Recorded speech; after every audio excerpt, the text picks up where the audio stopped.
Yep.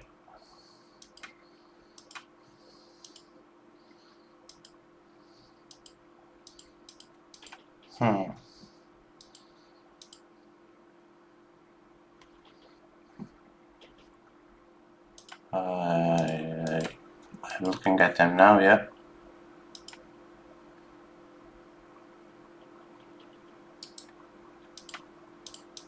It isn't for some reason, check.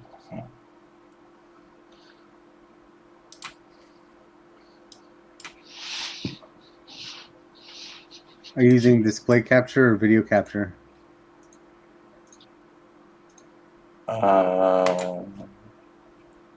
I'm using window capture. Oh, okay.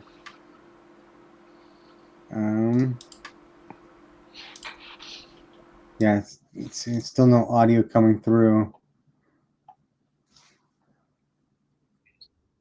Something? Okay, great. So sorry to interrupt again, Stanford. Please, if you want to kind of go through the first part, I don't think that we caught that. Okay, yeah, sure, no problem. You can also, I mean, you don't have to, but you can hit the camera thing and then we can see your beautiful face as you're talking about it, but don't feel obligated. Okay, yeah, I could turn it on, no worries. There we go. Just hopefully it doesn't interfere with the internet, but it should be okay. All right, so thanks again for this opportunity for me to speak about what we're doing at Mole Art. At Mole Art, we're trying to build Creative Commons for Web3 communities. And what that means, practically speaking, is that we're trying to create ways for communities to organize the things that they've created together and then collectively profit from those things that they've created together. And so through this slide, we'll talk about some of the things, including what existing marketplaces do, and then we'll go over and talk about what the platform we're building, what it is trying to achieve, and then we'll go over some applications of the platform, as well as the governance mechanism that is available to the communities. So to start, the marketplaces, existing marketplaces kind of operate in a way like traditional galleries, where artists apply to the NFT platforms, and then once they are whitelisted, once they are approved, they get whitelisted, and then ultimately they'd be able to mint NFTs from these NFT platforms. And so, of course, these NFT platforms, they vary based on the way that they do marketing, perhaps based on the way that they gather their communities, their collector base, or even, some of them are innovating in the smart contracts and allowing the smart contracts to process royalties as well. So it kind of depends on the perks and features that's been offered by each of the marketplaces. And, but of course, artists today do have a large selection of NFT marketplaces that they can mint with.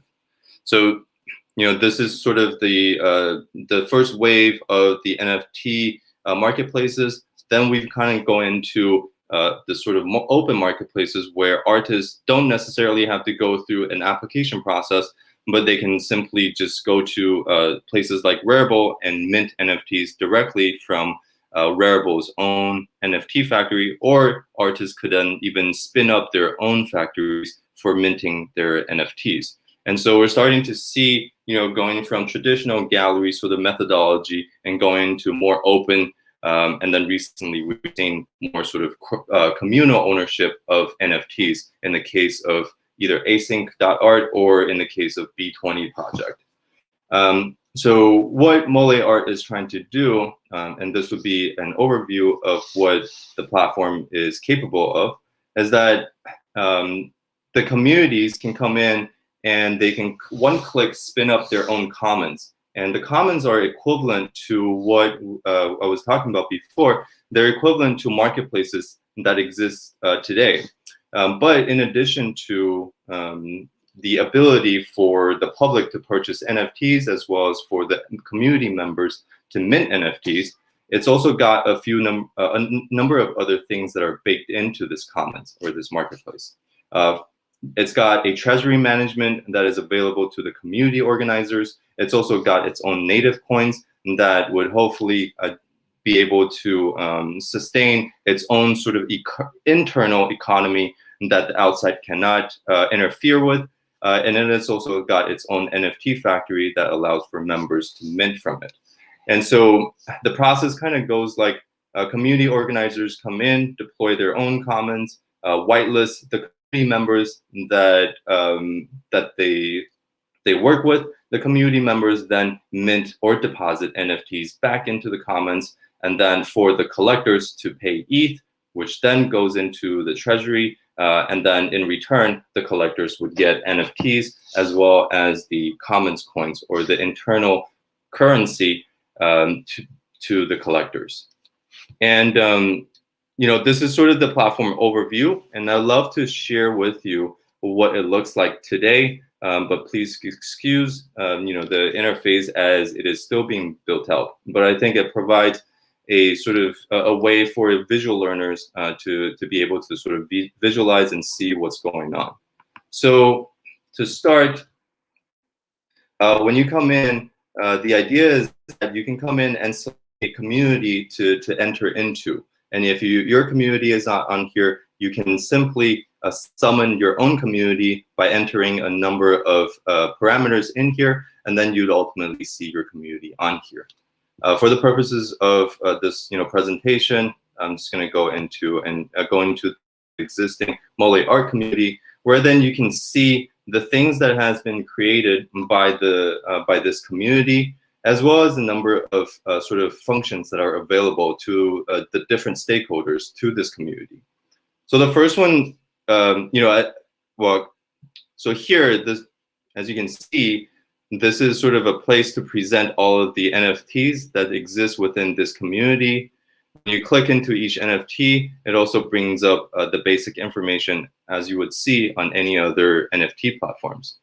And so, not only that, the public not only can just buy a single NFT, they can also bid on this entire portfolio of NFTs.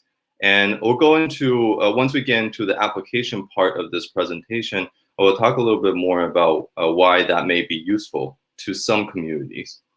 But just going back to some of these functions that are available and baked into the marketplace itself, if you are a community organizer and you spin up your own environment that looks like this, then you get a host of functions that allows you to manage this community. And these are just some of the functions that have been provided to organizers. So to just sort of pick some of the basic functionalities include, you know, we talked about treasury management, and you've got this sort of withdrawal funds from commons function that's available to the organizer. It's also got a sort of management functionality for the organizers to manage the coins, the native currency, and how you want to distribute it over to your community members or to your collectors. You've also got the NFTs, which allows you to, the NFT factory, which allows you to modify the royalty percentage that is available across the communities. And then lastly, if you, as a community organizer, you could, of course, whitelist a bunch of creators onto your community, which would then allow them, and I'm just going back to the comments, allow them to see this mint button that allows them to mint NFTs directly into the commons. And so, you know, one example I would sort of see how this could be applied is in the case of a band or a group of musicians that are trying to come together and produce music together. And so what you can see is that they can essentially treat this commons area as their album. And each of these NFT, although it is represented as image files right now, of course, it could represent MP3 files or any other audio files. And so you can start seeing like each of these NFTs could be represented as a song. But of course, the portfolio itself could include more than just MP3 files. They could also include their album art to the album. They could also include music videos that is part of this album as a whole. And so there are various, and so that's why it makes it desirable for the public to come in and bid on this entire commons as a portfolio of digital assets to purchase, and they can purchase the entire portfolio. And so this is kind of where we are at the moment. And then once the coins are distributed to the community members by doing work, they can come into the arcade and signal their intentions, whether it is about the bids that are, whether it's about the bid on the overall commons, or it's allows for the community or the coin holders to be able to come in and signal their intentions on how to better manage this particular community. And so let me just go back to the slides. And so as you can see, this was the framework that we were talking about. And so just another way to share with you all the design of the framework is that the community comes in, spins up its own commons in the form of a smart contract. Then the public can buy with Ether, and then they get either NFT or the entire commons in return. Through the commons, the community can also whitelist members for minting and depositing NFTs. In terms of application, we talked a little bit about how bands can use this commons as an album to store the songs within that album, or even the album art or music videos associated with this album. The band can also whitelist additional musicians that would then allow them to mint or deposit NFTs back into the commons, and then ultimately allowing the public to purchase individual works within this commons or the entire commons as a whole. Then, to zoom out a little bit further, because band is sort of this small scale community in a sense, then you zoom out to something like a gallery. Then the gallery owners can also one click and spin up its own commons, whitelist its own roster of artists for them to mint and deposit artworks into the commons, and for the public to purchase individual artworks or the commons as a whole. Zooming out a little further, then you get something like a brand. A brand, like a brand agency, they hire a fleet of designers for them to drop their design assets into the commons, and then the public could, of course, buy the individual or the entire commons. Then zooming out a little bit further, then we get something like a corporation, where the corporation can use commons as a way to store their intellectual property, like patents, copyrights, trade secret, or sorry, not trade secret, but any other sort of IP assets that they may have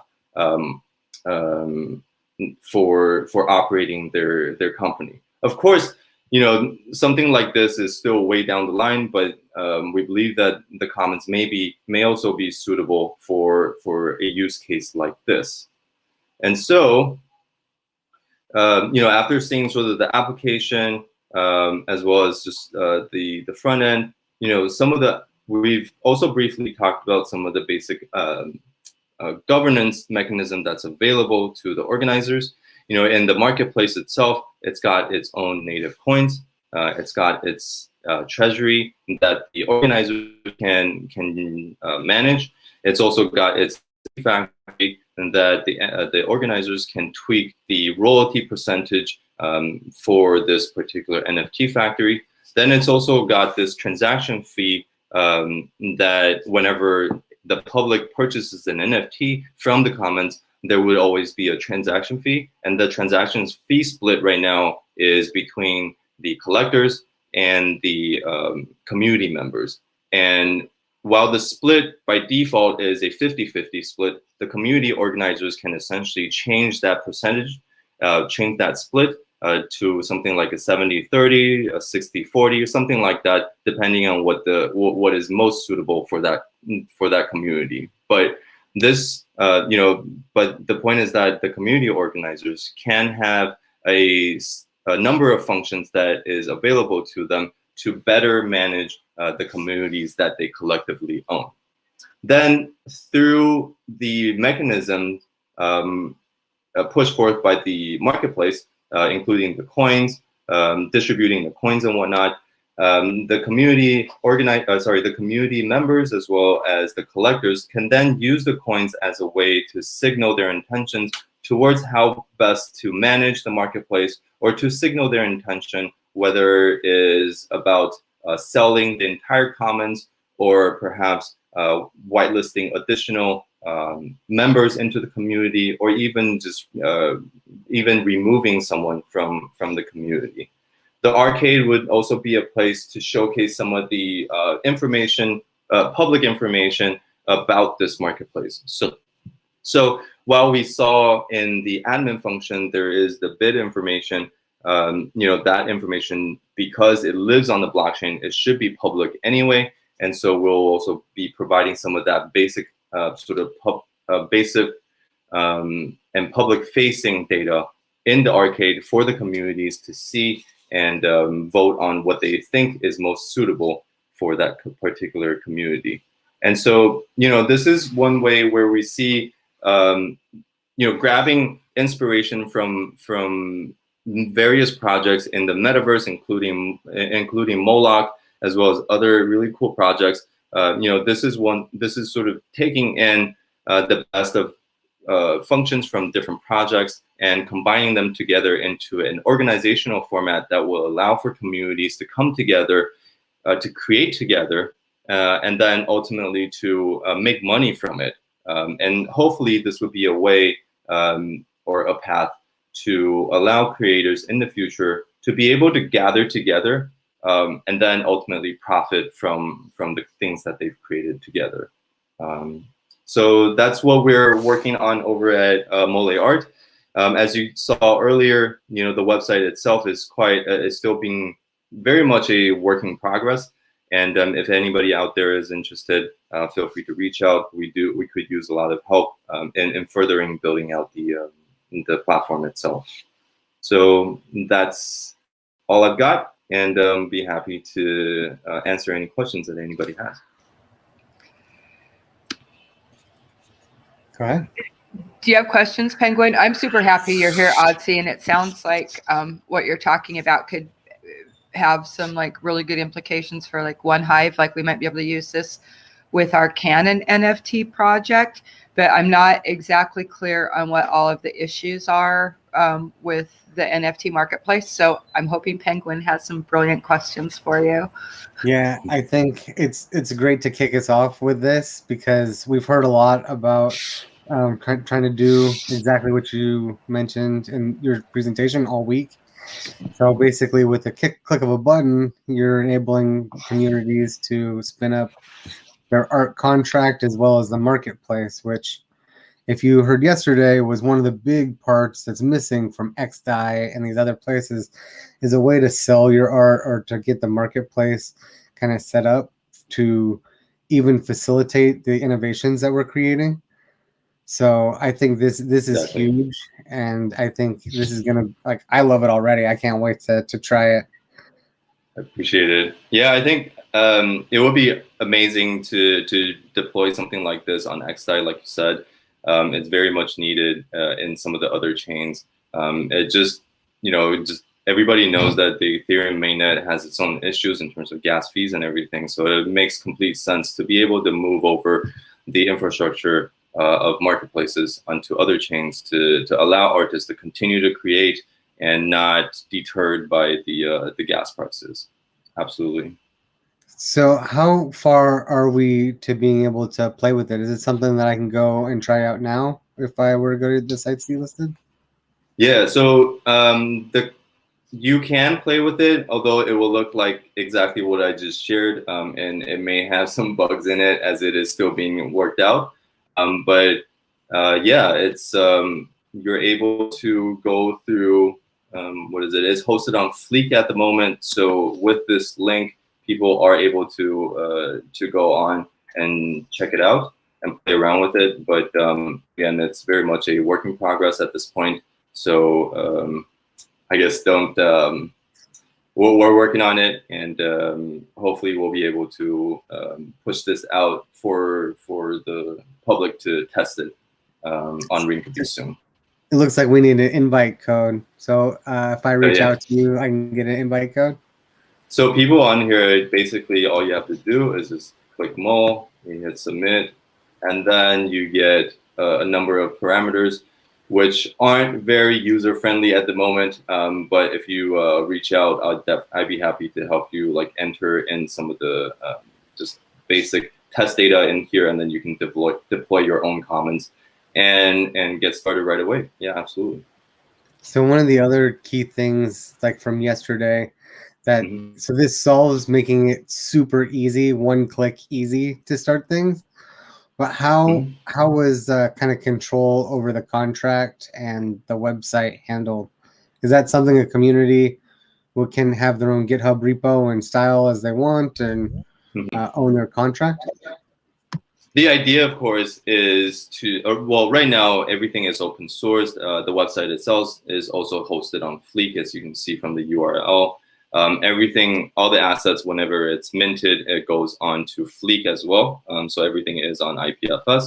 But the goal of, in the future is to use something like a, to sort of follow the Discord model as well, because each community will have its own needs, its own design that may not look the same for other communities, and so it would make sense for any community to be able to customize the features as well as some of the functions, because some of the functions may not be necessary for all of the communities, and so it's really about just continuing to find other communities to jump on here to use it, to continue iterating on the process of finding out what the basic template is for communities in general. And then starting from there, we can add on any other sort of Discord-related, Discord-like feature adding services. So that's something that we're working towards as well. Excellent, thank you. One of the other questions that I have kind of working with Achievement that I've come up against is different file types. What are some of the restrictions for Moliart? Can I upload a 10 gigabyte video and have it work as an NFT? Right now, unfortunately, as it is still in testing mode, everything, we only accept JPEG and PNG files. But of course, the idea is that, and because NFT simply allows for any types of digital formats to be attached to it, and so ideally it should work with MP3s, MP4s, PDF files, or anything like that.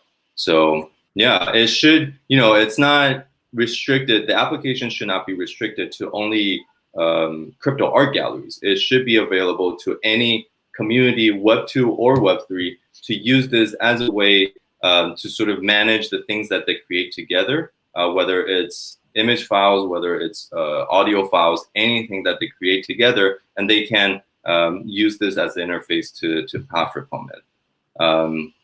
I guess a simple distinction between existing marketplaces and what this is building is that existing marketplaces are kind of doing curation at the artist level.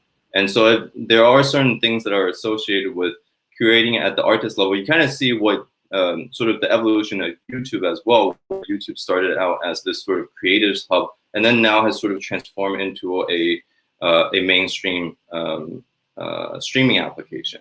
And that is because, a lot of times it's very difficult to curate at the artist level because, platforms are resource limited. And so they may not be able to cater to all of the different artists that's on their website or on the platform.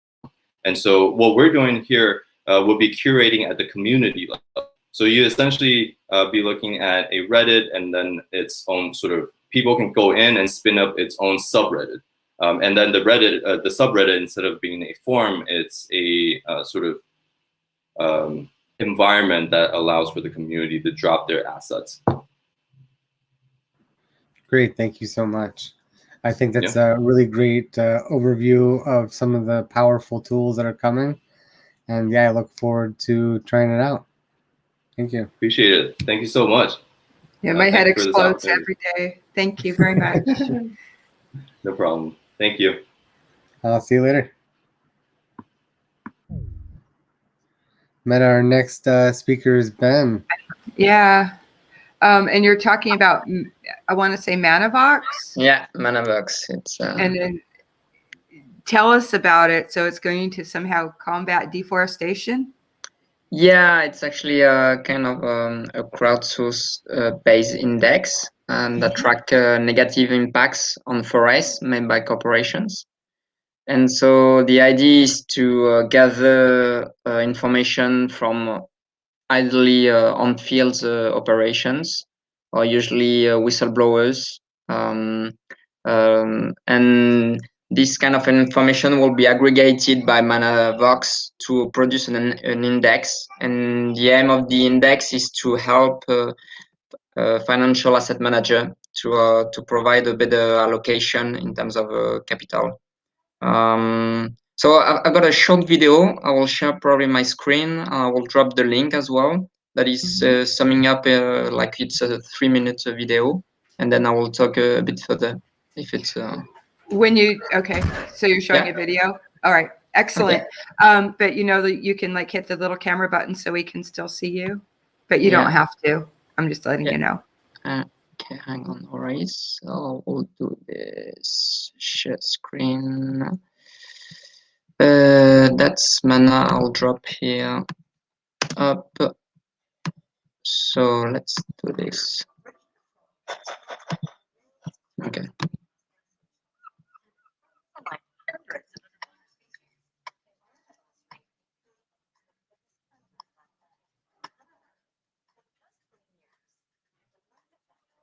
Oh, we actually can't hear sound from your Yeah, video. is there supposed to be sound? I'm not hearing anything. Yeah. You don't hear? Okay. Yeah. Okay. So I guess if you do that through your desktop audio, we can probably hear it. no. No, but I'll drop the link and I'll talk further on. But you can see the image, right? Yes, we can. Yeah. So yeah, well, basically the video is telling that like all the top performers in terms of stocks and equity stocks are usually big corporations that have a huge impact on forests and well on environment in general.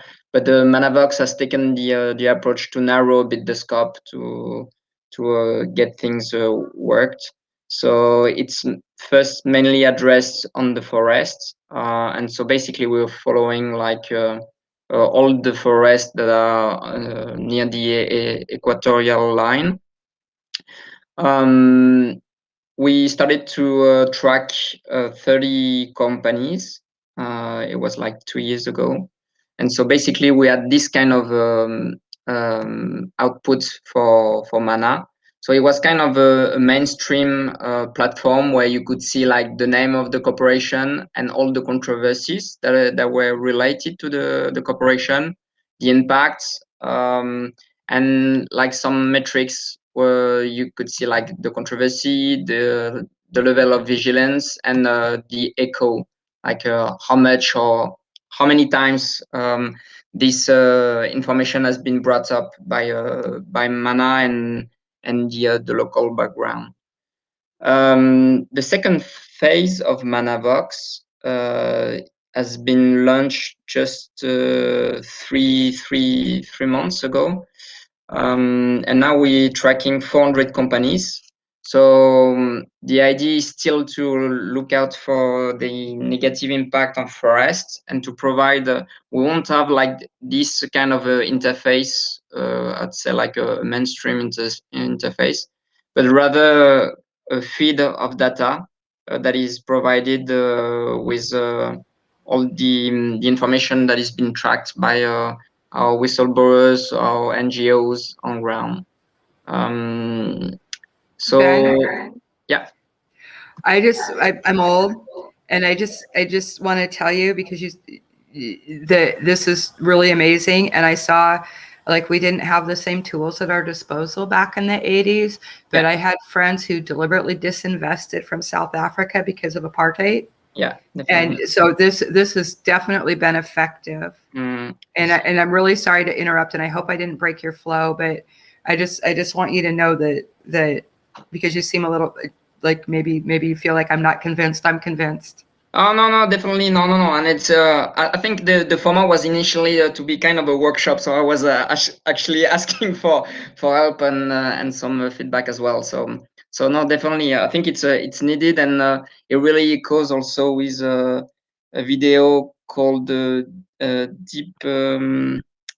Deep Code by Jordan Gordon, I think, and it basically was telling that our current institutions were failing with complex environmental issues, and the emergence of a collective intelligence.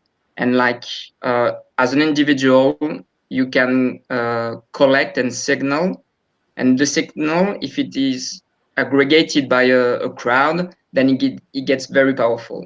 Yeah. And I think we are actually at a turning point where, as an individual, you can get the ability to provide this signal, to have a tool or medium where you can exchange and interact, and blockchain can be the medium where you can transact, and then it can be aggregated and be computed to be digestible by the finance market, I guess. So yeah. Doing all that research is really exhausting, and having somebody aggregate all of this. And also, you said that that you also bring up like how often we've mentioned this. We've brought this up before, right? Yeah, I know. Yeah. So keep talking. I'm sorry. I just wanted to let you know that we're like, I understand this stuff. Yeah. This is great. So it's really like if we talk about the comments and how we can get some granular data and granular accountability, and this Web3 is actually quite interesting in terms of dynamics and how we can make accountable at a global level, but without dissolving all the granularity of the reality on fields. And so that's really my I guess my main point of intro in the Web3. And I was looking for this kind of tools of projects where you can get inspired by all these blockchain extra, but to apply at a more, I would say, like down level with the idea of solving some real hard issues. So now, basically, ManaVox is an algorithm. It's scraping Twitter, RSS feeds, newspaper. There will be at some point like a qualification for whistleblower, like single whistleblower. And so all these data are extracted, they are translated in English, and then there is a qualification on this data. And at the end, you have a mana information saying there is this controversy concerning this corporation in this area. There is a strong demand for corporate social responsibility. We've seen a lot for the past 2 or 3 years, a lot of external notation rating agencies have been bought by like traditional rating agencies.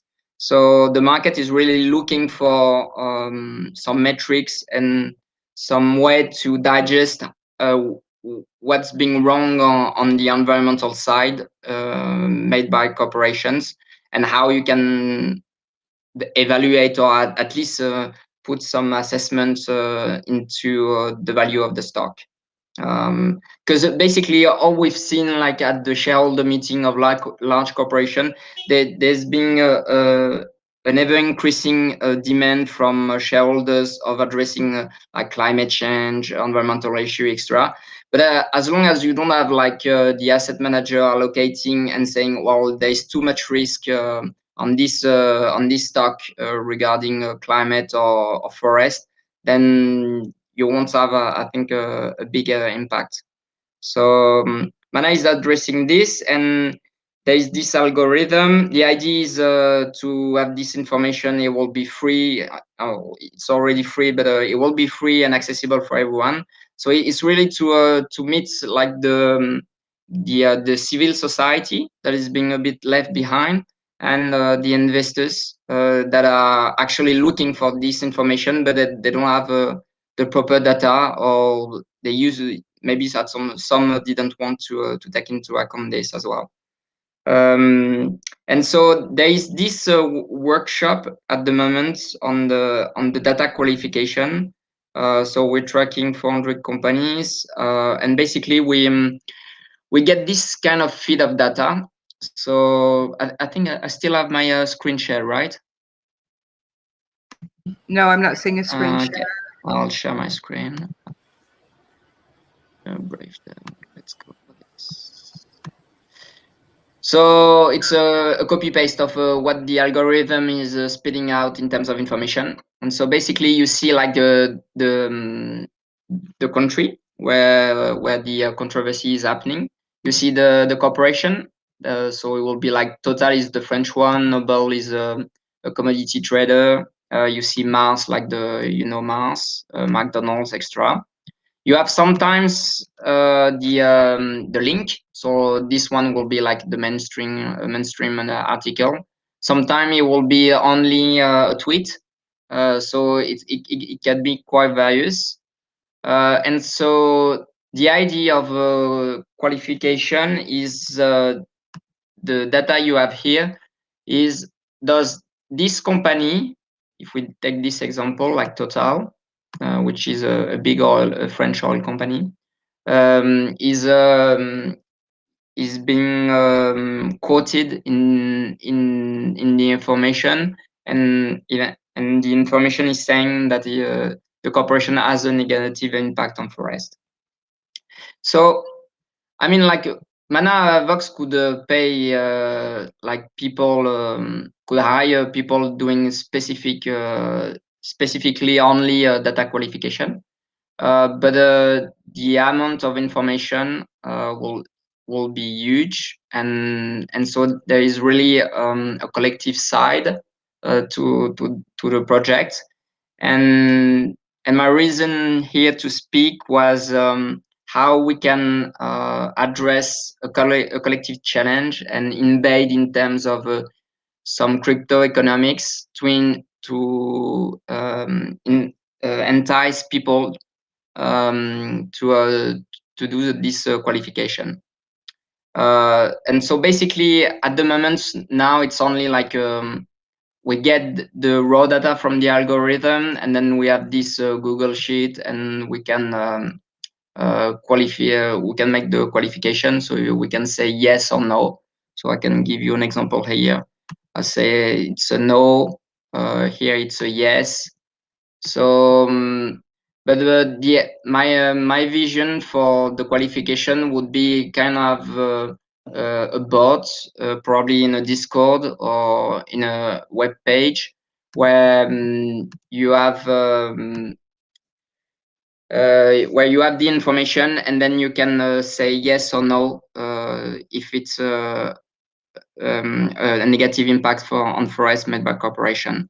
And so there will probably I will have another session in the MetaGame Discord to see how we can iterate, I guess, on a first trial, and probably on the second iteration would be like a bit like how you can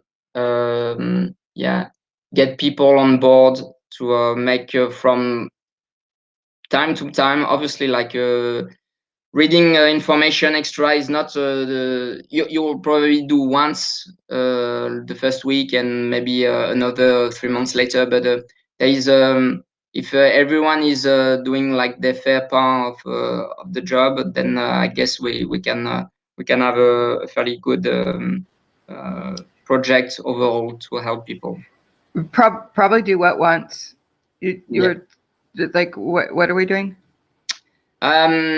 It's how we can actually provide this information into an accessible and easy way for people just to read, look out for the name of the company, find out if it's a bad or good impact, and then just send the result, and that's it.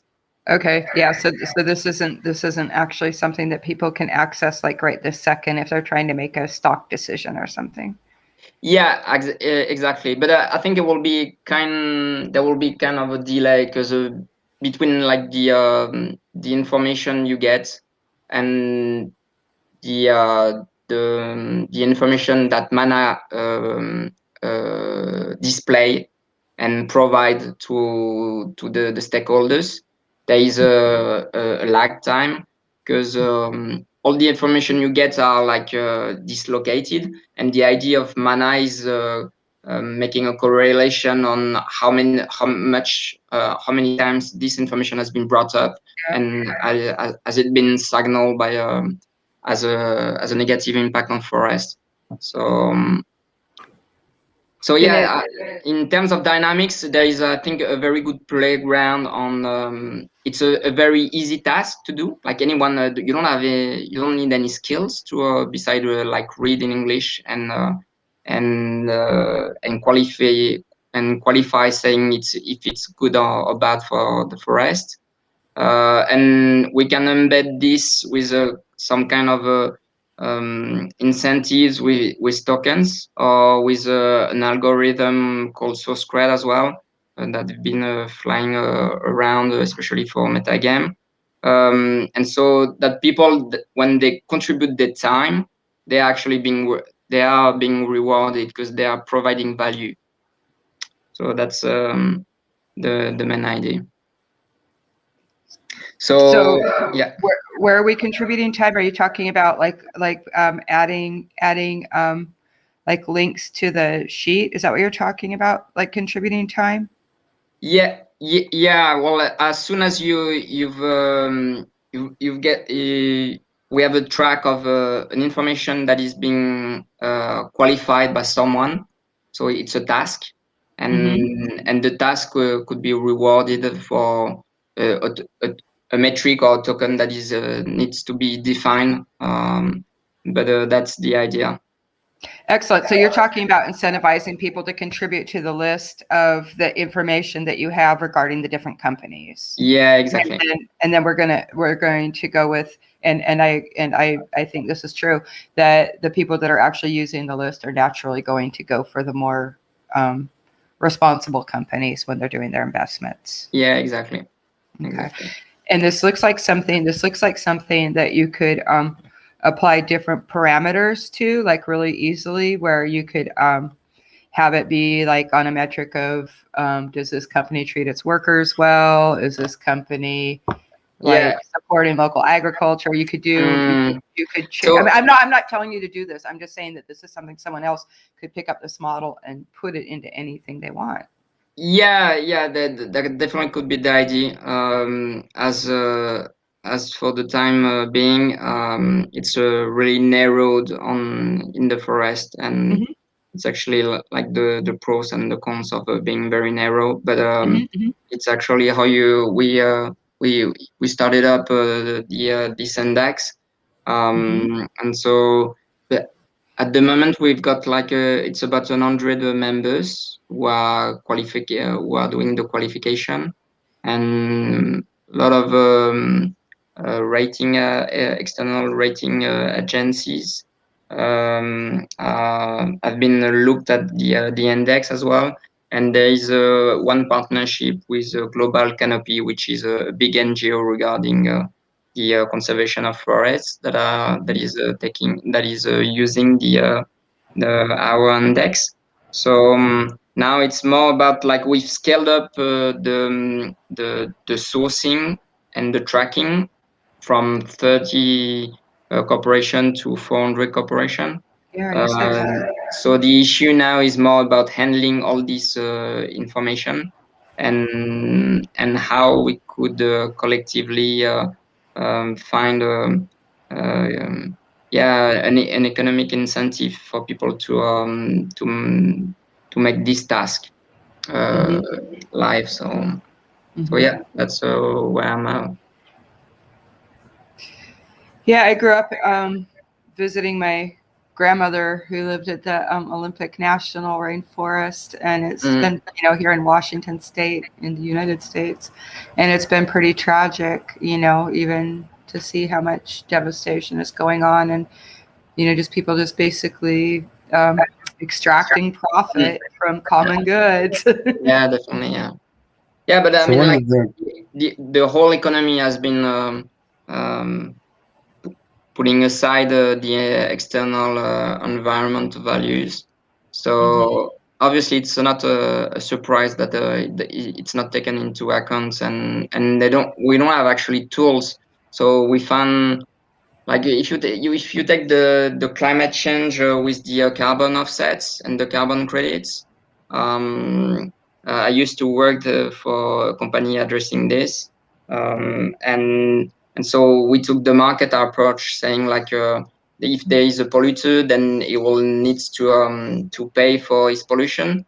And so how you can make the a carbon market where you can trade this, and if we can find offsets as well. So projects that are generating or offsetting carbons, then we can loop the loop. Yes. But there is still some issues missing there. So the approach is not perfect, and so we need to find out some alternatives. And this the beauty of this tech that is being currently built empowers a granular society, I guess, where everyone can provide information, can provide accountability to this information, and it can be aggregated at a global level, which will be actually huge, because all the complex issues we are currently facing are at the global scale, but depends on the local action of one's individual. So yeah, I think we're in a good time to solve this. So we'll see. So one of the things that kind of strikes me, having I went up to Alaska one year, and I went to Glacier National Park, and they have like exactly like how far the glacier has melted to like a point that it's never going to recover from, and like you see the pictures from even like 20 years ago, and it's like it's like a half a mile longer or something like that. Yeah, definitely. Yeah. And so I think as we kind of evaluate companies, it's really important that we have someone that's evaluating them on a level that's not prices and earnings and like some crazy 92 times multiplier of what you're going to make. Because I think evaluating and using our power to direct change, and that's going to be one of the big factors. And we saw something with like Wall Street Bets, like a whole bunch of little people have the power to make market decisions. But yeah, I'm sorry to interrupt you, Penguin, but I really love how this approach is crowd swarming almost, with you're inviting all of these people to contribute what they're finding out about the companies, right? And that I think that's really super powerful, and I think that it's just brilliant to get like a lot of people involved with contributing to it, because like I'll tell two friends and they'll tell two friends, and pretty soon nobody's going to want to invest anything in anybody that's messing with the forest. I mean, I don't think most people do anyway. I don't think that small investors really do. And as I mentioned before, I really saw where really tiny investors, like college students with their little bits that they had to invest from their parents or whatever, really made a huge sway on ending apartheid in South Africa. I mean, and that was a really, really big thing. And everybody loves the forest. I mean, you can't. I challenge you to find someone who doesn't love a forest. Right. Yeah. And when we have that information, when people have that information and they have something that they can throw at their like investment advisor or whatever, like we're all crypto here, but there are people who are still investing in these companies. When they have this aggregated information that they can give to their like stockbroker or whoever and say, don't invest in these companies with my money, things will happen. It's brilliant. It's absolutely brilliant. Yeah. But what we are usually missing here is like the feedback loop. And when you pointed out the Wall Street bet, they actually find out their feedback loop in Reddit. So they could like display the information, get the price moving on the screen, and then get back to Reddit. And so that you could have like a kind of a cycling flow of information. And when you're dealing with this kind of information that is dislocated and not aggregated, and you have like a lot of middlemen between the person that is talking to the is broker, the broker who's looking at the stock market, and the market who's looking at some additional values. So, and probably like I think the promise of this tech being built is kind of shortening the feedback loop, so everyone can be on the same page in terms of what the decisions have been made, or what are the track record, and based on what kind of information we had. So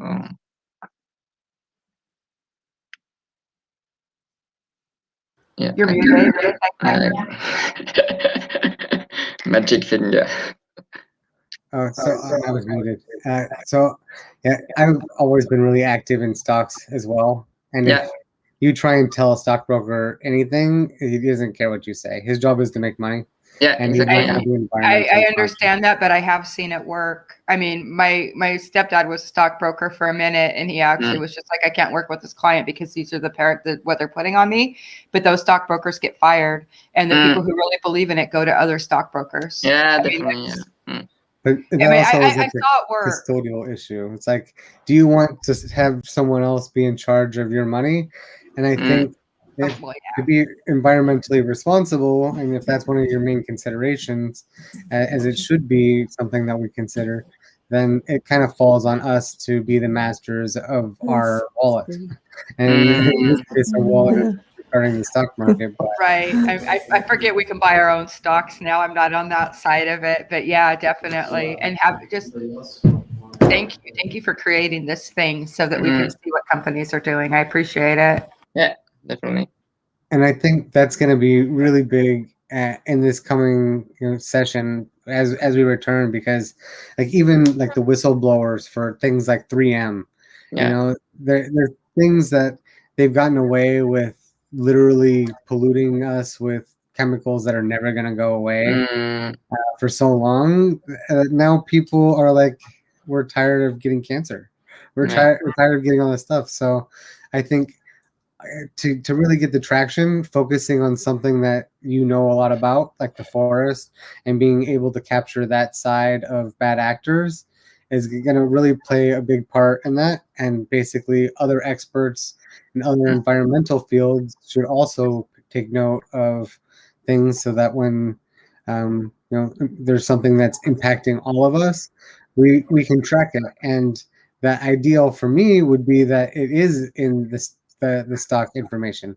And if I go and look it up on Schwab or Google or something like that, I want to see its environmental impact rating for a company as well. Definitely. And well, I think an interesting approach that has been taken by in France by a startup called Yuka, which is a consumer app, and that is tracking that is scanning the code of every product you're purchasing, and they will provide you a rating of this product in terms of nutrition. So like, is this product healthy or not, basically? And it's the scale is between 0 and 100.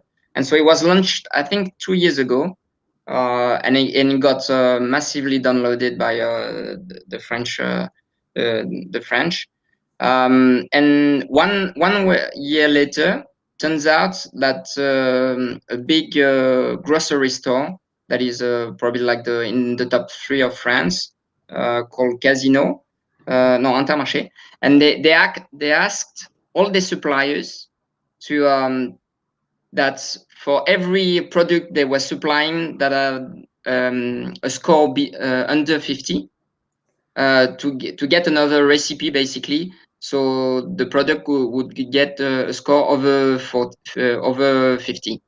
Because basically the app, what it does is, if it's under 50, then it will propose you like 3 alternatives, which is brilliant. Because I mean, like as a consumer, you scan and you see like if it's good or not, and then you basically benchmark the product from one to another. And so obviously it's playing with the same, I'd say, like a supply and demand game, but it's in the hand of the consumer. So turns out like the suppliers are now, they needed to reevaluate all their recipe and to get a better score. So, and if we take like couple steps back regarding Mana, it's the index is about benchmarking at the end, like different company, but from the same sector. And obviously, if you're already competing with another company in the same sector, so if you have an additional criteria that will benchmark you and say, well, you're actually better than the other one, then it will. I guess you will provide a softer solution for the broker to say, well, yeah, we'll go for this company. So I love that. Game them against each other to be greener. Yeah, well, yeah. At the end, we need to have like a cooperative game to probably qualify the data, but then on the corporation to have kind of a competitive game to put pressure for like the worst in class companies that are doing the worst job. So we'll see. Great, thank you so much, Ben. Yeah. Thank you. Absolutely amazing. Thank you for the work you're doing. Yeah. Thank you. Bye-bye. Bye-bye. That brought back a lot of memories. Dunks. I don't know a lot about Dunks, but it looks like they're talking about agencies for DAOs, and I'm really excited for this one. Right. Agency, though. Dunks, come on. It's agency. Agency sounds like self-sovereignty. Right? Are you here, Dunks? I see you. I thought Dunks was in here for a second. Yeah, I saw her. Yeah. That's okay. That was just so cool to hear about trying to track corporations at the environment level. Oh, that's amazing. It's absolutely amazing. I mean, it's going to make such a huge difference because people, I mean, like, life is so full of so many things, and then like investments are so hard to think about for people, right? And then like you don't have the time or even the tools to look everything up about every company or every stock that you're thinking about, and have an index right there that people like you aggregated. I mean, that's a lot more trustworthy than anything I can think of. I really like the crowd swarming approach to anything, pretty much. Yeah. So before I got big into crypto, I was always really big into stocks. Mm-hmm. So that's how I was active, and I took the exact same approach. If you're trying to read things from the news, it's total manipulation. You're gonna read it after it's happened, after it's already too late, and you're already like at the FOMO stage, right, where you're likely to get hurt by anything you've read. And so the only real way to understand is to do your own research in anything you do, and to really understand how a company makes money, how their ethos are. Like, is this something that you want to get behind? And I think having those metrics that Ben and others are generating are going to open up, like, the new money flow is really going to consider what people are doing. Is this Dunks? Oh, that's amazing. It's absolutely amazing. I mean, it's going to make such Oh, a you're huge listening difference. on YouTube. You need to kill that, Dunks. Life Oh, is so shit. full of so Yeah, many. yeah. That's we talked about that a minute ago. Yeah, we've got a delay. How's it going? Are we good now? Yeah, we Yeah, are. it's We're you. happy to have you. Yeah. And you guys can stay too. Sure. Yeah. We got half an hour and or so, and I just yeah. So we're talking about DAOs and Yes. an agency. Yeah, and I've got something I wanted to read, just a little something I wanted to read, and then we could just riff off that. Are you guys going to hang out, or are you going to leave me? Yeah, yeah. No, that's If fine. you would like us to hang out, we'll hang out. I may disappear for under 60 seconds. I promise Yeah, I'll be back. But we'll be here for moral support for you. And yeah, I just need to prep for our next speaker. And yeah, but I'll be here for questions and everything too. Awesome. Yeah, cool. Yeah, so so I'm working on an agency, like a web agency, something like kind of like Raid Guild, probably the easiest way to just say it and have people kind of get. And for people who don't know what Raid Guild is, I guess it's basically a DAO agency. Basically, they do Web3 projects like for clients, and they do some of their own projects, and that's basically what I'm working on building to. I guess, yeah, like, there's thousands, literally, probably maybe even millions of web agencies in the world, and yeah, everyone, I guess, is quite different. But the agency, like you were saying, like the self-sovereignty thing, like I really wanted to talk about, yeah, like there's like I'll read something so this is about agency, not in the sense of a web agency, but agency.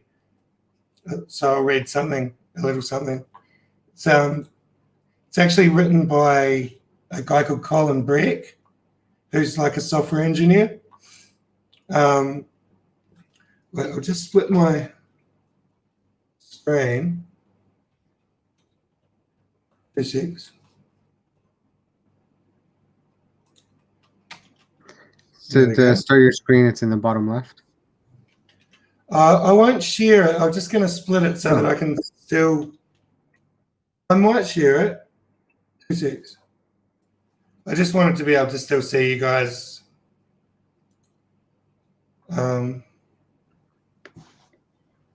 6.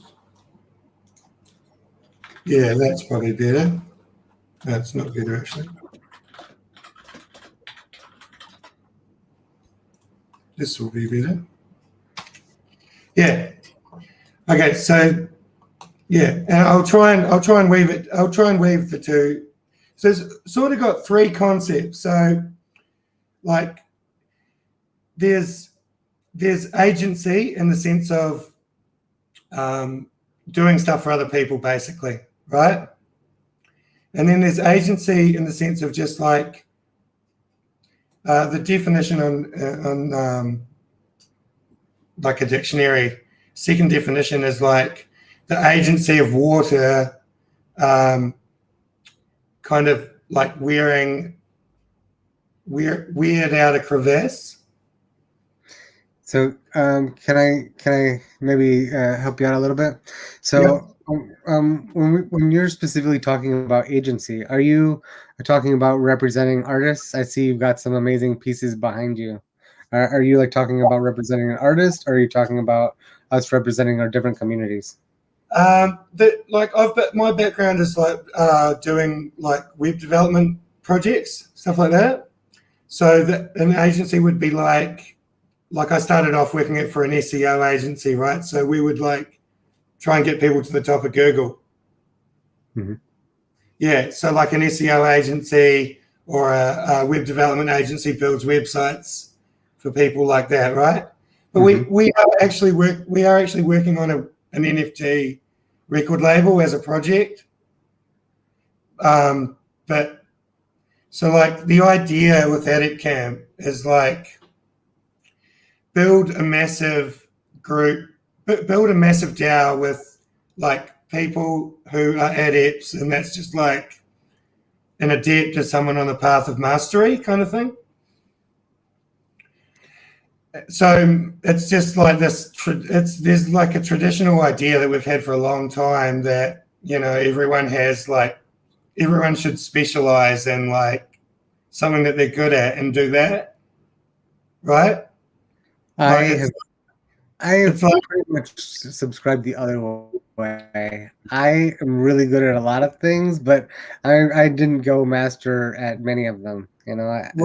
Broad. Well, neither did I. Like, I'm not really good at any of the things. But yeah, like I get it. Like, it is awesome to, you know, some people are literally really good at copywriting or project management, or, you know, and like in MetaGame, for example, you've got roles, you know, you've got like your video people, you've got your, you know, your bridge builders, like, right? And it's not like, I don't think, yeah, like even going back to like this kind of early days of productivity when humans started having offices and factories, and right, like people, the idea was like, all right, you do this and you do this, and like it does work, but it's you kind of need this teamwork, like and you kind of need. It's just crazy to just do one thing. But anyway, I think this little article that this guy wrote just kind of will paint like a little bit of a picture, and then we could talk a little bit on that, because he's not talking about DAOs, but he's just talking about kind of working in teams and just how people do work. Sure. So let me read a tiny little bit of it. So he read a book, and it talked to, and the guy in the book basically said, Pink argues that people are happy, engaged, and productive and creative when they're intrinsically motivated, as opposed to being motivated extrinsically by money, fear, or punishment, or shame. So he argues that intrinsic motivation derives from three essential elements: autonomy, mastery, and purpose. Autonomy is our desire to be self-directed. Mastery, the urge to improve our skills. And purpose, our desire to contribute to something meaningful. And then this guy, he pretty much agreed with that, and he learned something from it. But then he added that there's like a fourth factor. It's basically agency. And he said there is, however, something else that is required to ultimately achieve mastery, autonomy, and purpose. And he said that something is not always considered, but it's agency. He said agency is the capacity to act. Agency is somewhat related to autonomy, but it's different. Autonomy is independence and the freedom to act without external control or influence. And then autonomy does not necessarily imply agency. So one could have independence without the capacity to act. And when we lack agency, we lack the ability to act. So lacking agency can be somewhat depressing. It's one of the reasons that people become disillusioned by, say, for example, troubling political events or tragic news, like especially from far off places. They cannot necessarily act in a manner that will have any immediate or long-term impact. So like, take for example, like the last speaker, he's talking about this big thing, climate, right? Like it's huge. And like you guys are saying, like, you know, together we could do something about it. Like, and also like obviously individually, like we can do something about it too. Like, and so there's like, so now with that, like as an individual, if you feel that you have agency to do something, just take climate change as an example. Like that's awesome. You have that feeling like that you can do something like, and then like now, like more than ever, like we have more tools.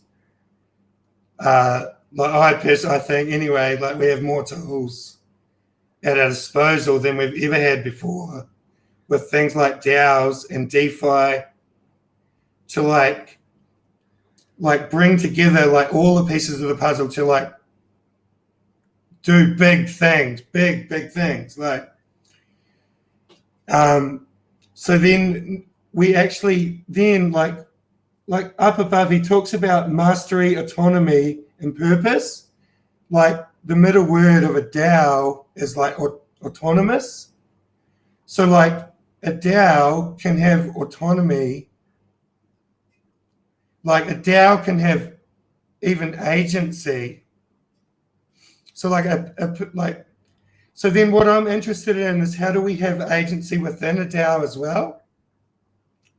Like, and I think like something like MetaGame is like a classic example. Like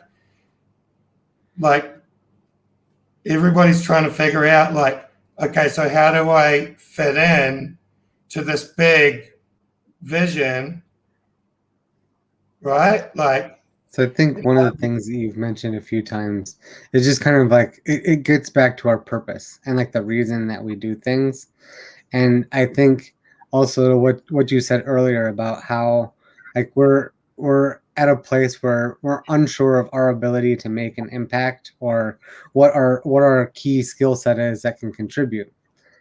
And I think part of the solution is just such a deviation from what we're used to having, like defined roles or a defined hat that you have to do. Right. And when you have this agency and the kind of drive to make a change, you pretty much just have to figure out who are people that are doing change that are what I want to be doing, and how can I help them do it, rather than what's my role going to be in this, because there's no one thing that you're going to be doing. And you could be on a project where you're going to be focusing on social media because that's what the team needs. Or you could be trying to wrangle cats, you know what I mean? And get developers on the same page so that your commits go out at the same time. And really, all of those are critical skills that, you know, being an expert in one thing, it only advances the project forward in one way. And so by having that broad aspect and that passion, you know, you go above and beyond because that's what you care about. Right. Like that's it. Like that purpose. Like, so it actually, like this article, like I just found it because I was looking, like I could have presented like something different, something more specifically about like Edit Camp or whatever. Like, but I found this article and it's just, I don't know, the writing, like it's amazing. like what you're just saying, like he goes on to talk about how, like I'll just read a little bit more, okay? Sure. So agency is the capacity to act. Okay, we'll read that part. So if key contributors in a team lack agency, this is a situation that must be addressed with urgency. Ultimately, these key contributors will become frustrated, marginalized, and unproductive. The lack of agency can also destroy a team or prevent a team from ever even forming in the first place.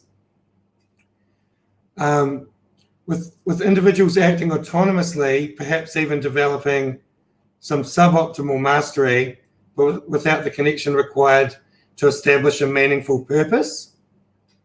In this article, I'll describe 3 situations in which people lack agency, and all 3 situations result in paralysis. We lack agency when we fear making changes, when we lack jurisdiction, and when we lack ownership. Like this article in itself is really insightful, but when you kind of apply it out to a more macro level, because I think like in DAO, like I've been playing around in a lot of DAOs in the DeFi space, like say for example, like, well, I don't know if you can really call Sushi Swap a DAO, but it's like an open definitely org. is a DAO. Yeah, It's Sushi an Swap open definitely a DAO. Yeah, like open org, same kind of deal, like a little bit different because it doesn't really have to use the same tech. Like So those 3 things that you talked about that kind of disrupt coordination are really key, and I think kind of bringing those to light and giving those a name will help people overcome them. Yeah, because all 3 of them, jurisdiction, basically thinking that you have the authority to say something.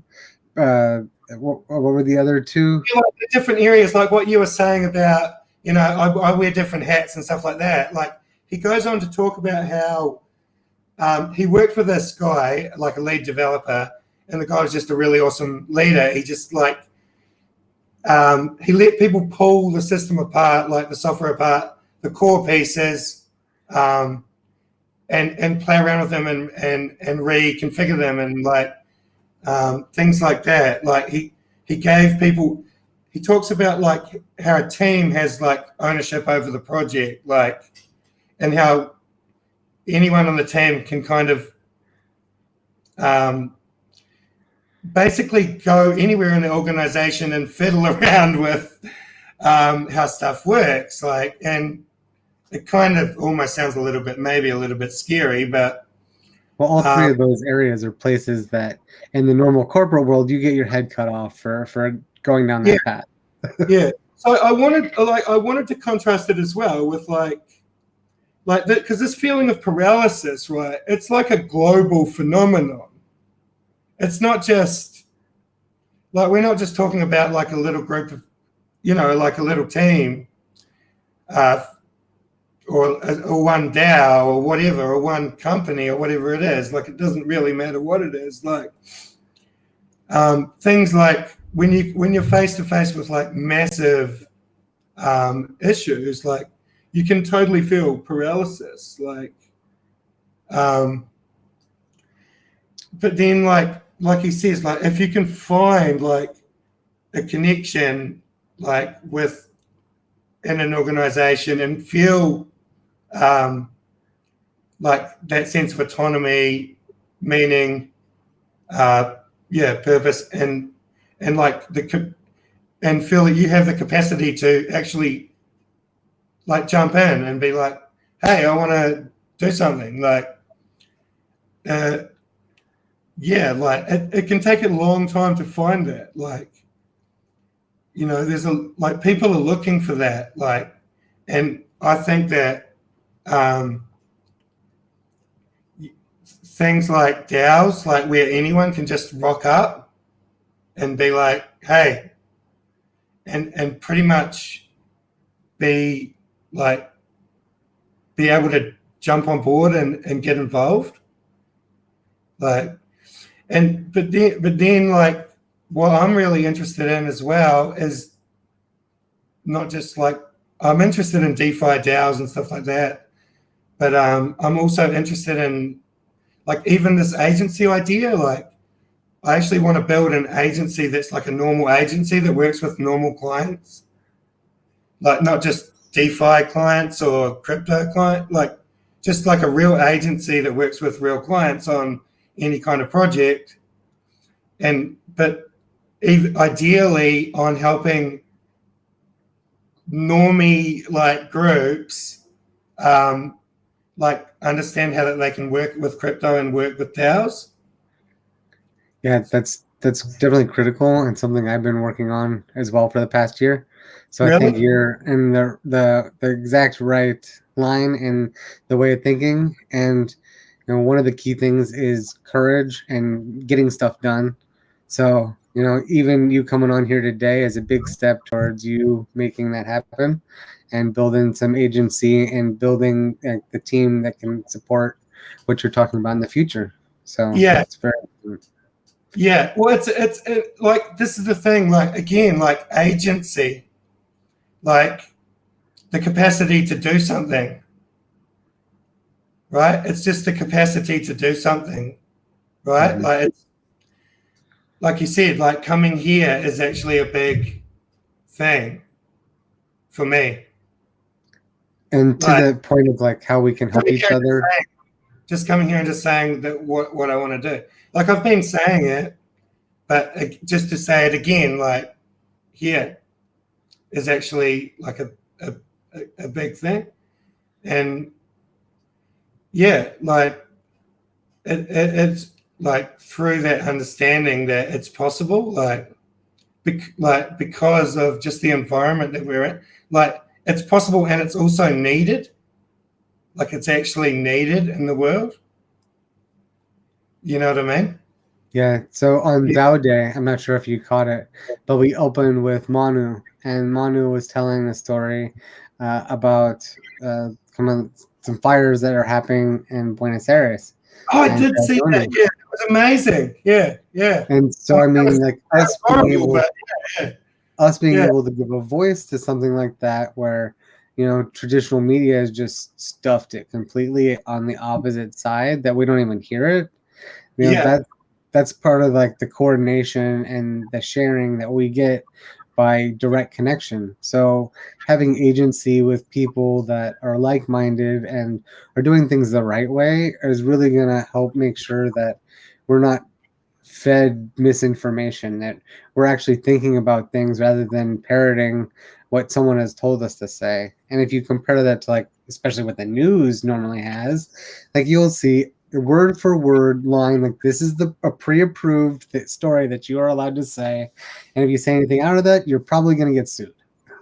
Yeah, well, it's sort of like, again, like sometimes I like these kind of little microcosm kind of macrocosm kind of deals where it's like the same kind of thing playing out on different levels, like, and then you can contrast it like with that what you were talking about, like you've got like a politician that's done like a backroom deal with a big like we were talking before about, like one of the things that makes it hard for people to feel that they have agency is that, like, say you're on a team with like 10 people who are like way more experienced than you, and they've done this thing the same way for years and years and years, right?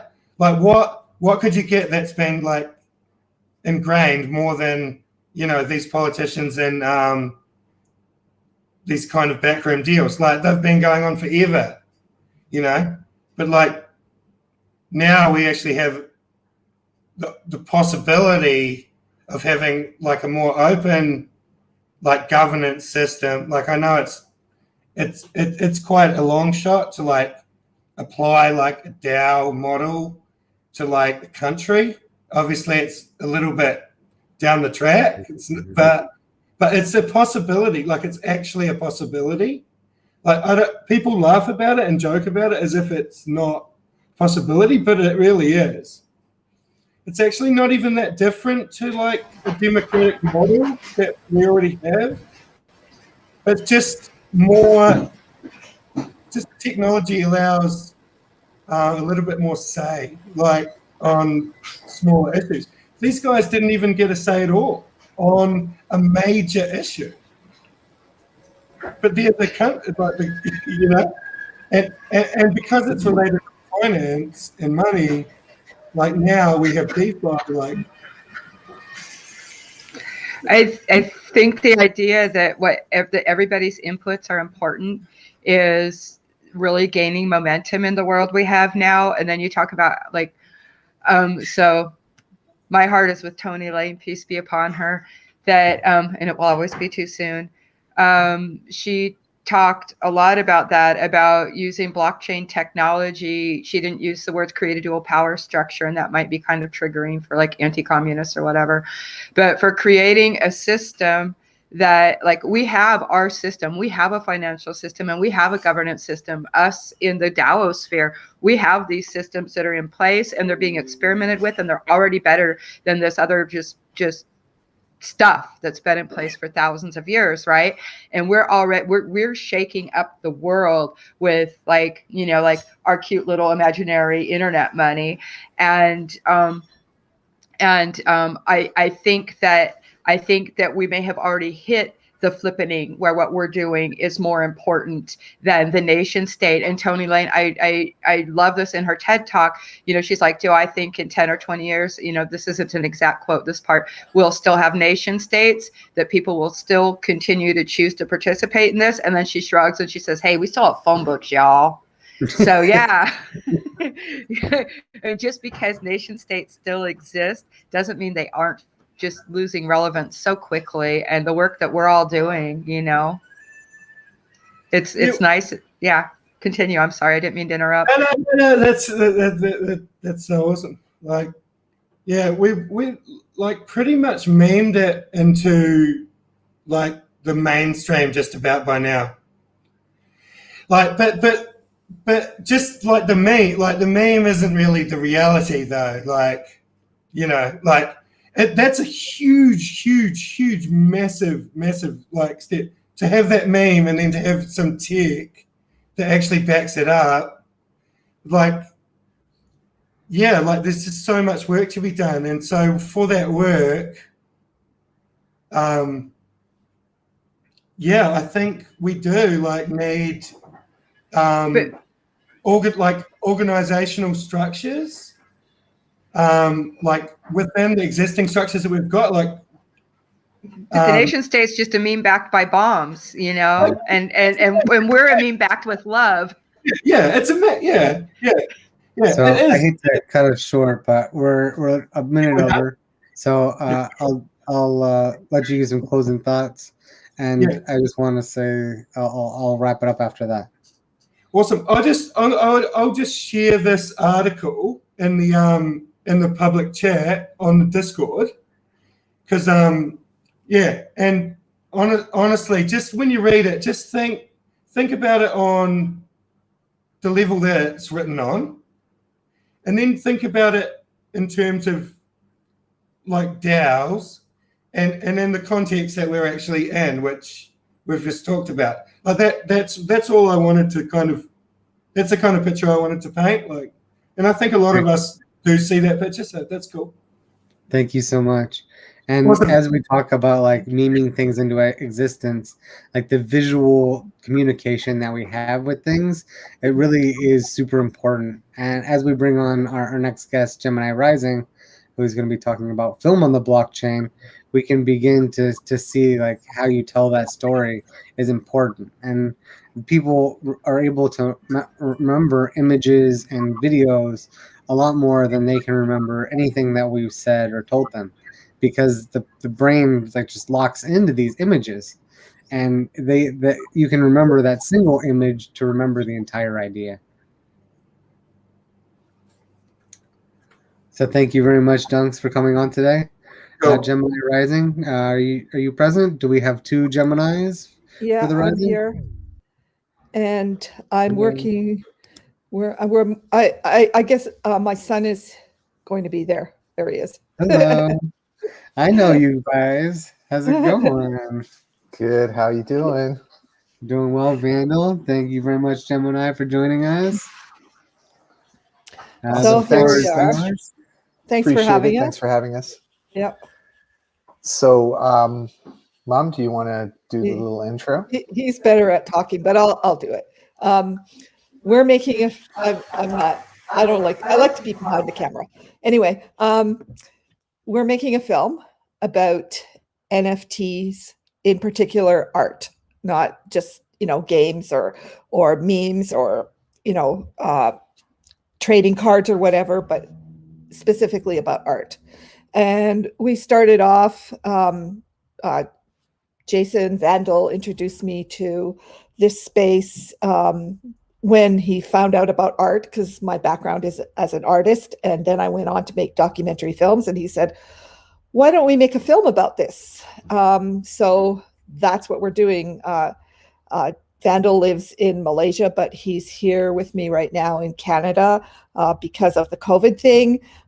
So we've been working together on this film, and basically we've been interviewing artists, platforms, collectors, and proponents and opponents of the space.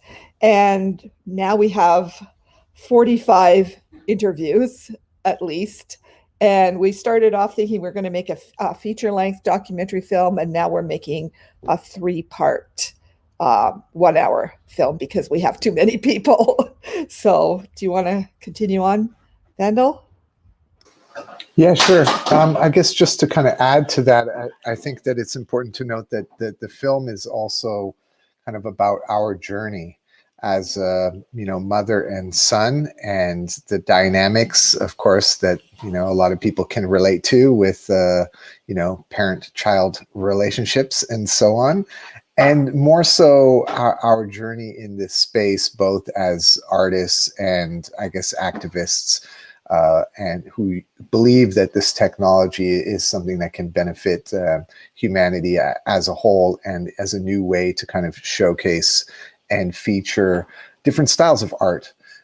So what I like to say about the film is like, we've gone through, I guess, since we started talking about creating it and kind of set out the path, we've changed our mind on so many things along the way, and as we've gone through it, and even now we're on the verge of releasing our access pass, which is a way for people to participate in the film, not necessarily as people in the film, but to get access to watching it first when it's finished, and also things like a social token, as well as moments of the film, which we will be tokenizing for the people who purchase the access pass as like a show of support and solidarity in what we're doing, because we're all self-funded.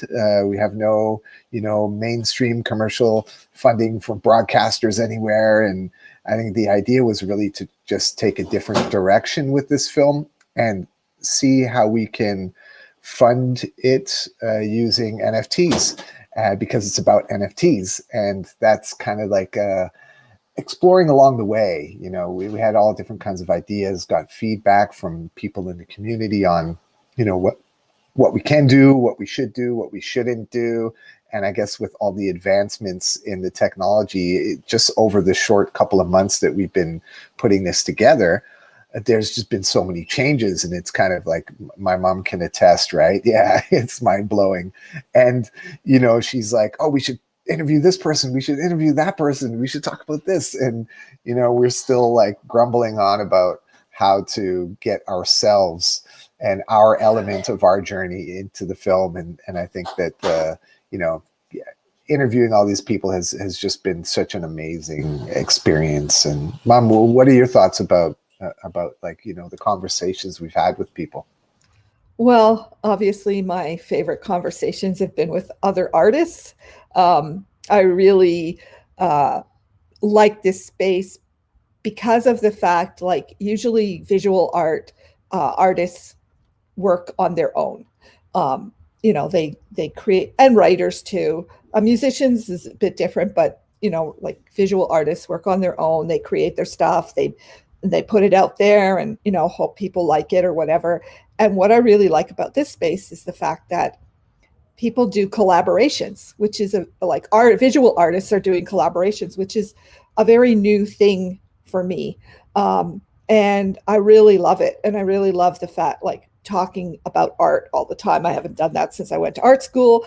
And so I really like that. And what we've decided to do in the film, to have more visual elements in it, you know, obviously we don't want just talking heads through the whole film, is that the artists that we've interviewed, most of them, not all of them, but a vast majority of them, we're doing a collaboration together, and we're filming the process, and then we're going to do it on async as a layered piece. So that's a really fun thing for me to do, even though, you know, having to edit it and everything else, because, you know, my background is, I started off making video art and I learned how to do nonlinear editing before anybody else did. So I got a job at a documentary film company as an editor. And then I ended up directing and ended up producing my own films. So I do have sort of a foot in both worlds. And, you know, Vandal's been in the space longer than I have. I did, you know, buy my first Bitcoin in 2017 at the all-time high, when, yeah, but I've now made it back finally. So yeah, it's been a really great and interesting ride, and meeting all these fellow artists been the most exciting, or not just artists, but other people who are really interested in the art world. And, you know, it's just been great. I just love talking to people about art and working with my son, which is like. Well, I want to ask you, Mom. So, how has it been working with all these artists? I mean, you know, artists can be, you know, I know because I am one and you are one, and I know a lot of them, and I've dealt with a lot of artists, musicians, and so on over the years. But it can be a challenge coordinating artists. So, how's the experience so far? Because you know, I'm doing my thing and you're doing yours and bit for the film, but, you know, organizing this collaboration, how's the experience been? I refer to it as herding cats. It's very hard to get, especially since, you know, we're over, I don't know, 6-7 time zones. So I have to, like, because we're having Zoom meetings to discuss stuff. So I have to organize everybody, and then I have to, you know, then they're supposed to do stuff, and I have to remind them. And, you know, I'm constantly putting out, like, we have a Twitter channel, we have a Discord channel, I have their emails, like, you know, it's this constant bombardment to kind of, and, you know, and everybody else has their own stuff that they're doing as well. You know, I'm, you know, working on this film, I'm trying to organize this collaboration, I'm trying to make my own art, and it's just, and I imagine, you know, all the other artists are doing the same thing, but it's still, when we actually get together, it's really fun. I love it. So I feel kind of like you're talking about the artists collaborating, and my almost a degree is in art history, and you know, like, traditionally we did have workshops and artists did collaborate, and it's been kind of this sort of, like, I don't know, maybe it's like the uber rational empirical model that took over the world a few hundred years ago, right? Where, like, artists became this, like, individual glorified entity, and I think that makes being an artist really lonely. I think so. I totally agree with you. And, like, you know, you're talking about, like, the Bauhaus movement and things like that, where, you know, they did stuff together, and even like Salvador Dali and what's the guy's name? Filmmaker. They made that weird film where he cuts open an eye. I can't remember the name of it, but yeah, you're right. They did collaborate more, and now it's turned into this thing where. Yeah, I was thinking, like, traditionally, I was going all the way back to archaic Greece, and, you know, like, when we have artwork, I could, like, even the Da Vinci that we have, we don't know that it's Da Vinci. It's from his workshop, right? It's not necessarily like this individual thing. It's really exciting. So talk more about the NFT space in the movie. Okay, you go ahead, Jason. Okay. Yeah, I guess what we were trying to think about, you know, not only documenting what's been happening in the space and the people who are involved in making it happen. And mind you, like we've only spoken to a fraction of the people there. Like we can't get everybody in the film, or else we'll never finish making it. And not to say that, you know, we don't want to do more in the future in terms of keeping it going and shining the spotlight on other people. But what we first and foremost wanted to do was to kind of document this sort of pioneering, exciting, and innovative phase in this space before it gets commercialized and you know, it goes mainstream, and where we're already kind of seeing that happen, right? But do it in a way where we actually are doing NFTs, which I think is something that can be super exciting, right? So what we decided to do is create this access pass, which is an NFT, and then we will have 100 access passes, which will represent 100 clips of the film. So the film would then be divided up into 100 clips in these little moments, and they themselves will be NFTs. So if you know, come and support us by getting an access pass, you can then own a clip of the film, which I think is pretty exciting. And, you know, we've been also looking at how we can create a social token around this. And, you know, we have one version of the white paper that's up now, but I think there's going to be some changes to it, just given sort of the I guess the regulatory aspects of this space, and ensuring that we're not like promising a security and anything like that, because we don't want to get caught up in that sort of legal finagle. And so like, it's just, okay, we're talking about NFTs, so we should also be representing as NFTs as well. So the different areas of the film and so on and so forth. And just ultimately at the end of it, we want to use this film as a way to introduce what's happening in this space to people out there in the general public, other artists, encourage them to have a look in and see what's happening, to get involved, to join communities, and then establish a community eventually around the film, where we can then use this social token as a way to kind of build out an ecosystem where we can, say, offer grants to video creators and filmmakers and music video people, and just to create content and then have this community built around it. And it's no easy task. So, which is why I think now, looking forward, I think we're going to scale back a little bit, because, you know, we've just got so much on our plate, and until we actually have, you know, means to do this and more people on board at the beginning of, you know, when we launch, then we can kind of grow from there. I think, you know, we always bite off more than we can chew at the beginning, and then realize, oh boy, what did we do? Yeah. And I think you mean scale back on the social token, like that. Like, we'll be doing that later. We're still planning on doing it, but we were all going to do everything at the same time, and it's just too much. even if you started with a tight parameter, this space is just absolutely exploding. Like, I have a lot of friends that are different, like visual artists, like photographers and painters and drawers, and then do little videos. And then I also have friends that are in the music business, you know, and it's been like 2 or 3 years. It's been like, hey, you know, you need to get this on the blockchain. You can own your art, blah, blah, blah. And then I got like involved with One Hive, and I'm busy working in this DAO, and then NFTs are exploding around me. And I have all these friends coming to me like, okay, so now what do I do? I'm like, oh my goodness, I have no idea. Right? It's got so huge so fast. And it's funny because all the friends that I went to art school with are like, I'm right now trying to get, oh, I don't know, it looks like a hoax. Like, it's still that kind of, I mean, you know, I went to art school in the early 80s. And so, you know, all the people I went to school with are older, but I'm so surprised that, you know, I was doing video at a time when video art was not art, apparently. You know, like, oh, that's not art. You know, my videos have shown all over the world, and in different festivals.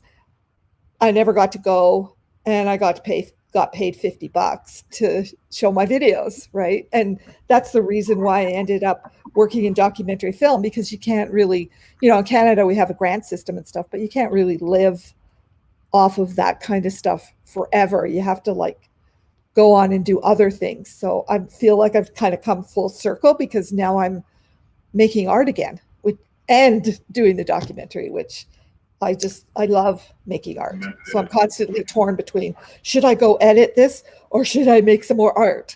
And I'm like, I'm trying to do both at the same time. It's hard. I'm gonna try to beat the power tool in with another kind of question and thread. So what's really exciting to me about this is like, artists always get rich after we're dead, right? It's now we can. Oh.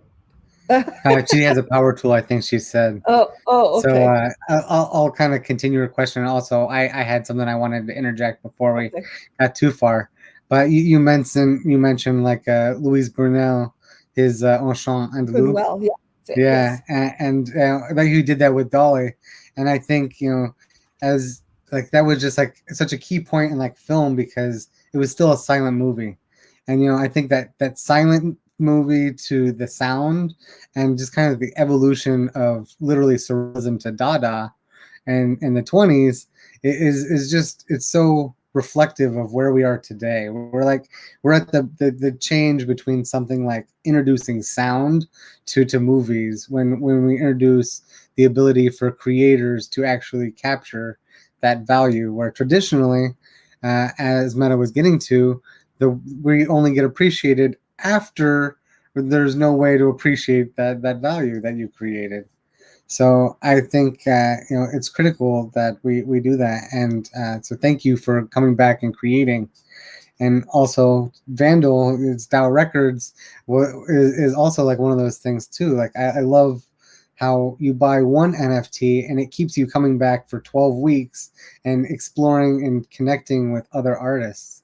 So I think tying that into a movie as well and having like splitting it up so people can own sections of a movie that's, what we're all working on. It's just amazing. Yeah, that was the exciting part for us because we were like, at that time I was discovering vaults and fractionalizing NFTs, and I had this like obsession. I still have an obsession about vaults and that kind of thing. And I was like, well, how can we use these vaults and how can we fractionalize the film? And then, we were just discussing it and coming up with ideas, and we're like, oh, what if we like put the whole film on as an NFT? And we were like, okay, well, file size limitations are, it's extremely challenging to have, like a 4K film or just an HD film of an hour or an hour and a half duration, and have that just as an NFT. So we looked at. Yeah, but it's still like a massive thing. So we thought, okay, let's split the film up into 100 fragments that each access pass could then collect their fragment, and if they wanted to, they could put it in a vault and receive a parity token. They could go join the liquidity pool on Uniswap and just like have fun that way with it too. So there are different things we're playing around with, but I think in general, just like this idea of being able to share the ownership of the film in NFT form, I think is really super exciting for us personally. Yeah. Yeah. So your mic, Mom. I pressed the wrong button. That's why. Now you guys are over here, and I didn't know what I did. But anyway, what was I going to say now? Yeah, like to start off with, first of all, we have to make the film. We have all these interviews, and like I said, there's almost 45 people. There's a couple of people we're still waiting to try to talk to. But the other thing that we're doing is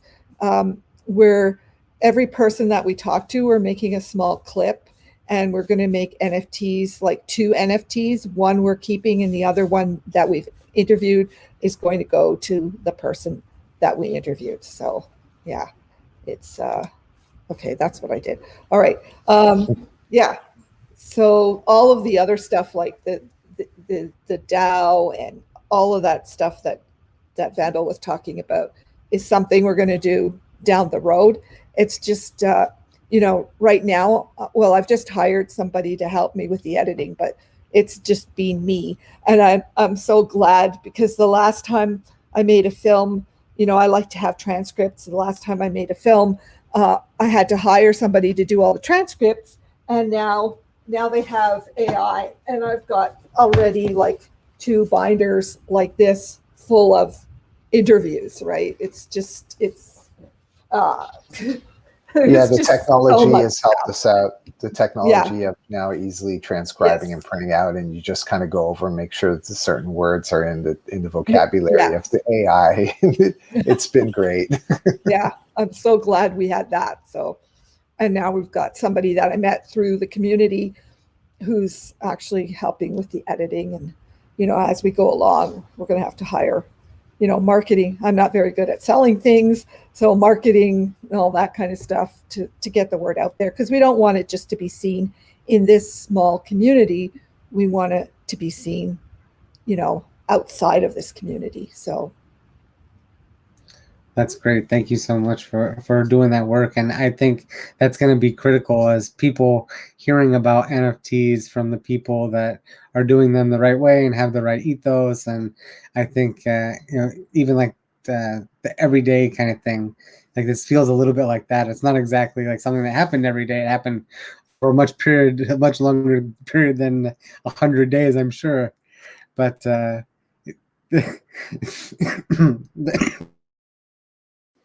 but that partial ownership and like being able to like own a section of it, I think is going to be, it's going to give people a new perspective and take on it. And one of the things you also said, like people not kind of appreciating the art, and I think that is really another thing that's going to change coming up. And I think $50 for someone making a movie that's impactful and that people love is, you know, it's criminal.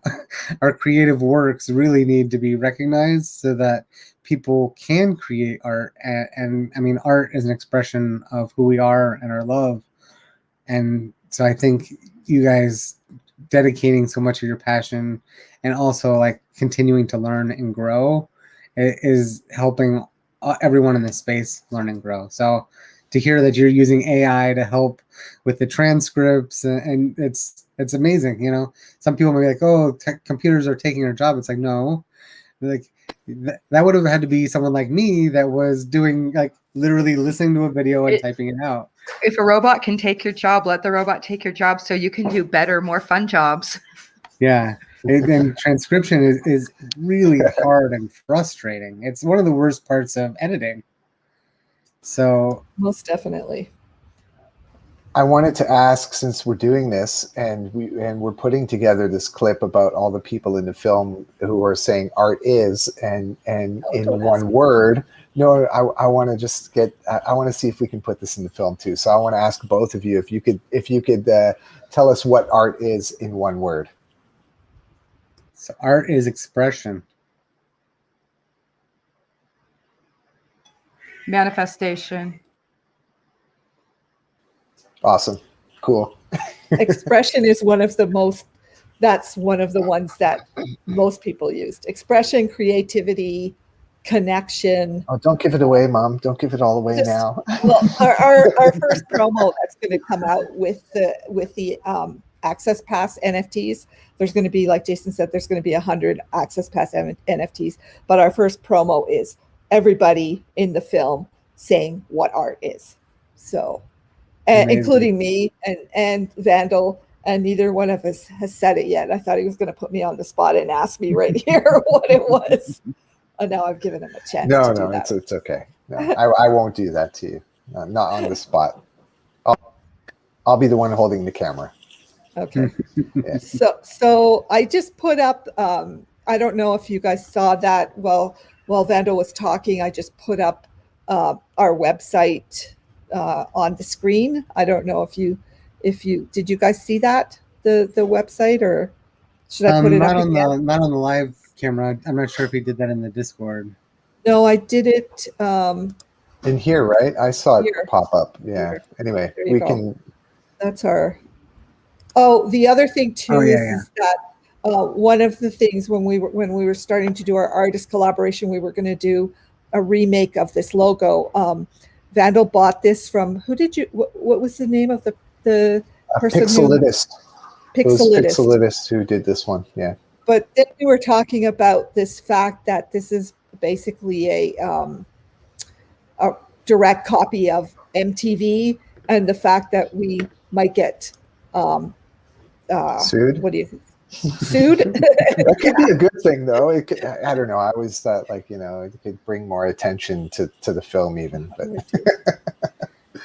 anyway, yeah. I want my NFT. Yeah, we're gonna Exactly. we're trying to contact Dire Straits to see if we can remix that song. It would be awesome to get them to do it. Be. That would be it would be incredible. awesome to get See if them they to wanna do it. do I mean, a why version. not ask anybody?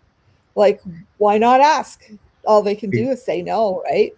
So Yeah, exactly. I think that that's going to be something else that we see is people having the courage to approach people they normally wouldn't, and breaking down kind of the barriers of even like classism and you know, just because someone is a talented artist or a mainstream artist doesn't mean that they're not looking to learn or grow. In fact, I find that a lot of the big people that I talk to, like, they've dedicated so much of their life to the creation process. So they're always looking for new paintbrushes and ways to express themselves as well. So yeah, definitely reach out to people that are creating and doing things that you like, and help them do things better. Thank you very much, Vandal and Gemini, for coming on, and also Thanks. thanks all the for work having us. you're doing. Yeah, Thank you so it's much. really Appreciate exciting. it. Thank you. Don't forget, I want my NFT coming soon. Well, in the summer at least. We'll Have a keep good our eyes day. peeled. Thank you very much. Awesome. Bye. Thanks. Thanks. Bye bye. So next up we have Luke from One High. Lookington. Yeah, Lookington. Hopefully I my saw health him is backstage, so nice. hopefully he should be here soon. But man, that's so cool. I can't wait to own part of an NFT movie. Well, the whole thing with NFTs is like might even get me to go to grad school, to be honest. Use my degrees in art history, and it just kind of went, well, I don't want to hang out with art historians the rest of my life, right? I mean, really. I'm an artist, and I You kind don't of want to hang out with me? Are you an art historian? Are you?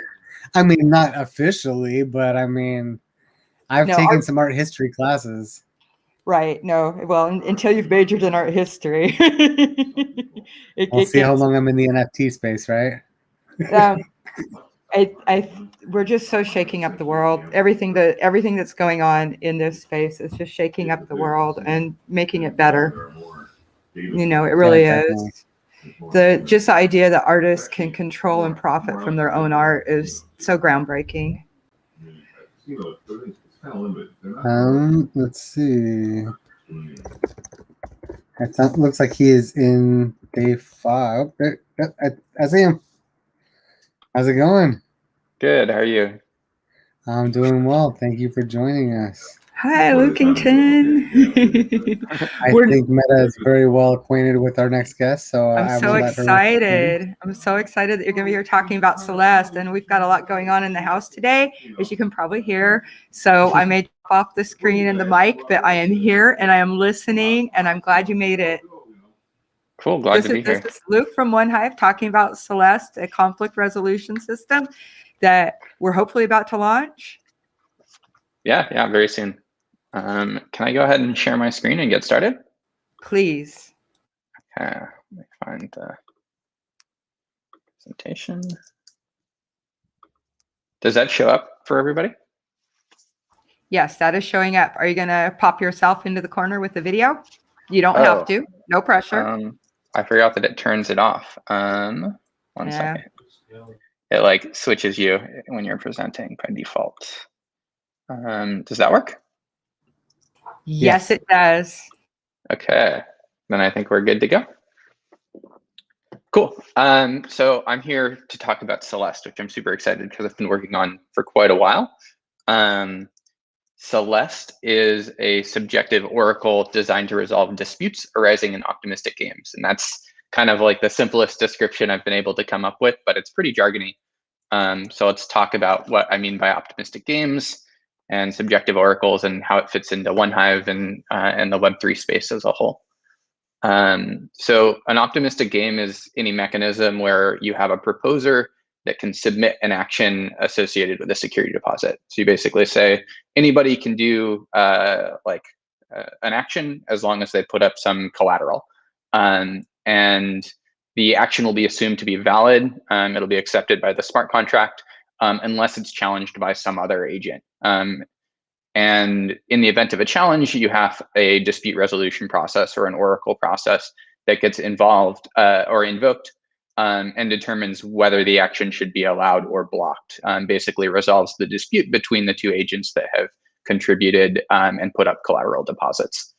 And the reason this is super useful is because the smart contract itself doesn't need to know all of the logic for determining which action should be allowed or not. And you can have a much heavier process in terms of dispute resolution that's rarely used. And so this is really helpful when it's computationally impractical to do things on chain, which is why we see things like Plasma or optimistic rollups, where you have a process that can be computed completely deterministically, but you get this massive scalability benefit if you only check things when things are challenged. And so that's an example of a more deterministic, optimistic game.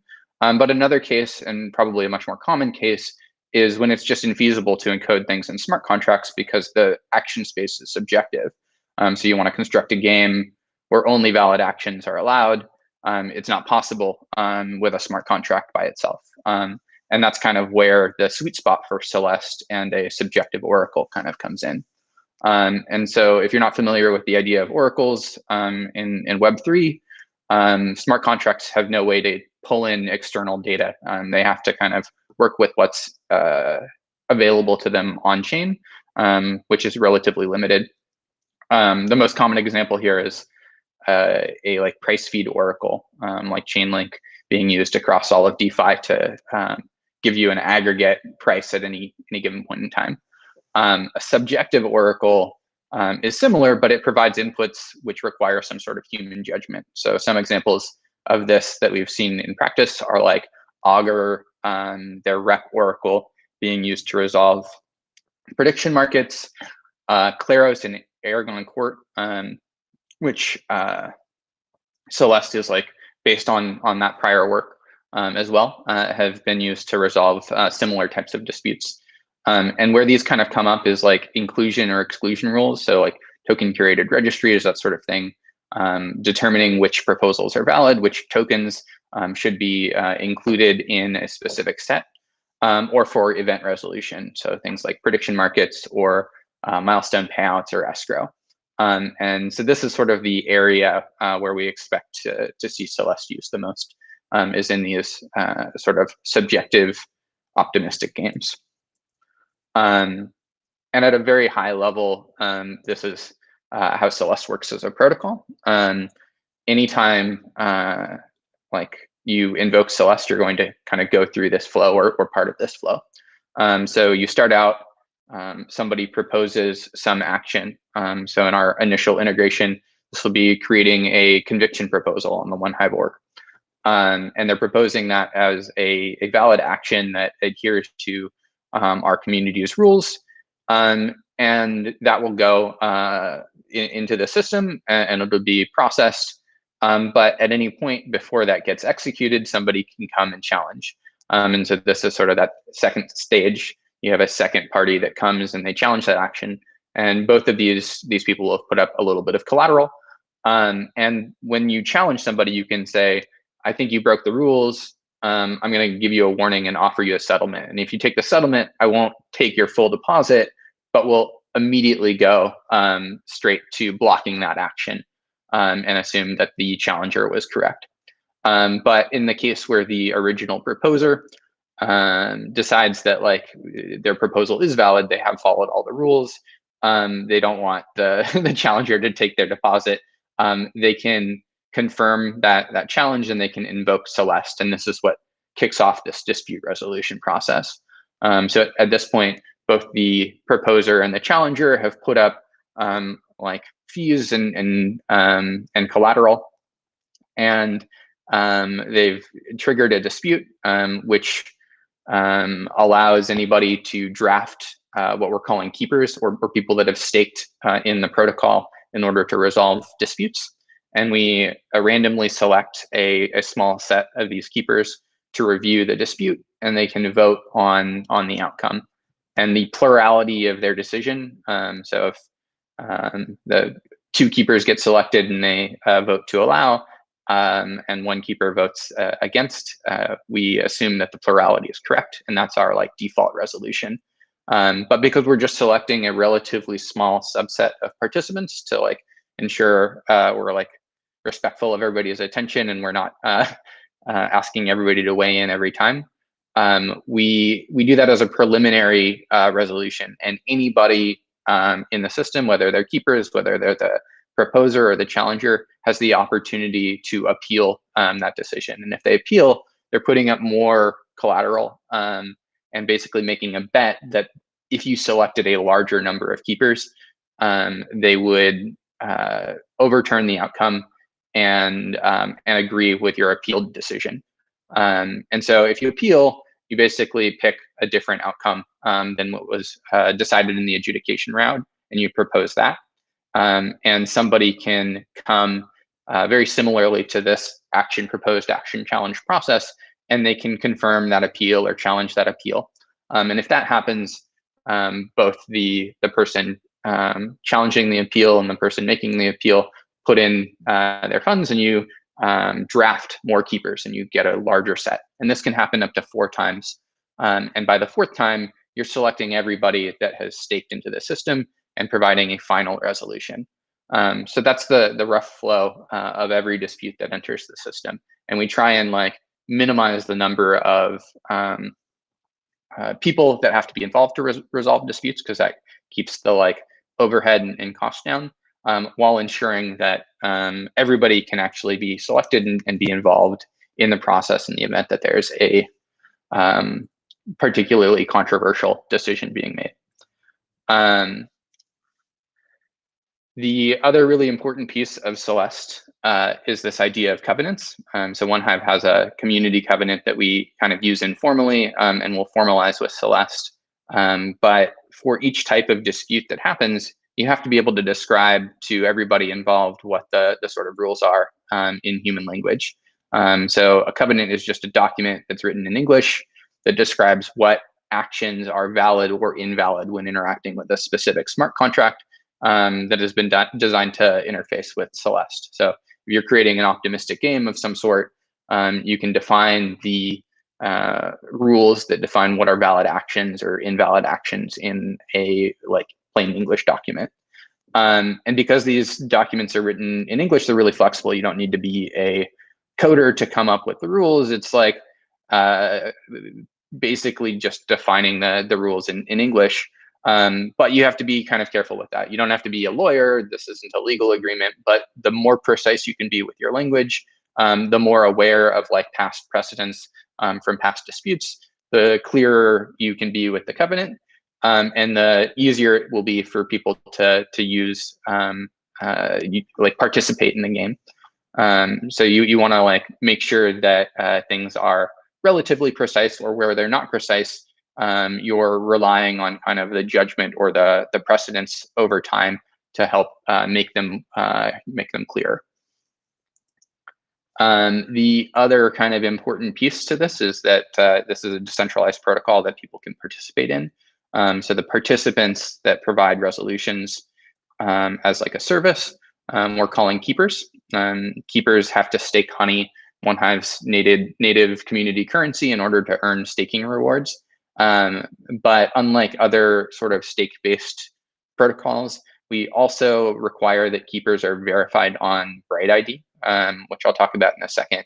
But Bright ID is a decentralized sort of social network designed to provide social Sybil resistance and prevent people from creating more than one account. And based on that like verification status, the amount of honey an individual can stake in the system is capped. And this is really, really important for us because one of the main things that we want to achieve with the protocol is to provide a check on some of the misalignment when you have token-based governance, when you have whales that control a large amount of stake and can kind of make arbitrary decisions. We wanted to balance that by making a more democratic system, and by limiting the amount of stake that can be used. We ensure that the signals coming in from keepers to resolve decisions are primarily coming actually in a more democratic way from individual people, and the stake is just a matter of ensuring there's like an incentive to actually show up and vote, ensuring there's an incentive to actively participate.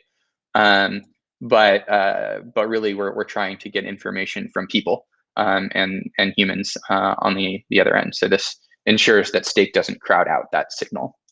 Once you stake, you may get drafted to resolve a dispute and may earn additional rewards or be slashed depending on performance. So when you're staking, you're basically volunteering to be on call in case a dispute arises, and you get rewards just for staking, but you also earn rewards as part of the process of resolving disputes or dispute fees. And each time you're drafted, you're going to have to review the relevant covenant for that dispute, the action that was proposed, any provided justifications, and then commit and reveal a vote or a portion of the stake honey will be slashed. So there's incentives all along the way to actively participate once you're staked. And just to kind of talk a bit more about BrightID and how we're using it.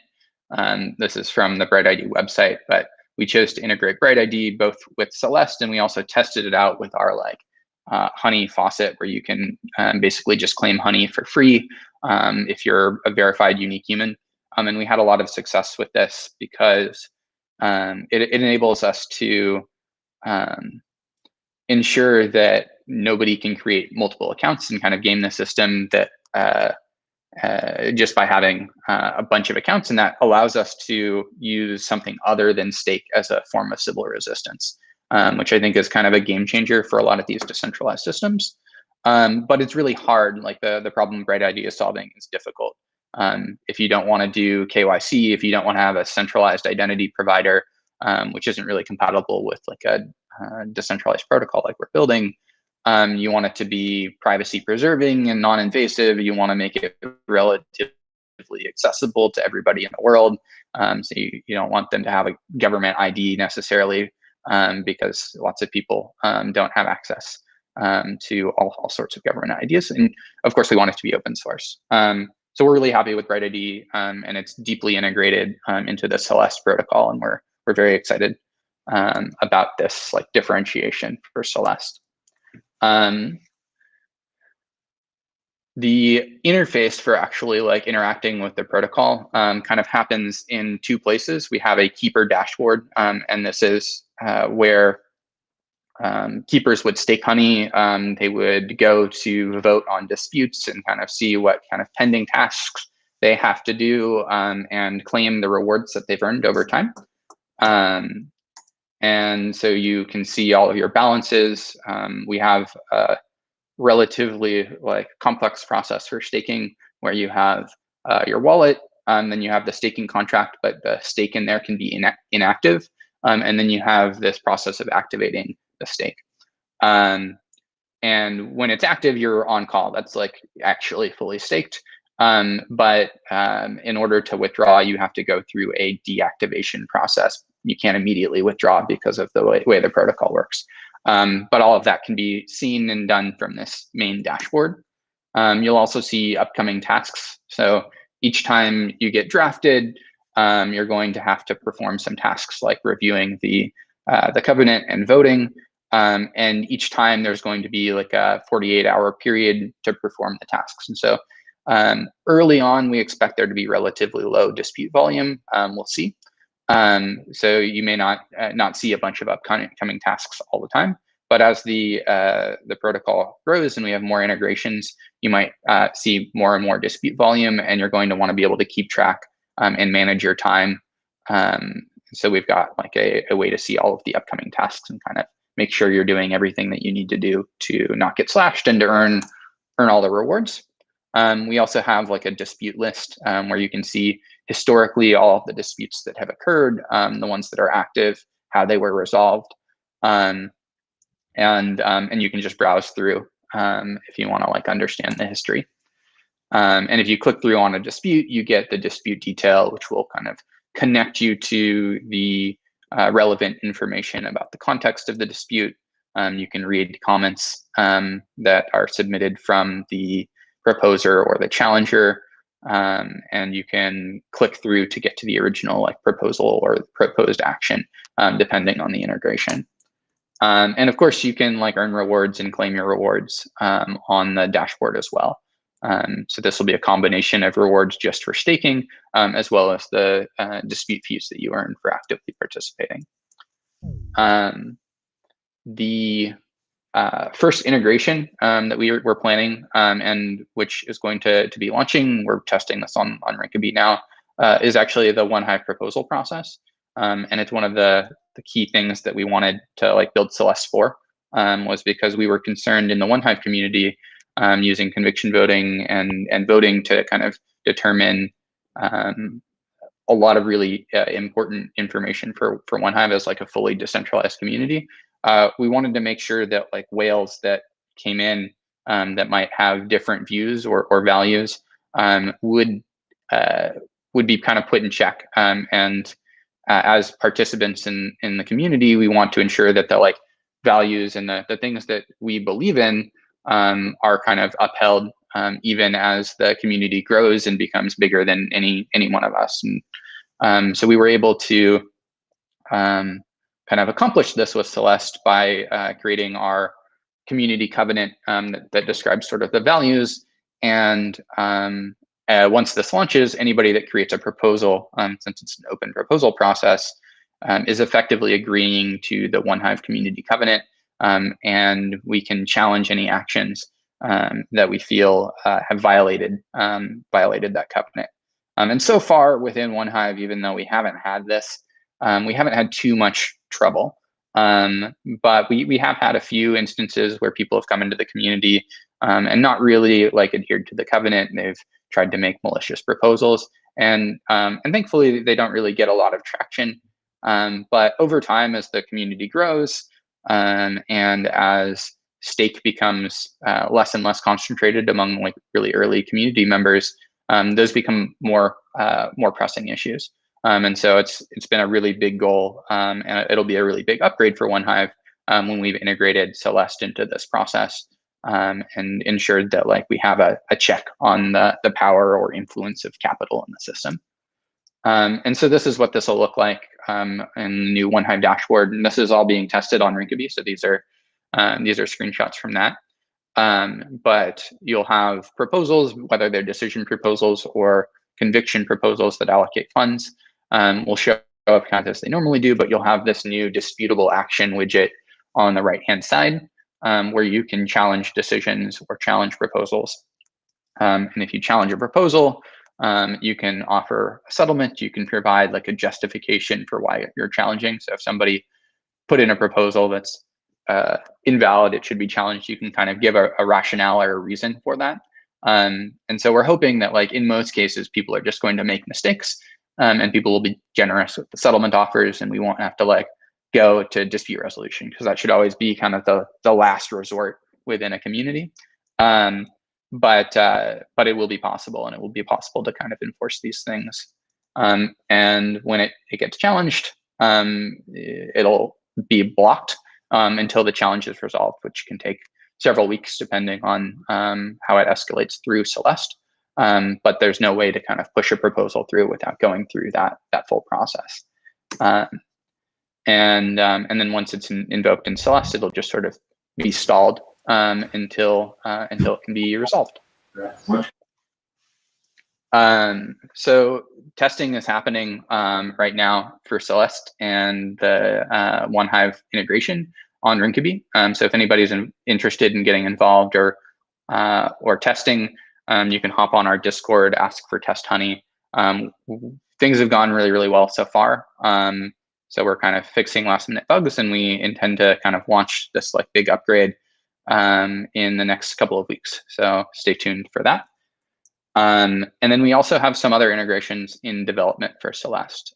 So the Garden Swarm is working on taking the like onehive.org interface and making it possible to create new conviction voting DAOs with your own tokens or creating new tokens. And this will also include the Celeste capability, so you can have a covenant for your proposal process. The Token Engineering Commons, which is forking the onehive.org interface for their bonding curve based DAO using conviction voting, is also planning on using Celeste to moderate proposal validity. We've got this project called Quests, which will define open bounties and milestones, and can be an extension for DAO proposal processes or open bounty systems. And it'll use Celeste to mediate disputes over whether things have been completed or not completed per the specification.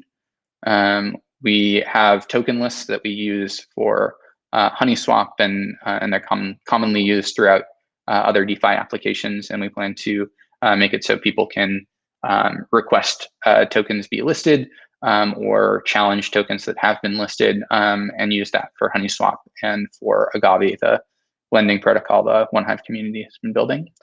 And then we also have an NFT project that plans to use Celeste to allow communities to create canonical sets of NFTs. We're starting a OneHive history of OneHive canon with unique art inspired by significant events within OneHive's history. And we'll use Celeste to ensure that the NFTs that are considered part of canon meet specific criteria, but allow any artist to actually contribute to the set. So yeah, that's kind of what's on the horizon. But we also have ecosystem grants. So if you're interested as a developer and you want to build something using Celeste, you may be a good candidate for an ecosystem grant from the OneHive Common Pool.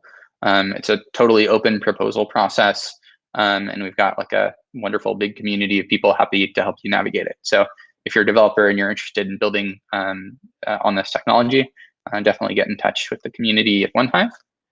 And that's kind of it.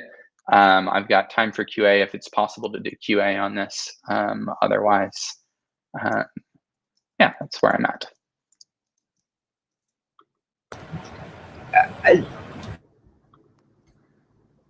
Oh, you're muted, Meta. Yeah, the question I have, and you kind of touched on it, so it's not necessarily, and hopefully grinders won't start immediately, it's not necessarily dispute resolution then, is it? Because you're talking about using it to kind of channel the artist flows for canon and stuff too, to sort of help direct the community. Yeah, so I mean, it's dispute resolution specifically for this optimistic game use case where somebody is going to provide an action and somebody may challenge it, and then you need a way to resolve this conflict between two parties. But it's not general dispute resolution in sort of the legal context where you're having really complex interactions between two parties and you're doing those things. That is specifically for this optimistic game kind of use case. But this optimistic game use case is actually very broad in terms of what you can do with it. So the NFT use case, for example, it allows us to create a canonical set of things that have some significance because they're part of the set, but we don't have to be super strict in terms of who's participating as an artist. We can make it relatively open and say, as long as you're submitting something that follows this criteria, you can propose any NFT be included, and it's just subject to challenge. And so it enables us as a decentralized community to have really open processes that anybody can participate in, while at the same time providing that curation and sort of boundary and criteria based sets. So a lot of the things that you sort of rely on a centralized institution to typically do in terms of filtering lists that show up on platforms, moderating content, that sort of thing can be done in a much more open and inclusive way with something like Celeste and these covenants. So without getting into any personal details of conflicts, can you kind of talk about any kind of conflict examples that you guys have used for this? Is it purely conviction to do intent, or also personal conflicts? Yeah, I mean, the limitations in the system are that you need to have public context. So private disputes between people with a lot of like private information as context are not going to be a good fit. But if everybody's participating in like an open protocol and somebody submits like an action to this open protocol and there's enough context publicly to resolve the dispute, then it will be a good fit. And so like a specific example, the One Hive Community Covenant basically talks about making an inclusive space. It's based on the open source contributors covenant, and how we would sort of enforce that across like different environments is that if there's like a project that kind of doesn't uphold those values in terms of how it interacts with people, but it then goes and requests funding from the common pool to like support its activities, it would be totally reasonable for somebody to challenge and point to these sort of violations and say, this isn't something we should be funding from the common pool resources, because the people that would be receiving the funding, the project that is receiving the funding doesn't align with those community values. We've also had instances where like individuals have basically lied on proposals, and it was possible to sort of go through and sort of show historically that they've done that, and that would probably be a good grounds for challenging actions as well. But the protocol hasn't launched for this yet, so we will kind of see how the precedence history goes, and like what ends up being like the kind of common interpretations of some of these like human readable agreements.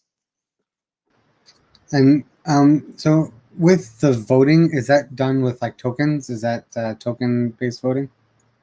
So it's based on staked tokens, but you're limited to the amount of staked tokens that you can participate with. So we use Honey as the staking token for Celeste, but the amount of Honey that any individual can stake is limited by Bright ID. So I have a lot of Honey, but I'll only be able to use a very small fraction of it to participate in Celeste. I think the max Honey initially will be 30 Honey. So about $30,000 worth of Honey right now. And so that's quite a bit, but it's not like a whale that has millions of dollars can come in. Everybody is sort of on an even playing field. So I think it's pretty different than token-based voting in general. Different than sort of like Claros or Aragon that use pure stake as a process, because you're limited by Bright ID. So it's probably much closer to like a democratic system of like one person, one vote than it is like pure token-based voting. But it's somewhere in between along that spectrum. And it sounds like they don't actually have to stake their tokens for their current dispute resolution. They can, wherever their tokens are already staked, they can kind of vote with them. Is that right? No, you have to stake in the system to participate as a keeper. Okay. So you stake, you get rewards for staking, and you get the possibility of being drafted to resolve a dispute sort of at random. But you have to like lock your Honey up for some period of time. There's an opportunity cost there, and you risk being drafted and having to spend time resolving a dispute or getting slashed. Does that clarify? Yes. Do you think we could take a step back from Celeste and just talk a little bit about One Hive in general? I've Sure. got plenty of questions, and I'm sure the beehive goes pretty far down. So obviously, Honey and everything is one of the first things that I saw on XDAI. Can you tell us a little bit more about just kind of the infrastructure and footprint of One Hive and a little bit more about the general DAO or group? Yeah. I mean, One Hive, I kind of describe it as a cybernetic superorganism living on Ethereum's layer 2, because it's really sort of taken on a life of its own. We have a process where we distribute Honey via conviction voting, and that process allows us to fund lots of different things. So there's working groups that we call swarms that are working on marketing or working on translation, or there's one called Morphosis that does organizes like classes and education for community members, which is really cool. we've had projects kind of spin out, like HoneySwap, which is a fork of Uniswap v2 on XDAI, and is now going cross-chain and doing some really cool stuff on the DeFi space. And you've got things like Agave, which is a fork of Aave that spun out as a project as well. And so like OneHive doesn't have like a super clear roadmap or like a very defined narrow scope. It's kind of a community of people that have kind of come together around different values that are building cool things that happen to also flow back into the common pool. So we get like a circular economy. And as that economy grows, everybody in the community benefits. And it's been really, really cool to see that, because as like one of the early community members, it's gotten to the point where I can't even keep track of everything that's going on all the time. And I'm just constantly surprised by the cool things that members of the community are doing. Oh yeah, one of the first intros that I had, aside from the Honey Faucet, was Metaverde, and you know, she's always talking about what's happening in OneHive, and so I'm really thankful that you know, she was able to get you on, some of the other people to help tell us a little bit more about it. It really, it sounds like a very similar community to Metagame, where there's just so many people working on different parts of the Hive and kind of making everything better. So thank you so much for the opportunity to come and tell us more about it. Yeah, thanks for having me. Yeah, thank you, Luke. I mean, this has just been such an amazing experience being involved in this community. I could never thank you enough. Oh, was I on mute? I could never thank you enough for getting this going. I might have been on mute. I heard you. So thank you. Our next speaker is not able to make it, so we're going to talk a little bit. If you'd like to talk any more about OneHive, that's fine. Otherwise, we are clear to kind of talk amongst ourselves, I think, Meta. Yeah, talk more, Luke. I don't have a hard stop. I'm happy to hang out with you guys. We can talk about OneHive or Metagame or anything, really. Yeah, that'd be great. So, I mean, let's just kind of talk about some of the things that we've heard today and how they relate to everything else that we've heard this week. So, today is obviously the party day. And as I said at the end of yesterday, it's so funny that we come in with like a preconceived notion of what the day is. And there's just so much bleed over into everything that we do that, I mean, conflict resolution is a huge part of how we have fun and how we can all kind of live together.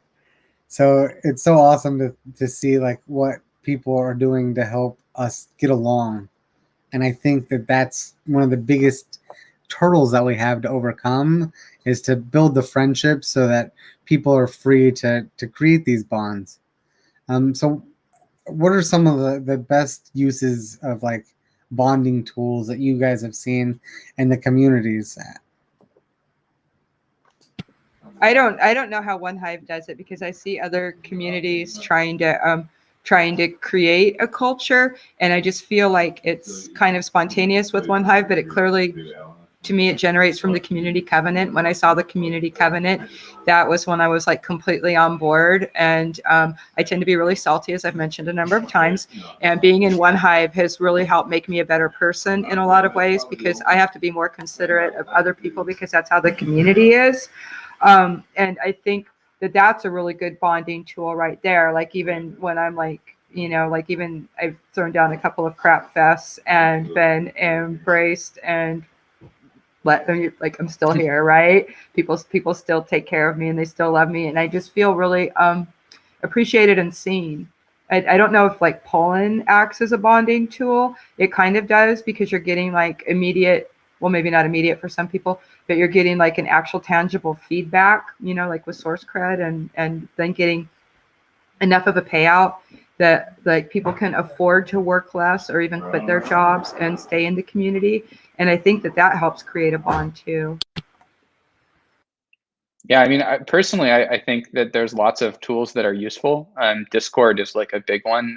I found like when we moved to Discord, it was really amazing to see that like you could just hang out with people in voice chat. There's like a groovy bot that like lets you listen to music and hang out. And I think that like the tools are important, but it's the humans that are wanting to interact and like creating a culture of like interaction and like fun. And like, I don't know, we've had the pandemic this year, and for me, like that's been really, really hard in terms of like making connections in the way that you like would typically do. And I've found within One Hive this year, a lot like a really great sense of community, and in terms of like, yeah, we build stuff and there's like crypto and money involved in terms of like projects that are sustainable and whatnot. But I think for me, and I think for a lot of the people within One Hive, and I see this in Metagame as well, although I don't spend as much time in the Discord. There's this sort of sense, and Metacartel as well, of human relationships for the sake of human relationships. Like we're all friends and we're doing something cool together, and that's the focus. And I think in this space, there's this idea that community is really important, and there's a lot of like companies or projects that are really like relatively centralized, and they've got a very clear like product goal, and they want to create a community around that. And it's a very different vibe in a lot of cases from like a really community first or like community for the sake of community, and everything else is sort of like on top of that or like in support of that.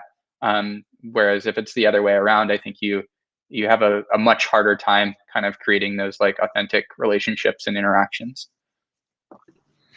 And I think you also touched on a really key point that I've tried to emphasize, is that, you know, we're people first. And, you know, there's maybe a lot of pressure to kind of live up to be like some inhuman, like content generating machine. And, you know, obviously, you know, our family and our friends and our children and the people that are around us in our daily life and our own personal well-being should always come first. And I think that is one of the things that doesn't get said enough. You know, if one of us has a life or personal responsibility, you know, they shouldn't feel pressured or influenced to, you know, change what they're doing to fit like the crazy workload. And I think having that personal connection and the direct bonding that you're talking about, that Metacartel, One Hive, and you know, Metagame does, it really makes people rather than just content machines. And I think that's goes to how we recognize value and how we appreciate each other. You know, so it's not a winner take all situation in making friends. Yeah, making friends is definitely positive sum. Yeah, the more friends that you make and the better friends that they are, and the deeper you connect with them, the better you understand kind of their needs and their pains, and the better we can all work together, because no one has an easy path through all of this. And every part of our lives is you know, something that we've got to deal with physicality.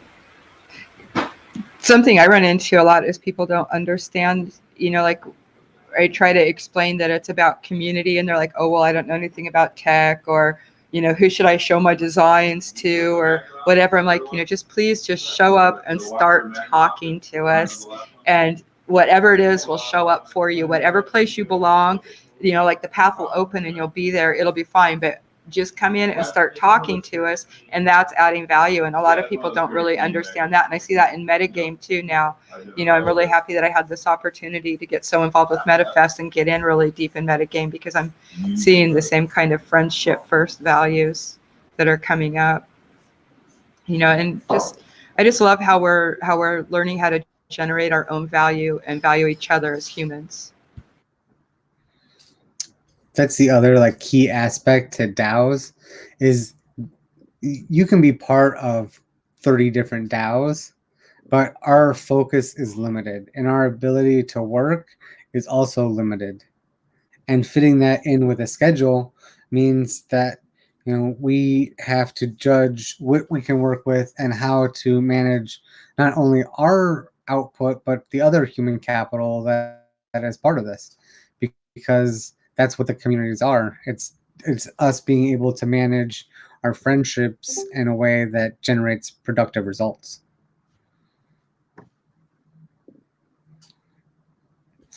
So I think we lost Luke's video. I'm not sure. Oh, I still see Luke. Oh, good. Yeah, I think I'm okay, but I'm in an Airbnb right now, so the internet has been a little bit shaky. Are you in Portland? Yeah, I'm in Portland now. Yeah, I'm jealous. I really like Portland. Oh yeah. It's been good so far, and things I are would- starting to open up, and it's been Mhm. good. Yeah, We're trying to find a house though, and that has not been going good. Real estate market is like insane right now. So is that happening everywhere? I know California. Like 5 years ago, when houses were 400,000, I was like, "This is crazy."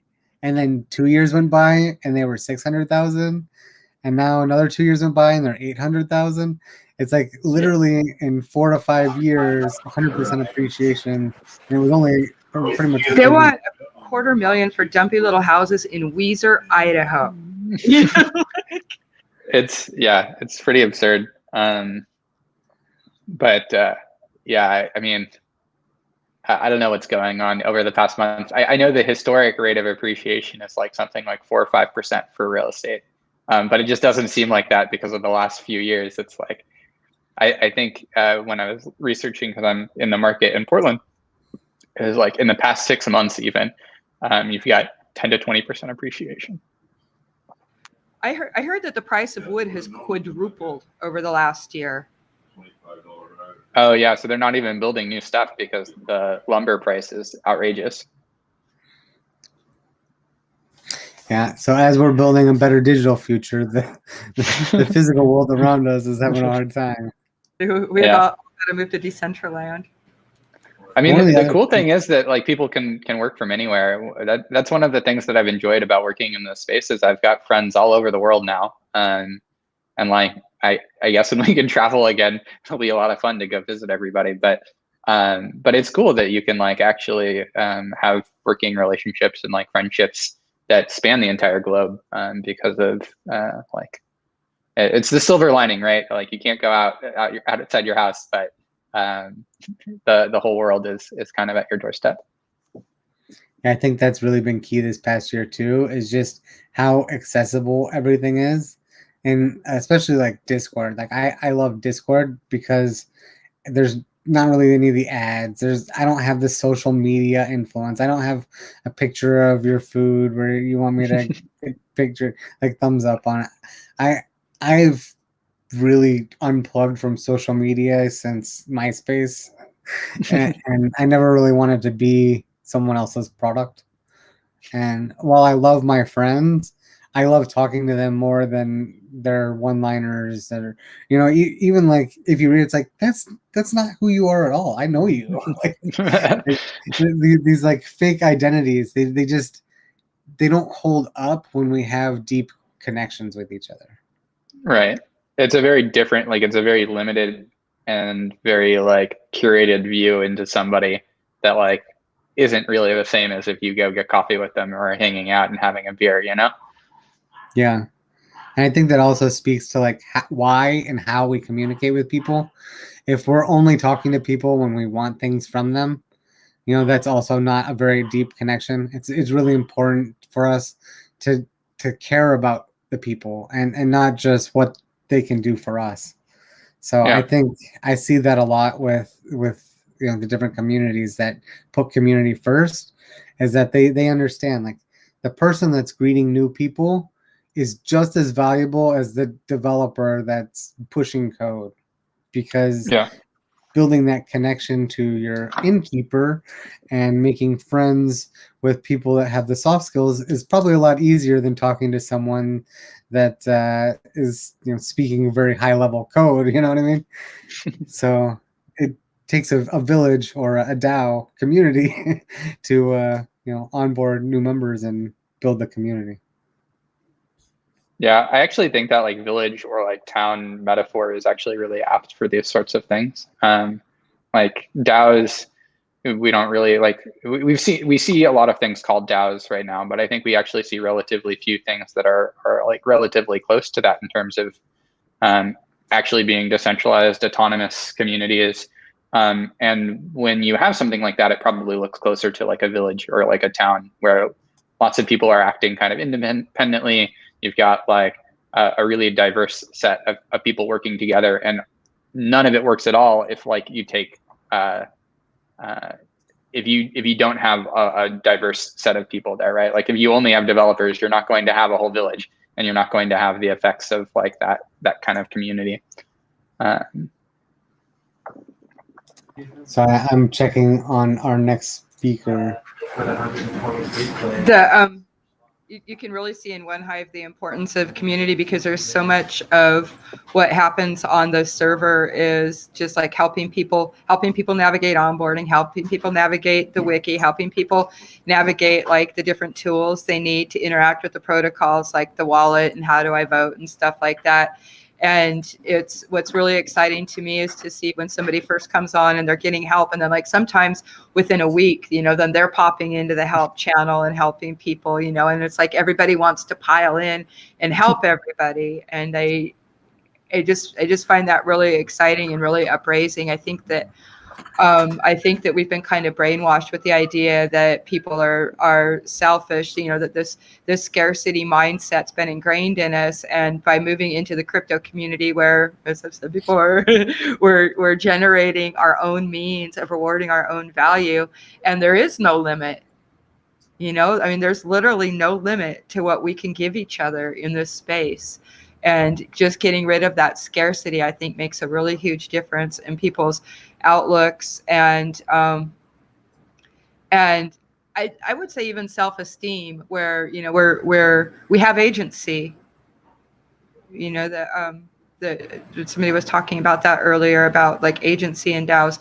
Any one of us can act any way we want. We don't have to go ask somebody's permission to build something. We can just start building something. And if what we're building is interesting or useful in any way, pretty soon there's going to be a pile of people that are going to be in there that are going to want to help build. You just have to just hang tight and it'll come.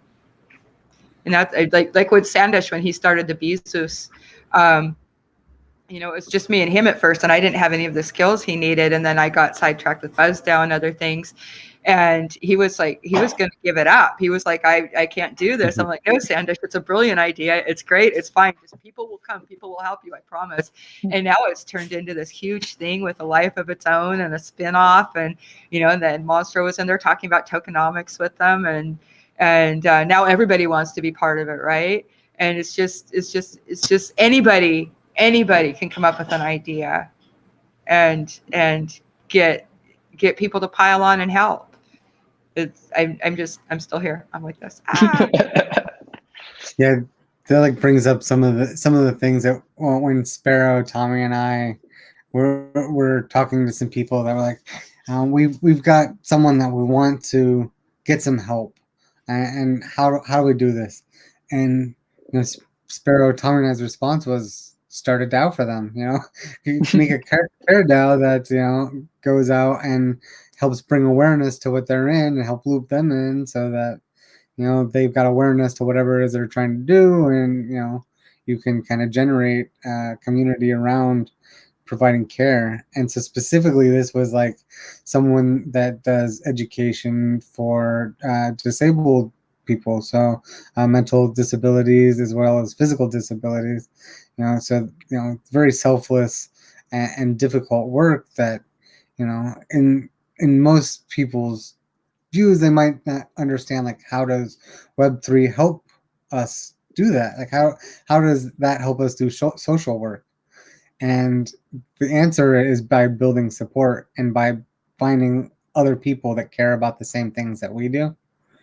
So that connection and is something that we can signal through means. It's not just I put a like on your page that says I believe in it. Like, we can literally give our address. This is our cryptographic proof that we're behind you. Reach out to me if you need help getting this view out there, or even the ability to directly have funds applied or sent out to things in a way that is purely transparent.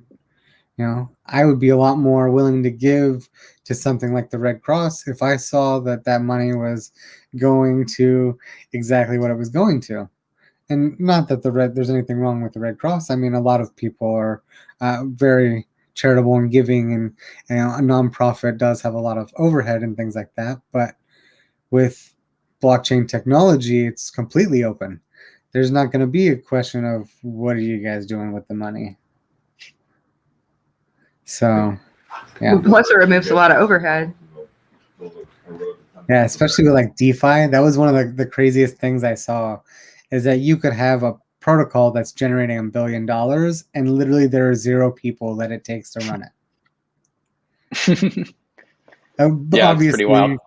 for ongoing support and community support, it takes a team. But once code is live, it's live. It doesn't take a team.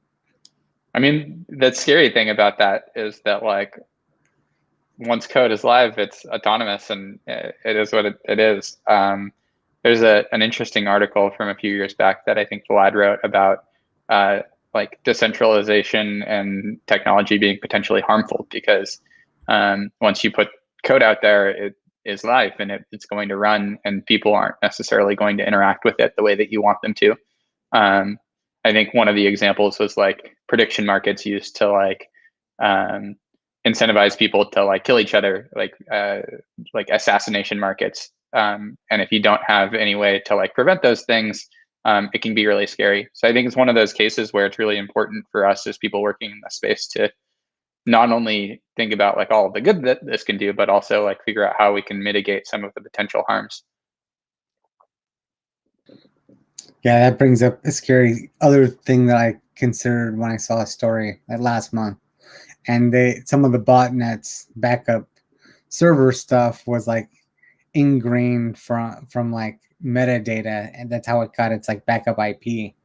And as we build these like permanent setups for data, it's kind of scary what permanent data can mean if it's not curated or have an ability to pull anything from it. No. It's like immutable ledger that's transparent for everybody is definitely a consideration when it comes to data privacy. And I think that'll be big when we talk about conflict resolution too, is because these problems are going to be larger than a single community to tackle. And while we say like think globally and act locally, I think like these metaspheres that are also generating, where like Uber House or some of the other things that they're just kind of like a conglomeration of all these communities. It reties like the locality and like the direct connection between the different communities at like a personal level as well.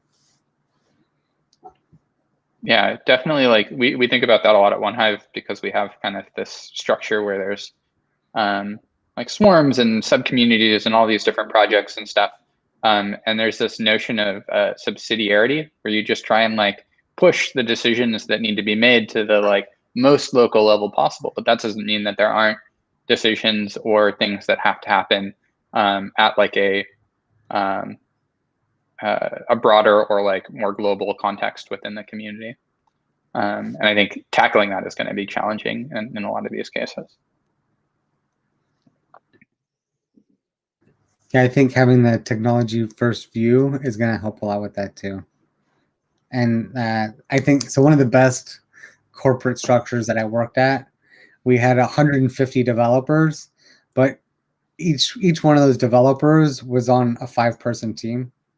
And so on that team, you've got pretty much like your lead developer, you've got their backup, you've got someone that they're training, a QC person, and you'd have your product manager, which is overseeing a few of these different teams. So it builds an ecosystem where that team has full ownership of everything they're doing. They can do whatever they want.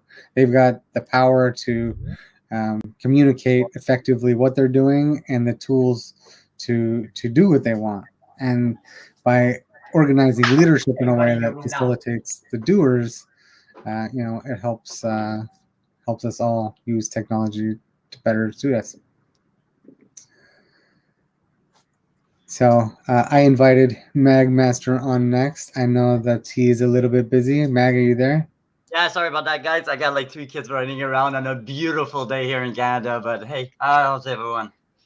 Yeah, I mean, I said at the start of this, we should never apologize for being people, and being able to run around outside with your kids sounds like the best environment of the four of us. Well, I'll tell you, the smile is just as big as anything else when you're around your kids. That even though it seems that sometimes you can be exhausted, you still have that smile when they hug you, no matter how tired you are. Yeah, that's great. And I think, what we were just talking about for the last hour is how being a person first is super important. So yeah, I think us opening on that is a great open. So thank you very much, Luke, for joining us and hanging around for the extra talk. I really appreciate it. And Yeah, it was a lot of fun. forward to learning more about One. Thank you, Luke. Bye. So, Mag, are you ready to talk about MagNFT?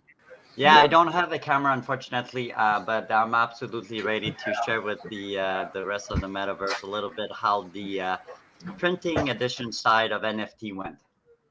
Sure.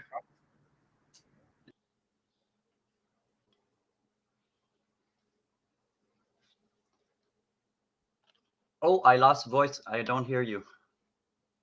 I hit mute. There you go. Yeah. So, would you like me to stay on video to kind of support some of the things you're saying? Yeah, absolutely. And I find you look so much better with me with that T-shirt. I want that T-shirt. That's an awesome shirt, dude. I know this is easy in crypto. So, yeah, Syncus made voxel wearables, and then I turned them into real shirts. So this is one of them. Look at that. Oh, yeah, it's awesome. I love it. I'll get some of my MagNFTs from the shelf. Dude, that's so kind. I was going to ask, was that a MetaFactory shirt? Yeah, this is a upcoming MetaFactory shirt. Nice. So Syncus actually in the December issue of MagNFT, I wrote my article all about this shirt and some of the other ones, but you can see the progress from original art to wearable to shirt.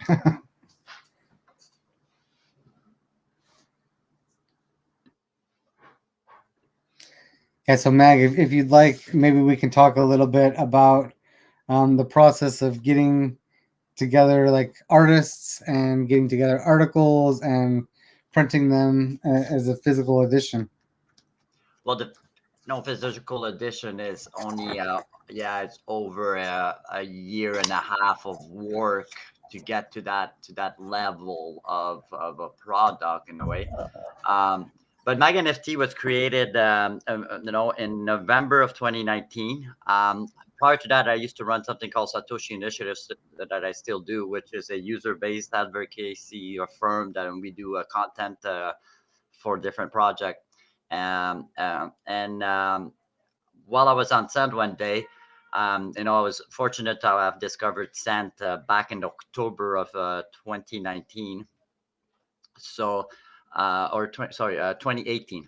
So yeah, 2018. So making it that got to see Sand go from a more of a technical posting platform to slowly having creators find Sand, start posting on Sand, and the aesthetic of the look of the posts made the art look so amazing on Sand compared to different topics being more programmable.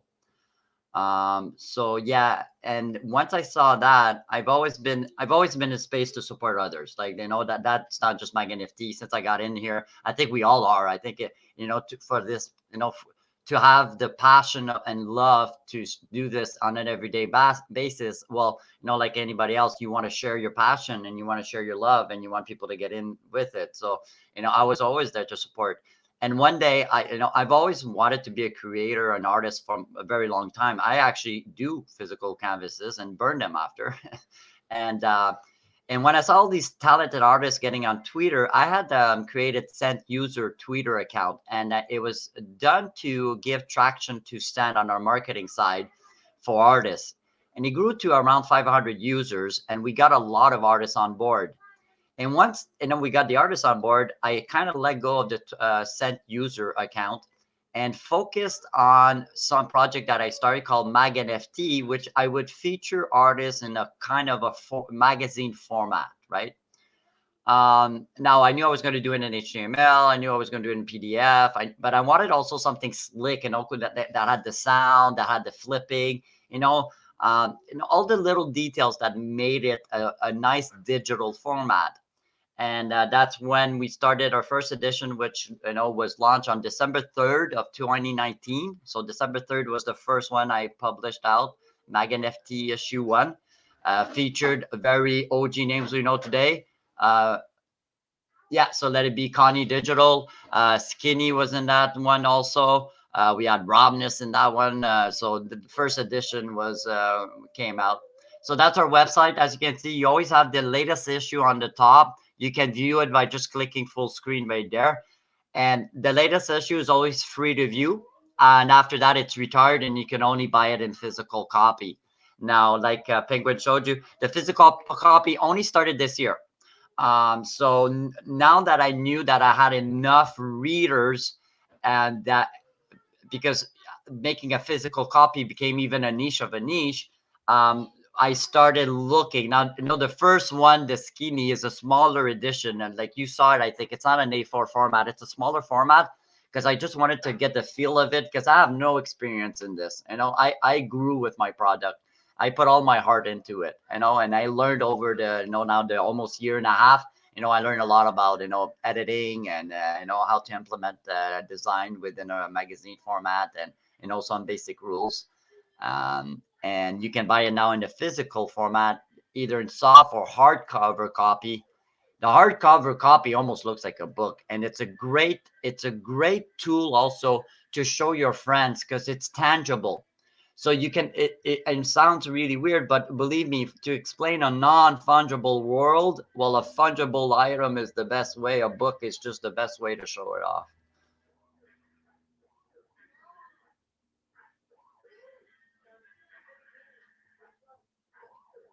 I don't know if I lost you, Penguin, or you still there? Yeah, sorry, I muted myself. That's how it works. I talk with a mute, and I hope everyone hears me. Go ahead, I'll let you go. So what I was saying is just how amazing they are to like actually hold them, and there is like something to be said about like having the NFT or seeing the NFT and then having an ability to hold it and show it and read about it in a way that is either presented by the artists themselves or by someone that has taken a lot of care and love to talk with the artist and figure out what makes the artist tick. And one of the things that just stands out every single month is just the caliber of art. This time, I'm not sure if you saw, but we had Beeples, we had Soldier Boy, we have this is my article right here. So we've got Malibity. And just every single article every month is just so full of amazing stuff. So you're getting a little bit of the preview for some of the assets that were generated. This also is the unofficial program of MetaFEST. So if you wanted to capture some of the event, these are going to be the raffle tickets that we have later today. And so it's one of my pleasures every month to be able to write for the magazine. And it's just even more a pleasure to be able to hold the copies afterwards. I discovered Ahmed, this guy, dude. I look at this, man. And you know what? This was what I love about my magazine is that I got to curate a lot of art. And I'm not even a curator of art. But, like this guy, so Ahmed Party, he's from Ghana, Africa. And he's actually an established artist. He's got contracts and everything. And he did the depiction, the one on the top right hand, that one right there. that's a depiction of the 16th chapel, but in an African culture, theme. And I just went, holy smokes, man! And I own it. I'm fortunate enough that I own it, and also it's just beautiful. Yeah, I think especially with like what we just talked about last time, and being open to cultures and the people being like who we connect to, it's really important to keep connecting with new people and interesting people that are helping push the narrative forward. So yeah, especially like this one, I love just the Michelangelo 16th Chapel, God meeting man, and there's not the single canonical version of God or who man is even. Well, not just that, we saw so many, how can we say, reproduction of the 16th Chapel lately, like from and trust me, these are OGs, but a lot of Marty did one, Pascal did one also, actual live one also, and it's all within the same, like, how can I say, modern flavor to it. It doesn't change the whole thing, it's adding or modifying, where Ahmed comes around and totally changes it. Like it's a whole new thing. The theme is, and how can I say? Remember, I'm French, so I'm limiting my vocabulary in English. But the theme is the 16th Chapel. But it's nothing. It's not that. This is all made by him. The whole the bodies are made by him. Everything. He just inspired himself from it. He didn't actually utilize it. He just got inspired and then created this whole entire piece. And I just went, wow.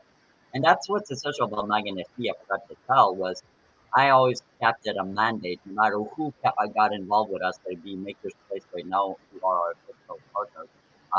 But let it be anybody, it was that the mag is at least 60 to 70% of no names, people that have sold less than 5 or 7 ETH, nothing really established.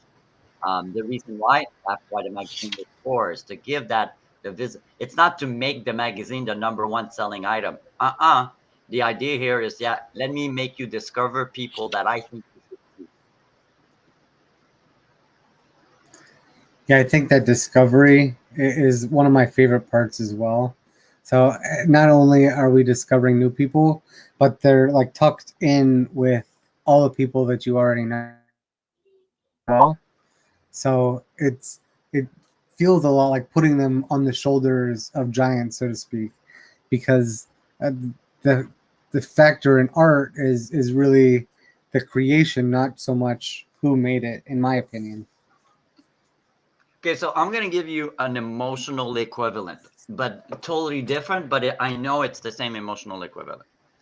When the artist sells for like bigger than he thought, sometimes it's an ETH, sometimes it's an ETH, and because depending the artist, right, the amount. But and then he goes, and you see it on Twitter, you can feel the appreciation of the guy when he goes, oh my God, this is the most money I ever sold an art piece. Thank you so much. And your head is like, oh, dude, you're just starting. You're so good. But the feeling he's getting, right? When I have because he's all alone, he's thinking, geez, I'm just my little self that created this piece, and somebody was willing to pay so much money, but not the money side that he likes. He likes the appreciation of his art, of his work, of his creation. When I get people that tweet in comments, like once I remember wrote and tagged its mother, when, oh my God, look, mom, at whatever, I made it in MagNFT. Dude, I get the same feeling. For me, that's like selling at 2-3 ether. That is just like, it's like, dude, I'm just a little guy behind the computer. For you to get that feeling, rock on. Thank you so much. That's what drives me to make the magazine. Yeah, to that point, I remember the first issue that I wrote an article for. I was so proud of it. I bought 6 different of the hard copies and sent them to my grandmother, my mother, the artist that I was writing about, and the artist that I was writing about's agent, and kept one for myself and then one to give out in the future.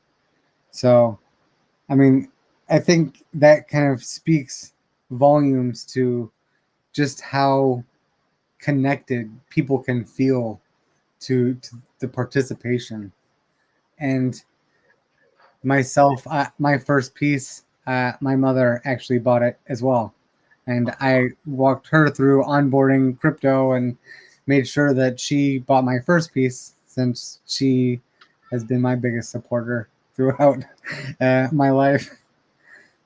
So, yeah, I think having that ability to showcase people that are coming up is infinitely more valuable than giving more attention to people that we already know about. But at the same time, we want to make it interesting enough and relatable enough that people recognize pieces that they see.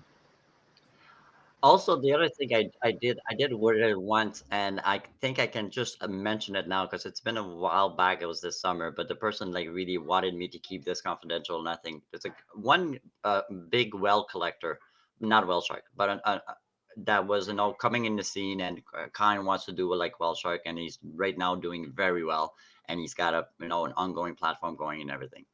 And he came to me and says, listen, yeah, I'm gonna need material for my investors. And he says, I think you can help me. And he made me do a physical hardcover mohawk of his portfolio, dude. Of his entire portfolio, right? With 2 bars. He contacted me, I think it was something like a month and a half later, and he told me, thank you. He said the magazine made the entire difference. Because when I handed them out, he bought 10 of them. Because when I handed them out, the first thing I told him, everything you see in there, I own the original. And then he went with his pitch, and he said, from there on, I got their, he says, right away, I saw their attention. So, it's powerful to have a physical, I know. Yeah, if you look there, see that, you see the skinny one right there, that it's a smaller format, because that was the first, the issue 18. But those are all our issue. If you go back up, I just want to show you something. Go back up. Yeah, go back up, almost to the first issues, first 3 issues. Okay, so yeah, stop it there. This is the beautiful story. Issue number 3. So remember, my goal was to always feature, the little guy. So the third one you see there, issue 3, his name is Peter Well. He's a Mexican, small time Mexican, okay? And I saw one of his tweets. He only had 4 followers, and he had the Bitcoin girl, that one right there. And I went, holy smokes. And he had pictures of all the stages that it took. I went, holy smokes, dude, you're amazing. And he went, oh, but no, I don't sell none. And I said, listen, I'll feature you if you let me. And in return, just give me, because it was a copy of, I think, 50, edition of 50, that one. I said, give me one NFT. And it was the first artist that I would feature that was not known, okay? Because the other one, hands on the other side, the second edition that you see right there, you know him. The third one right there, the fourth one is Crypto Murders. Everybody knows them. But Peter, nobody knew them. So when I posted it, 48 hours, he got on his one-on-one, moderate, made a bid of 3.5 ether. And look, it's just the smile in my, like, if you could see me, like, it's just awesome. His reaction was, and it was, dude, I did nothing. I just highlighted your talent. It took me like nothing, and it was just awesome. He went, like, it really changed you know, his perspective of life, I guess, in a way, because he was very happy, and he got to sell it. Now he's doing good. He's doing good. Yeah, I think that's one of the paradigms that has to change coming up, is that the creators previously were not getting the value. And we even heard with Gemini Rising earlier, trying to make a movie and then getting $50 to show it, is pretty much a slap in the face for creators. And having a way for people to actually own our works, or even the ability to create different editions, like minting different editions, or minting more than one copy, allows us to own our images and share our images in a way that just was not possible like 4 years ago.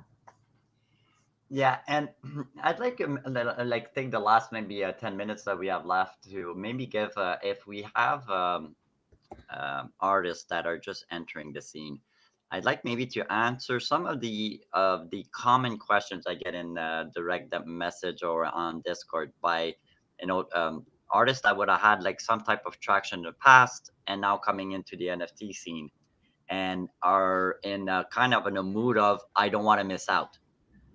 I saw some amazing talent that go and start minting at the first platform they get accepted. Okay, be patient, especially the bigger ones. So the super rares, the Maker's Place, the Asyncs, all the top tier right now performing minting art platforms for artists are overwhelmed.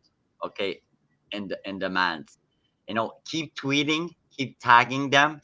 That's how you get their attention, and that's how you'll probably may be able to queue up faster there to get approved.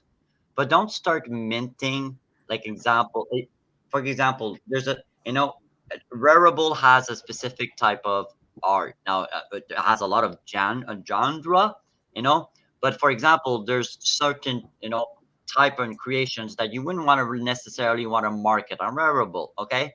Now, if you get accepted right away on Rarible, yeah, you may be tempted to go there that avenue because they're saying, well, it doesn't matter. I'm like, I know I'm good. I know I got the skills. I know, and you'll go and mint on Rarible. But unfortunately, you could dilute your brand because don't forget that the blockchain, you now become also your brand. So you want to keep that intact, and patient is okay. And you're really early in the game. Don't think you're missing out. You're not even close. Listen, don't forget, most of us that are considered whatever the OGs, yeah, we've been in in the NFT scene since 2017. And I can tell you right now, yeah, there's still like we're just at the beginning.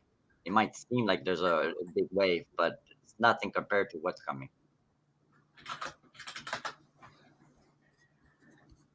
Thank you. I'm trying to prepare our next speaker a little bit. I think that's great advice for new artists. Keep creating, and one of the things that we've mentioned time and time again is its community that makes the change. So for artists to really kind of, especially like artists that already have a community and following, it's really important that they get them behind what they're doing now and start having that conversation with them about what NFTs are, if that's one of the paths that they're going down.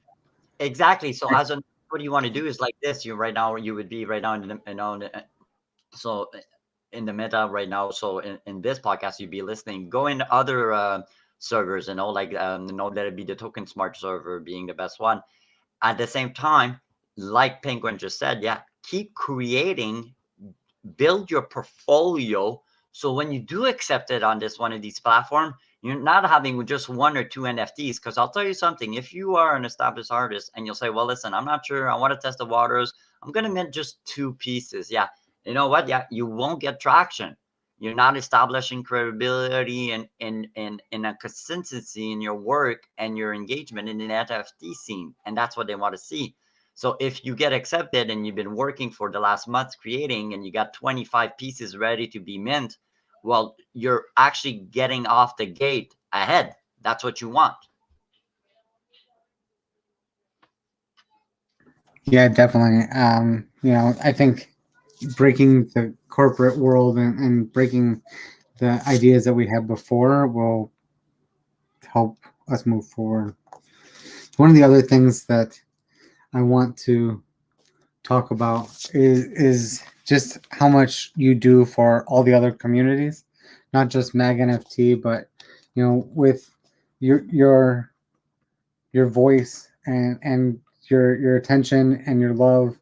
You definitely show a lot of support, not only in the print format, but with your time and making sure that a lot of these artists have a platform that speaks well to them and carries their voice. So one of the big things that stood out to me was the liquidity that you provide and basically setting up pools that help kind of all of these art projects find a place that they can do transactions. One of the big things this week was obviously the roll hack. Yeah. And you know, on the confession that you do a Sunday confessional, you know, you had Skeeny on there, and he was talking about how this directly affected him. Yep. Do you have any advice for the artists that were affected by this that would be good for them to hear or for their fans? You know, I do. So I'm going to go on two fronts here.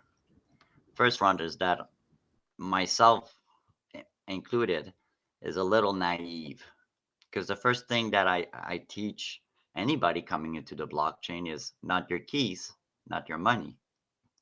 Yet here we are entrusting a third party once again with the keys. So it's kind of an emotional debate, and it's a hard rational one to have. Is it worth for an artist, if he wants to throw in a social token, to pay somebody, because it's like less than $200, you could have somebody mint your contract, mint an ERC20 for you with a cap like roll being 10 million. That's what the cap is. You know, it's tricky, Penguin. It's tricky. I would say to an artist, listen, if you're new to art and you never had an established career in the traditional market, go ahead, utilize roll. If you are an established artist that made his living and still is making his living to this day by traditional art contracts and third party and commissions, I would advise you utilize Ethereum only. You don't need an ERC20. Okay. And once you see that if you do get enough traction in the NFT scene, then money will not be an issue at all for you to be able to contract somebody to create an ERC20 contract for you, and thus having your own social currency. And it will be your keys, your money. That's my 2 cents.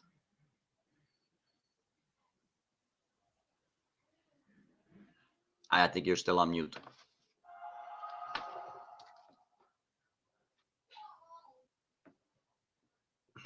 Well, I'll wait until Penguin comes back there, but I guess he's still on mute right now. But yeah, it is, it's still and jump in, Penguin, when you can there. It is a tricky question because, I do believe that role is essential. I do believe in role as a project. I'm very disappointed, like many. But like I stated, if you want to take all the emotion aside and and just basic on a rational argument, unfortunately the rational argument in blockchain is you need to own your own keys. And I know there's only a few minutes left, so I hope Penguin comes back. Yeah, sorry, I was just backstage trying to help show set up and get ready for the event coming up. But Oh hell yeah, no! If Show can't find, Show knows all. He works for a goddamn MTV. He knows what he's doing. yeah, show's definitely capable, but I want to make sure that he looks good. Like, he's the showman, so I got to make sure he's set up. And Yeah, obviously, but this is blockchain, not the miracle worker, right? Yeah. Also, you are a huge showman too, Mag, and I want to give you a big thank you for coming on today, and for being one of the people that is keeping all of our art, moving. And so, thank you very much for everything that you do and coming on today. Before I let you go, to the entire audience right now, you're looking at a man that is not just providing this amazing event to you. This Penguin is everywhere. You heard it. He also writes for the magazine, and he's been established in many other servers. Penguin, on behalf of myself, and I know many in this community, thank you for your contribution. You're a big part of the success, and without you, there'd definitely be a hole. So thank you so much for everything you do. Also, you're just you're just on that pedestal right beside me, on top there. please step up and Well, thank you very much, Mag. I've talked a lot about kind of my mentors and people that help guide me, and you have definitely been a great philosophical kind of guide and also a release for my content. I also don't generate a lot of art and make physical copies of everything that I do make. So having the ability to showcase other artists and even doing my article every month is a big release for that kind of design hunger that I have. Cheers. Without me needing to like recreate or do a new piece regularly. So thank you very much. Well, cheers, and I'll see you tomorrow on Sunday's Confession, 3 p.m. Eastern Time on the Token Smart server for anyone that wants to join. You take it easy. Thanks a lot. I'll talk to you later. Bye-bye. Okay, so next up is the MetaFEST event. So if you are part of MetaFEST and likely to be part of this ceremony, I think this might be the call for you. So I think Peeth will probably be on at some point. Show will be our MC for the event. I led us through the first half of the day, and I figure with all of the amazing award ceremonies that are coming up, that we would let Real Showman take care of telling that to you. So, Show, can you hear me? I think that's a yes. He just stepped from the backstage and should be here any second. Pete, can you hear me? I'm looking at my screen. We've got the MetaFest Season 1 Closing Awards, Purging, and the Cleansing Season 2. So what that means, let's see, message. Okay, Show will be here in a second. What that means is that MetaGame has a specific Dunbar number that we're targeting. That is 150 people that are active and helping out. So we are significantly over 150 people. We are at 200 people plus, which means that, hey, Show, how's it going? There we go. That's what I'm talking about.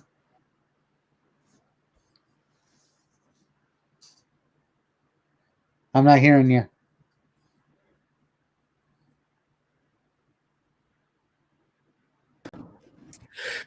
Hey y'all, my parents just bought me a computer. I don't know what the metaverse is at all. I'm like pressing buttons. There's all these wires. I don't know what's going on. But what I do know is that, yo, what's up, MetaFam? What is up, MetaFam? Oh yes, Season 1 was awesome as shit. What is up? Can anybody hear me? Yeah, we can hear you loud and clear. It has been a crazy season. Thank you so much for joining us, Show. Yeah, wait. I have to hop in. Like, I have to hop in Discord. I have to do all the things. Which Discord? Not our Discord. You might get a crazy echo. We're here on the stage, so. Yeah. We're on this stage. We're on the stage of life. We're on the stage of the digital things. Shout out to everybody who's here. What's up? We got, we have so much in store today.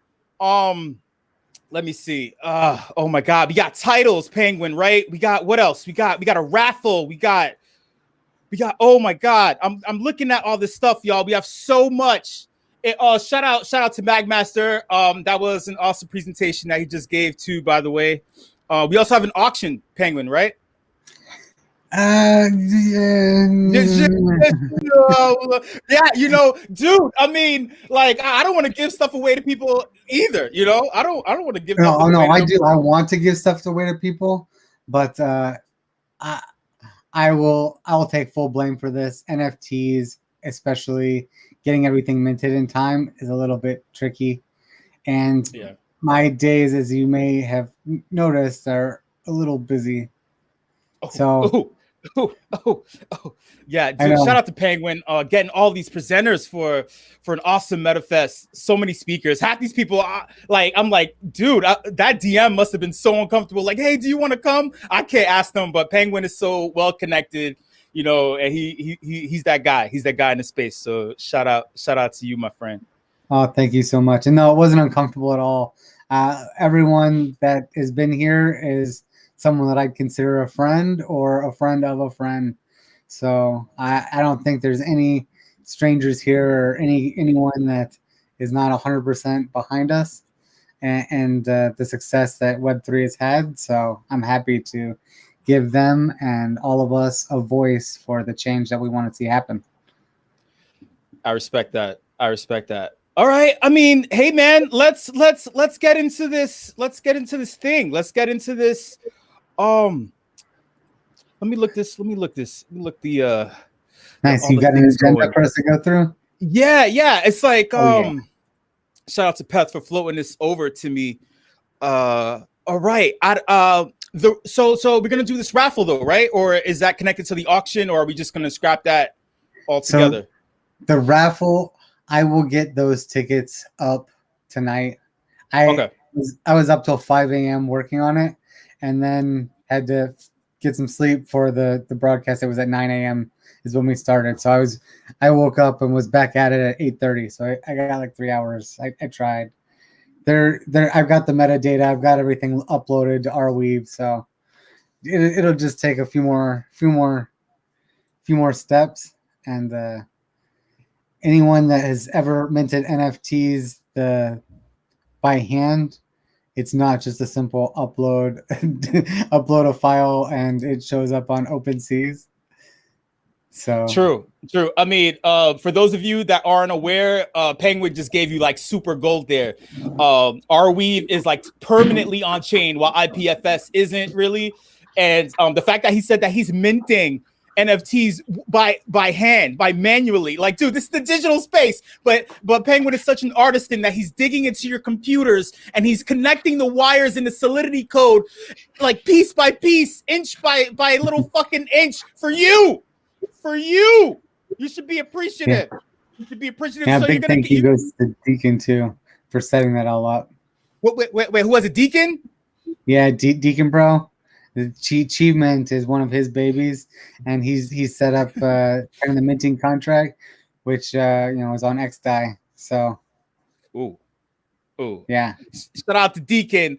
Shout out to Vanilla-Delphia. Oh, yo, here's a hot take for you.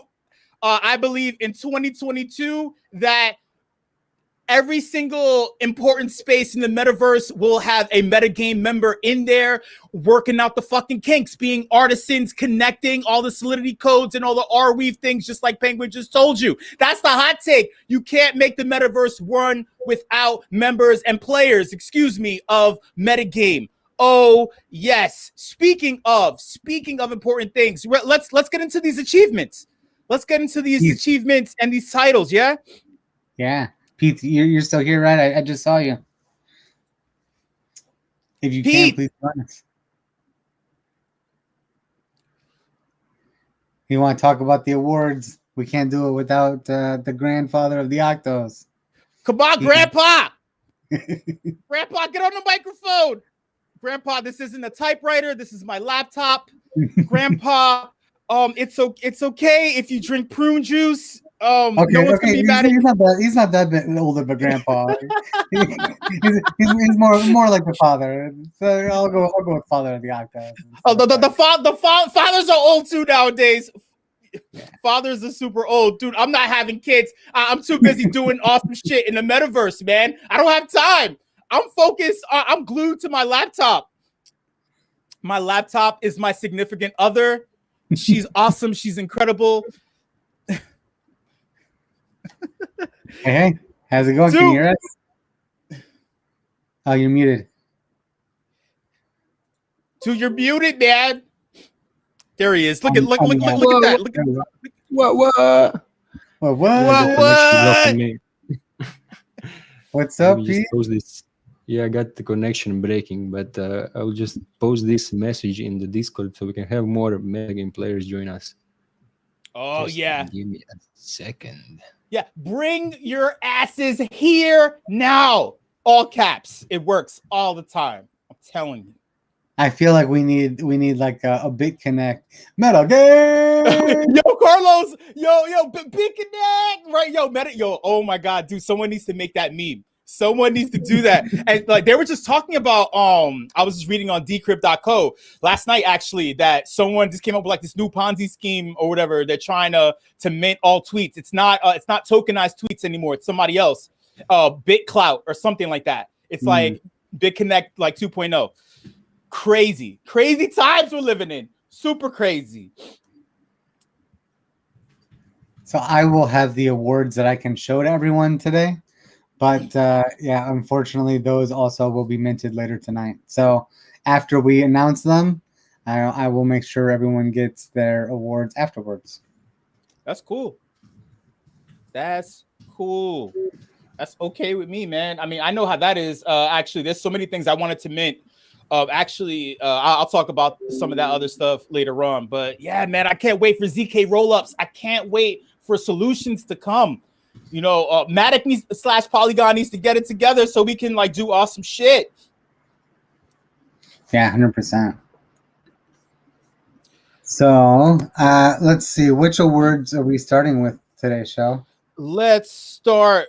All right, so we got a bunch of names here, right? I have a long list that I received, and I guess I'll just go in order. All right, so there are members of MetaGame who have received a bunch of praises, basically, right? And they range between 4 and 5 a piece. I guess I'll be reading the praises, or we'll be fielding titles after I say the members' names. How's that going to work out?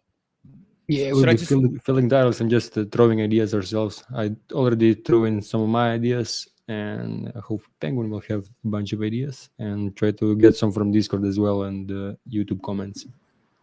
All right, cool. Okay, let's just hop right in. All right. First up, wait, yo, I gotta see some emojis. I gotta see some GIFs, emojis on whatever platform you're on. YouTube, if you're in Discord, anywhere you're watching this right now, we need to see the love. Show us the love. What's up? Yo, season 1 was incredible. I need to see this. I need this energy in my life. Let's do it. Come on. There you go. That's what I'm talking about. That's what I'm talking about, man. I know it's funny, but I love speaking through GIFs, and the Initial server is one of the few places that I do that. Like I don't have to say too much. I can literally just have a good time and post GIFs, and it's exactly what I'm trying to say. Yeah. There's so much I can communicate through the perfectly crafted GIF, the perfectly crafted meme. You know, it's like too many words. Words aren't enough in a space where we get shit done. In the metagame players get shit done. They don't have time to talk you to death. I have time to talk you to death. I'll talk you to fucking death. But we like to get shit done around here. And speaking of an individual who gets shit done, here's the first person. Luxumbra. Shout out to Luxumbra. I'm going to go through all the praises, and then we're going to start fielding and brainstorming the perfect title. Shout out to my homie Luxumbra. Here's the first praise. The first and the master executioner of metagame. Ooh. Oh, yeah. Ooh. Here's the next one. Totally different. Dancing around. Luxumbra, you be dancing around, son? You be dancing? Crazy. Can you share the screen? Can we have other people see that? Yeah, man. Dude. Let me dig in so I can share. Dude, I'm just gonna be pressing buttons, man. Give me a second while I do this. Hold on. I will also kind of preface that Show has got an amazing setup already. He's the only one of us that's figured out how to get his insets and stuff, and yeah, he's doing that through some magic. Damn. Yeah. But now we can't see you, show. No, it's okay. You don't have to see me. You can feel me. In metagame, you feel my energy. You feel my life. There you go. There you go. Oh yeah. Oh, All right. damn. I told you he's got the magic. Damn, son. I'll move me off to a little corner here, a little corner of the metagame server, a little corner of the metaverse. All right, Where so can I set my username here? I have no idea. So one of the things that's already popping out for me for Me. Luxembourg Settings. is maybe calling him the Undertaker. Thanks. The Undertaker Ooh. is probably a good word for how much work he gets done and undertakes, as well as being Avatar. the executioner. So this guy, Mason. Ah, that's you, Mason. Like what I wanted to say is that emblem that he has, that's like the emblem, the logo of the Ryukyu Islands in the south of Japan. I think. Damn. Wait, let me find it. Ryukyu Islands. Yeah, that's the OBS. That's the OBS logo. That's Miss Hantha is our streamer today. He's on camera duty. Jelly had to take a break. He's been doing it all week. I will put it into Tavern, I guess. You can see it in Tavern. Let's get down the list. Wait, let me change just to.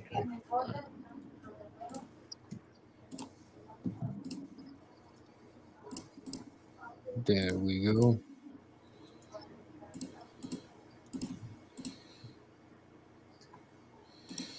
Okay, sorry to tell you how to do your magic show, but I think it might be better if you had a different background. It looks crazy for us to have ourselves there. No, I know. So like, I'm trying to just make sure you can still see it without me showing my private keys and anything else. That's please give me a moment, y'all. Sure. So yeah, let's talk a little bit about Luxembourg while he's doing some magic. What do you think, Undertaker? How are we gonna distribute these awards? Are we coming up with names for people, or? Yeah, the thing is that there's 47 people on this list, and so I thought it would make sense to just have like one badge that we fill in the award in the metadata rather than making a custom achievement for all 57 of these within the next hour. So, I don't know. Like, do we have some badge sort of thing ready, or should we do that at the closing of the MetaFest and just put out some bounties for people to design them?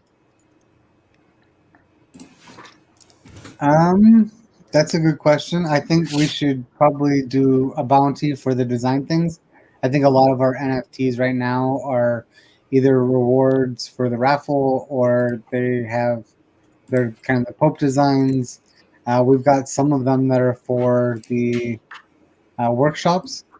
So the colored octopuses that LKH did, those might be a good thing, since I think a big part of the awards is also kind of figuring out what part of metagame they helped with. So having the different colored octopuses could also signal the type of cred that they generated for us. Yeah. All right, so I guess we'll be rewarding the titles, and then we will mint the achievements later. And yeah, these are the praises that I don't know. Is he sharing his screen? No, not anymore. I think we lost him. I see a paper husk, a Fredringi, and I'm sorry, other spacer. Who might you be? All right, I'll just open this until he comes Other back. spacer? Yes. If I didn't say your name, do you wonder who you are? Do you have a black hat on? Oh yeah, it's me, Michiel. How's it going? What's your name? Michiel. Oh, Michiel. Michiel. It's Miggy. Michiel. Oh, thank you so much, Michiel, for jumping in through MetaFest and really participating in every aspect. So thank you. Thanks. You're doing amazing. Thank you. Also, Pablo, thank you so much for joining us. Thank you guys for the content. Can you hear me? Yeah, we can hear you fine. Okay. And I see It's Show. been great, guys. I really loved all of it. NFT Day was my favorite. Oh, thank you so much. Also, Meta Dreamer, it's so great to see you. Thanks for joining us. Oh, so that is what the titles were for. I see. Okay. Yeah. So the idea is like the people gave praises to these people, and the idea is that we will come up with cool titles. So it's not just this person did this, but like Luxembourg got the first and the master executioner, and like Nice. not just he wrote the thing, but capturing the meme.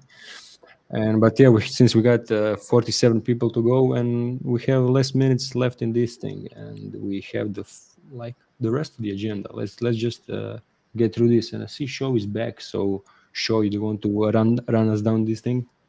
Yeah, sure. All right. So I mean, we just settled on Undertaker, right, for Luxembourg, correct? There's you hear no me? Undertaker. Yeah, Okay. I think we agreed to. We'll figure out all the exact things after that. So maybe. Okay, let's just read cool, the people cool. and All praise. right. Yeah. We got Nomeski capturing the meme, being the fallen angel source of light in the darkest of times, writing and writing and writing, keeping our myth alive and providing wisdom. This sounds like a poem. Let's fucking keep it going. D-File Zebra, shout out to D-File Zebra. He got to praise the scribe master. We got Miss Seth, master of the gifts, mastering the quantum state, being a magical creature open to help in insane hours. Very true. I know that personally. Giggling uncontrollably, being the meta smith. Dedication and creativity and abilities that show people how to create the changes we want to see. We need more people like that. Next person, I keep praising this guy too much. Penguin, the master of multitasking. The pole squid, being the octopus, loving and talented tentacles that are omnipresent through the DAO space.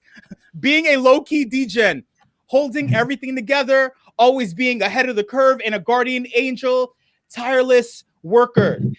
Or tireless work, I should say. 150, producing MetaFam's first rap song, being cool as ice, audio video wizard. This Bullock, longest live hacking session. Wow. Weathering the storm, leading the resistance in the matrix, debugging. M Prime, the meetup master, onboarding, keeping our community engaged, helping us hear each other, and having the patience of a god. The community focused. Peace. The Kraken extending into social networks, pushing the boulder up the hill, keeping his weird doodles. Octo founder, having continued love and dedication to MetaGame. His love and dedication to MetaGame have built a gamification of the real world that focuses, that forces direct interaction and promotes blending of ideas. We need more people like that, pushing the mission forward. Shameless dedication. Tommy. Kind words. Squeezing the meta pace through the eye of the needle. I like to squeeze things too. Being a great host to new curious octopi and for helping carry us through MetaFest. Being the fiery chili bean and supporting the great taco initiatives of 2024. Oh, yeah. Ugling fire underwater, drifting in space behind the scenes, and opening the portal of every Discord server. Taking his time to guide, help, and welcome, and help welcoming and provide effort during MetaFest. We got bag holder McFomo III pushing the envelope. Has been telling incredible stories while the crunch was happening, baking us big donut brains, having ability to think and act quickly,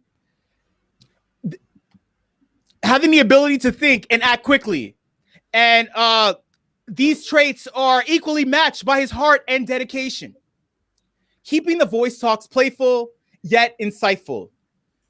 Michelle, reminding us of the groove, making people feel useful. Sparrow, holding up the torch of good taste, being rad and having so many hats, guiding light in an otherwise dark and scary world, helping ensure that we are true to our Web3 ideals. Amazing host of MetaFest and is a pillar of our NFT communities. Sharing passion. Meta Dreamer, being the eminence in shadow, being meta guide and helping to form the path for people to follow, having selfless effort and direction to ensure that we all have a bridge to stand on as we venture out into the world, leading the resistance in the matrix, OG builder of metagame, the bringer of source cred, Major, shout out to MetaDreamer, Alec, staying steady at the helm, core builder, Manu, holding up the someone's vibrator just went off, holding up the mirror, being a 3D master by making the Chiev Awards, the MetaFEST rank. Shout out to all the Chiev Awards. I need a Chiev Award in my life. Ronan, slicing the silken shawl. Say that 3 times fast. Slicing the silken shawl, leading the resistance in the matrix. Awesome collaborations, initiatives, and nice conversations. Vanilla-delphia, being the funkiest flavor. He's the funkiest of all funky fucking flavors, Vanilla-delphia, God damn it. Awesome collaborations, initiatives, and nice conversations. High and incredible support / suggestions on design badges and emojis. Warmth, feedback, guidance, and work with the artists of MG. Heart, that's the heart emoji, Vanilla-delphia. That was for you. MZ, connecting all the dots. We got Metaverde, rolling the dice again. Rolling the dice, being a grounded spiritual warrior and helping to drive understanding and humanity to the group as a whole. Cuts down barriers and roadblocks and is a caring and dedicated individual. Decentralion, mocking the shadow. Vengist, slaying the trolls. Paco Bakpak, leading the resistance in the Matrix. I thought it was Anderson Pac for a second. Paco Bakpak, core builder. Uranus, extended version of Hallelujah, keeping our myth alive and providing wisdom. Glee Royale, making me picture Griff as Negan. That is a Walking Dead reference if you didn't, never mind. Being the butter and jelly to my day's crumpets. Dude, we need all the lubrication because crumpets are dry. Being dependable, intelligent, and a fellow technophile. Being meta engineer, puppet master of inner space, and a shiller of Figma. Overall, great dude. Creator of Interspace, enabler of Intercon, FTW, and MetaFEST. Letting people dance real close. Oh, wait. Malibti, yo, Marco, what's up, Marco? Letting people dance real close at CryptoVoxels. That's the only way to dance at CryptoVoxels, mind you. Octo Vinci, gracing mortal eyes with divine levels of design. Oh my God, that's so beautiful. Sharing passion. LKH, the Pixel King, sharing passion. Awesome collaborations, initiatives, and nice conversations. Lucas, creating SVG versions of the MetaGame's original logos, and for creating a new iconic version of the logo currently. Vector design. Sad Birds Club, doing ghost work for MetaFEST. Prints a bunch of MetaGame stickers. Dude, I need scratch and sniff stickers from Sad Birds Club. You send me some fucking scratch and sniff. You Dropbox that shit. Davor, updating the mother Figma with new assets and working towards consistent brand and design assets across metagame. Enduring all the issues with our automation. Reviving Figma brand game and the UI. Markup. Octo Design Master. Reviving Figma brand game and the user interface. Buick's Master. Octo Design Master. Calvbor, gatekeeper, making newcomers feel like home and spreading the love. Hey, Cowboy, I saw what you just typed to my homies from Initia. Thank you. Thank you for showing them a warm welcome. I appreciate that. In keeping and being a legend on the Purge. Oh, yeah, we're going to get to the fucking Purge soon. We're going to get to the culling. Boogie, that's Yexu.eth. What's up, man? Audio video wizard, keeping the game strong. Kyle Stargarden, what's up, Kyle? All the efforts on the well-being of the community as a whole, being sound as a pound. I like that. Dan 13 Ram, leading the resistance in the Matrix, core builder, Yalor, innkeeper, meetup master, onboarding a lot of the other OGs. Shout out to Yalor, Jurgal, awesome collaborations and projects. Peter Pan being the godfather of metagame. Shout out to Peter Pan, biggest hackathon person we know. Magenta being the OG network weaver, bringing us closer to the real world.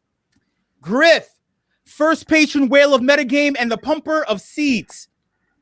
Wonk Bell, enhancing our resilience and helping our community find its way through adversity. We need those people who keep on punching. Alibite, efforts on Meta Radio.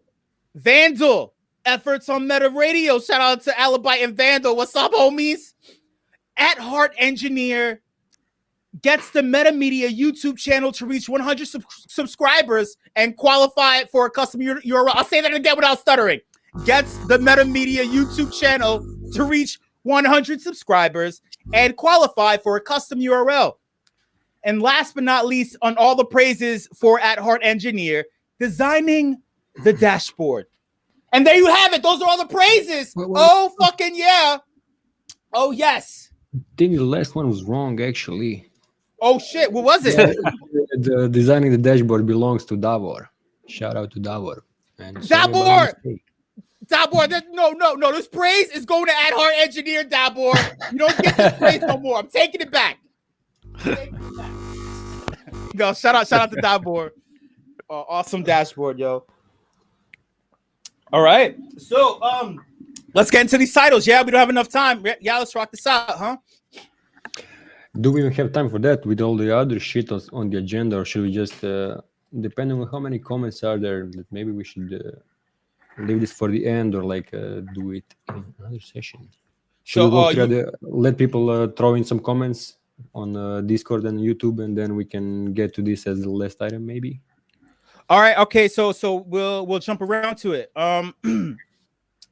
Let's see. All right. So I have a couple of things though on the agenda here. I'll ask you all. What were some of your favorite moments from season 1? Yeah. I think it's got to be this festival. No, come on. Too easy. No, come on. Dude, we're metagame. Don't be so lazy. All right. Sweat equity. What was your favorite experience? Share us an experience, man. Share with us some experiences. Like coming in and noticing that people are still in the voice channel at 3 a.m., even though it's been hours. And remember, like how previously we struggled to get people even on the community call, and now there are people randomly in the voice channels working on shit. Who else? I'll give a big echo to that as well. And so if we're excluding MetaFEST, the current thing from our best things that happened in season 1, since this is technically kind of border season 2, I would say the event last year was my favorite thing. Intercon being one of the first virtual conferences, not only in crypto, but pretty much in the entire space. When everyone else was trying to figure out how do we do work from home, we literally had the same thing last year, like February-ish. It was like, boom, lockdown, Corona, Intercon announced next week. Canceled. Intercon appears. And if you thought that this time was a bit hectic, last time we literally had no idea what we were doing. And it's a lot of the same people that made this magic happen. So Jelly, myself, and a lot of the other administrators from MetaGame really kind of pulled together and mobilized. And while some of the team might be different this time, you know, the energy and the passion is just, you know, what drives all of us. So getting that actually last year, and then that led to me working several other virtual conferences. So non-con, Ethereum Summit, and you know, several other ones that followed in our footsteps. That, you know, it really helped me formalize these connections and meet a lot of these people. So like you show, I've met everyone pretty organically, and I think that's kind of the way it needs to happen. That's for my part for the year. Somebody is not muted. Yeah, someone is cooking food while we're doing the award ceremony. You're messing up the award. Dude, Penguin was just complimenting me, giving me praise, man, and you're messing it up. Whoever that is, you're messing it up. Dude, you're messing it up. Anyway, yeah. I will say that, yeah, I mean, everybody felt challenged last year, right? February, March. We were thrown into the fire and we had to sink or swim, you know? And obviously the metagame collected all these people who were all about survival, right? So super awesome. And anyone else have any favorite moments? Hit me with some favorite moments, y'all. What's up? Don't be shy.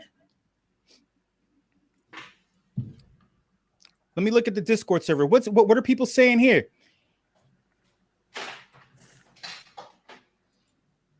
Okay, Vaneldelphia saying the metagame birthday party, the Vitalik party, they were so much fun. Working with amazing artists on the emojis and NFT initiatives. Also, just having the chance to meet so many amazing people and learn so many things. Miss Hand said the launch dance. Yes, yeah, all right. But wait, I'm not going to throw a curveball. I was trying to be nice.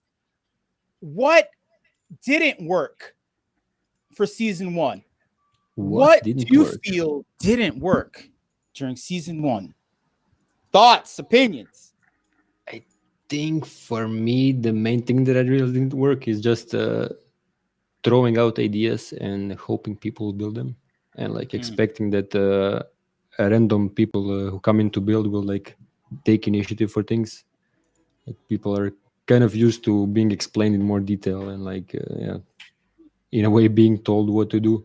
And like most of the people coming in this space are not used to working in this way, like where you were expected that you were just come in and start doing things without waiting for other people to tell you what to do.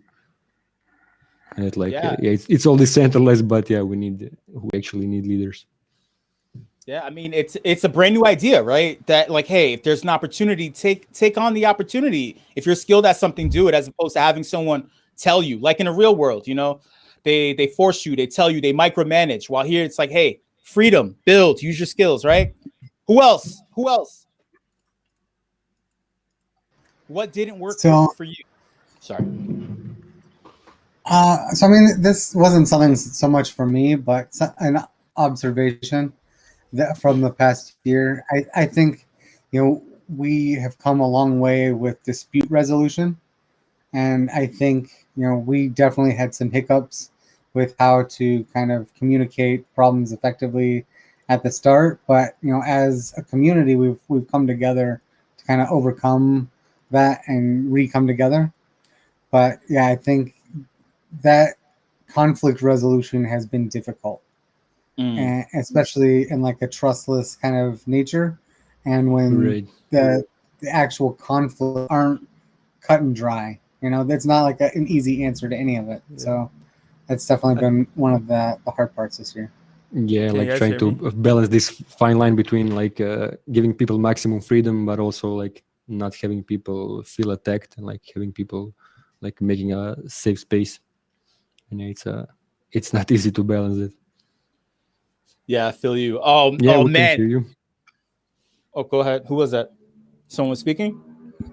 Yeah, we heard you, Hamad, but now we're not hearing you again. How about now? Okay. Now we hear you. Yeah. What's up, man? Yeah, I think like the whole conflict resolution thing. I think like there's so much cool to that too, because like I think out of so many places in the crypto space, like metagame is one of the most diverse, that has like kind of people from all kinds of backgrounds and like beliefs and sort of opinions that, you know, like are all trying to come together, and they all are here together that they care about this thing that much, you know, that they're kind of getting heated about it. I think in a way, like once we actually like, you know, learn to communicate effectively, like that's actually really cool to see. People are coming together in an argument, not because they're on different sides, but they kind of care about the same thing and they're trying to go in the same direction, which is, you know, like I think says a lot to like the metagame's like purpose and how much that aligns with sort of everyone. You know, it's not about like left or right or conservative or liberal or like anything like that. You know, it's more human. So I think like kind of seeing, you know, that like I always felt that internally, and that's what like drove me to metagame. But seeing it like kind of manifest in other people too as the community grows, I think that was really cool. Right, I think you touched on a very important point, which is that we are trying to bring together people from like really super different, like opposite ends of the world. So like people who are into crypto or tend to be on this like super maximum freedom side of things, and like they don't care about making things like appropriate and whatnot. And then on the other side, we're trying to bring in these people who are like from this new age sort of world, like people where people care about like being nice to each other more. And yeah, it's of course you get like conflict in a clash of cultures. But yeah, and I also want to say that since we are touching on this now, that there will be a workshop on conflict resolution by Juan Bell on next Wednesday, or this coming Wednesday, at 9 a.m. PST or 5 p.m. CET. Yeah. I mean, speaking of conflict resolution, I'm going to be there. You know why? Because Luxumbra a week or two ago gave me a shout out, gave me some props, and I responded with a bunch of emojis, and then he got mad, and so I flew out to where he's at. We started fighting. So we need more conflict resolution. Luxumbra, I'm coming to beat you up. Moving on. I'd watch out. So remember, he's the Undertaker. Oh, the executioner. I'll think twice before I give you emojis. I'm posting all the emojis. That's it. That's it. I don't care. The conflict resolution. All right. What were your biggest lessons? What were your biggest takeaways from this season? The biggest takeaways. I think mine was that sort of chaos doesn't scale. Like, you know, we like, especially like earlier on in metagame, like that's like things like flourish and like work really well when things are kind of just like there was not as much structure or as many rules, but that doesn't scale, and like, you know, you come to appreciate the purpose of rules, and you know, it's that whole like the whole like 5 color system. Like I think I appreciated the value of white, which is like, you know, rules must be followed kind of thing, which like I wasn't that much agreeing with that before, but I think it made me kind of see the value in when and where those make sense and how they help the community. Yeah, I also want to echo that in a way, in that like we are all here really against like any sort of middleman and whatnot, but like project management is a important role. Like projects like need managers. Like we don't need people to like tell people exactly what to do, but we need somebody who really stays on top of things and helps people like onboard into processes and figure out their own path, and just adding some structure. It's funny because it's like you always have to like balance it, because if you like go far too down that route, you end up at bureaucracy. But then if you don't like you know, because like these are just like different tools, right? But if you like, oh, I have a hammer now, so I'm just gonna hit everything with a hammer, like it then starts, you know, you'll hit someone in the head and it won't be good.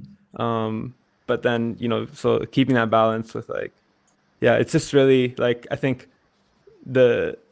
it's all these like old same things that we're figuring out as like humans, you know, in terms of like organizing together, except now we just have like another sort of tool in our tool belt while we're doing these same sort of like motions that people have been doing since like the caveman days, when they're trying to figure out, you know, who gets to like control the fire and who's going to be the one who's going to go out and get the animals and these sort of things. We're all just a bunch of cavemen still. A funny thing about this, though, is that I think reinventing the wheel, so to speak, sometimes gets a bad rap, because with things like this, going through the exercise of figuring out why rules matter and what it means to have support roles and things like project managers and community managers who don't have explicit deliverables but are like facilitator type roles, things like this, that like if you don't go through the exercise of at least rediscovering it or feeling your way through it, it's really hard to appreciate it. So there's a sort of, even not just a balance in finding the balance in those roles, but finding the balance in time where actually taking it away and experiencing putting it back in place is valuable as well. Yeah, it's like Yeah, so I also just want to dissect the color thing a little bit for people that might not have that context. So we made a color profile which establishes like the Magic the Gathering style colors. So like white being lawful good, red being, you know, chaotic damage type, fire damage type stuff. But, you know, really tying that back to a person's profile and being able to like visually represent how distributed our skill set is, so that we're not all one specific focus. And someone that is 100% lawful good might not see the benefit of a chaotic system. And so by being able to grow kind of all of our different strengths and profiles, it helps us all kind of be better people and kind of have that common ground where we're not going to defend our position to the death, because we know the other people probably have a very valid reason for defending their ideas too. Yeah. Hey, we also have one from Vanilla Delphia. He said that his biggest takeaway this season is to remember it's a marathon, not a sprint. It's easy in Web3 and freelance work to get bogged down and burnt out. And in season 2, he plans on working to establish a better structure, or actually how to better structure his time so he can participate in all the communities which he supports. But at the same time, he'll try not to kill himself. That's cool. And in terms of classes and like MMORPG classes like lawful good and chaotically evil, I am chaotically neutral. I'm chaotically neutral. God damn it. I'm lukewarm. All right. Moving on. Yeah. But I want to touch one more thing. Sorry to cut you off, Shell. No, go ahead. I also want to talk about the season 2. One of the things that, you know, with like a startup company versus an established company that we have seen, and is part of like the Purge, is like the level of coordination scales differently when we have more people. And when it's something starting out, like at the start, you know, a startup mentality where we have a whole bunch of chaos and a few people working on things is good, because we all we know where the chaos is. It's kind of a managed chaos. But as we grow to be like 300 people, the chaos grows out of control. So it takes different skill sets the further you are in a project. And you see that with the corporate world too. Like a team changes over depending on where they are. But we keep the same team. Right. And more specialized roles to like fill in the spots. I think like based on just the last year of experience, like working in DAOs and like seeing, you know, how this like chaotic sort of self-organization is like working out. I think one of the most effective things in terms of like making these type of organizations more efficient and effective is like having like giving people the ability to like focus on like a singular thing or a singular scope of work and like optimize for that. Because like I think there's a lot of context switching in Web3 or like these spaces. So like the more context switching it is, like it adds like so many layers of like bottlenecks and slows things down a lot. If you can like minimize context switching or like keep that as a metric and like try to lower that number as much as possible, that's where I've seen like organizations run like a well-oiled machine the best. So and like the tricky part in figuring that out is like the sort of like APIs, like endpoints, or like the sort of ports into like these different units that are like focused on one thing. So like, you know, like this person is focused on doing this thing. How can he focus on doing just that while still being plugged into the rest of the machine? You know, so then you have the people who are being the ones running the wires around, and then the people who are like in these nodes working. Whereas right now it's kind of just like everyone's on their own and everyone's sort of like expected to be an amazing project manager, be amazing at what they're doing, be an amazing communicator, you know, have their like whole schedule figured out. Like everyone needs to be like sort of a master of all, actually a jack of all trades. So yeah, I think that's the kind of theme I'm looking towards, is like tools that we can use to like reduce context switching in people, and yeah, like still work as a collective, but like not have to like be plugged into the whole machine at the same time. That's fair. That's definitely fair. All right. So obviously we're gonna get to the title things later on. The next up is a discussion about the purge, the culling. Is that right? Ooh. Yes. We just need a quick update. I think I'm still waiting for Luxembourg on the exact numbers. But yeah, for the uninitiated, the idea here is that there will be. We kept the number of players at 150, which is the numbers number, like the maximum number of people you can know, we did that because we really wanted to keep the community tight, and just so that we don't get a huge number of people who aren't really value aligned. And we tight have the but same open. So that's the thing. Like I think the cool part about the culling is like it's like it makes room for new people to come in, you know, because we never want to feel like an elite club that you can't penetrate.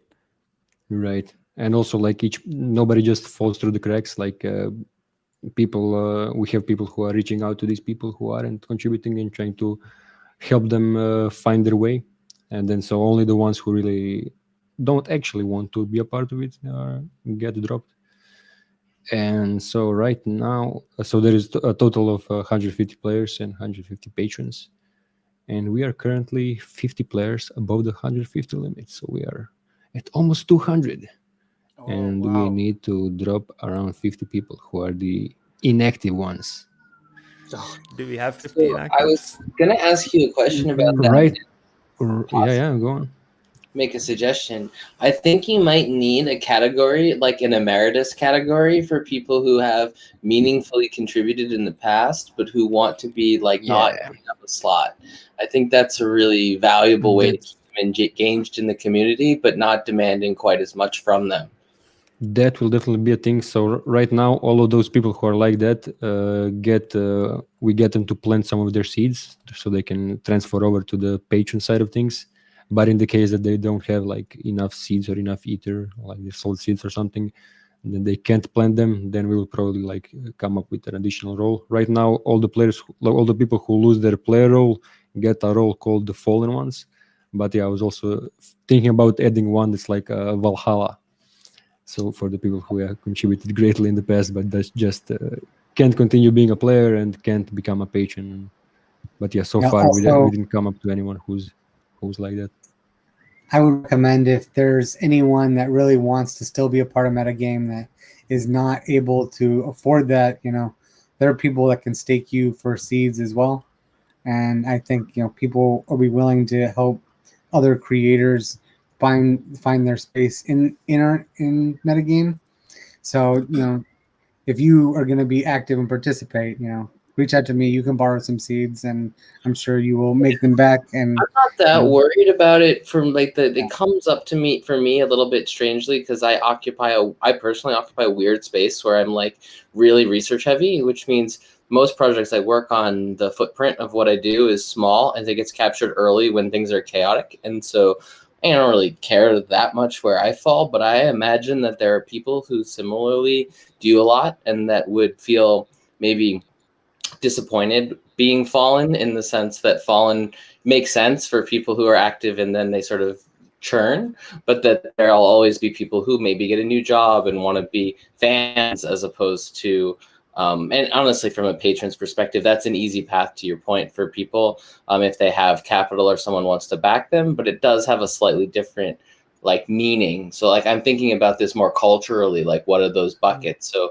fallen is basically churned, player is active, patron is a sort of financial sponsor of some kind. And I think that this concept that I'm pushing it, or like presenting it, that I think Valhalla makes a lot of sense. It's effectively the placeholder for people who are effectively past contributors. And even if they're also patrons. It's sort of it amounts to like low-level participation that's not taking a player spot, but that isn't treated quite the same as you fell off the wagon.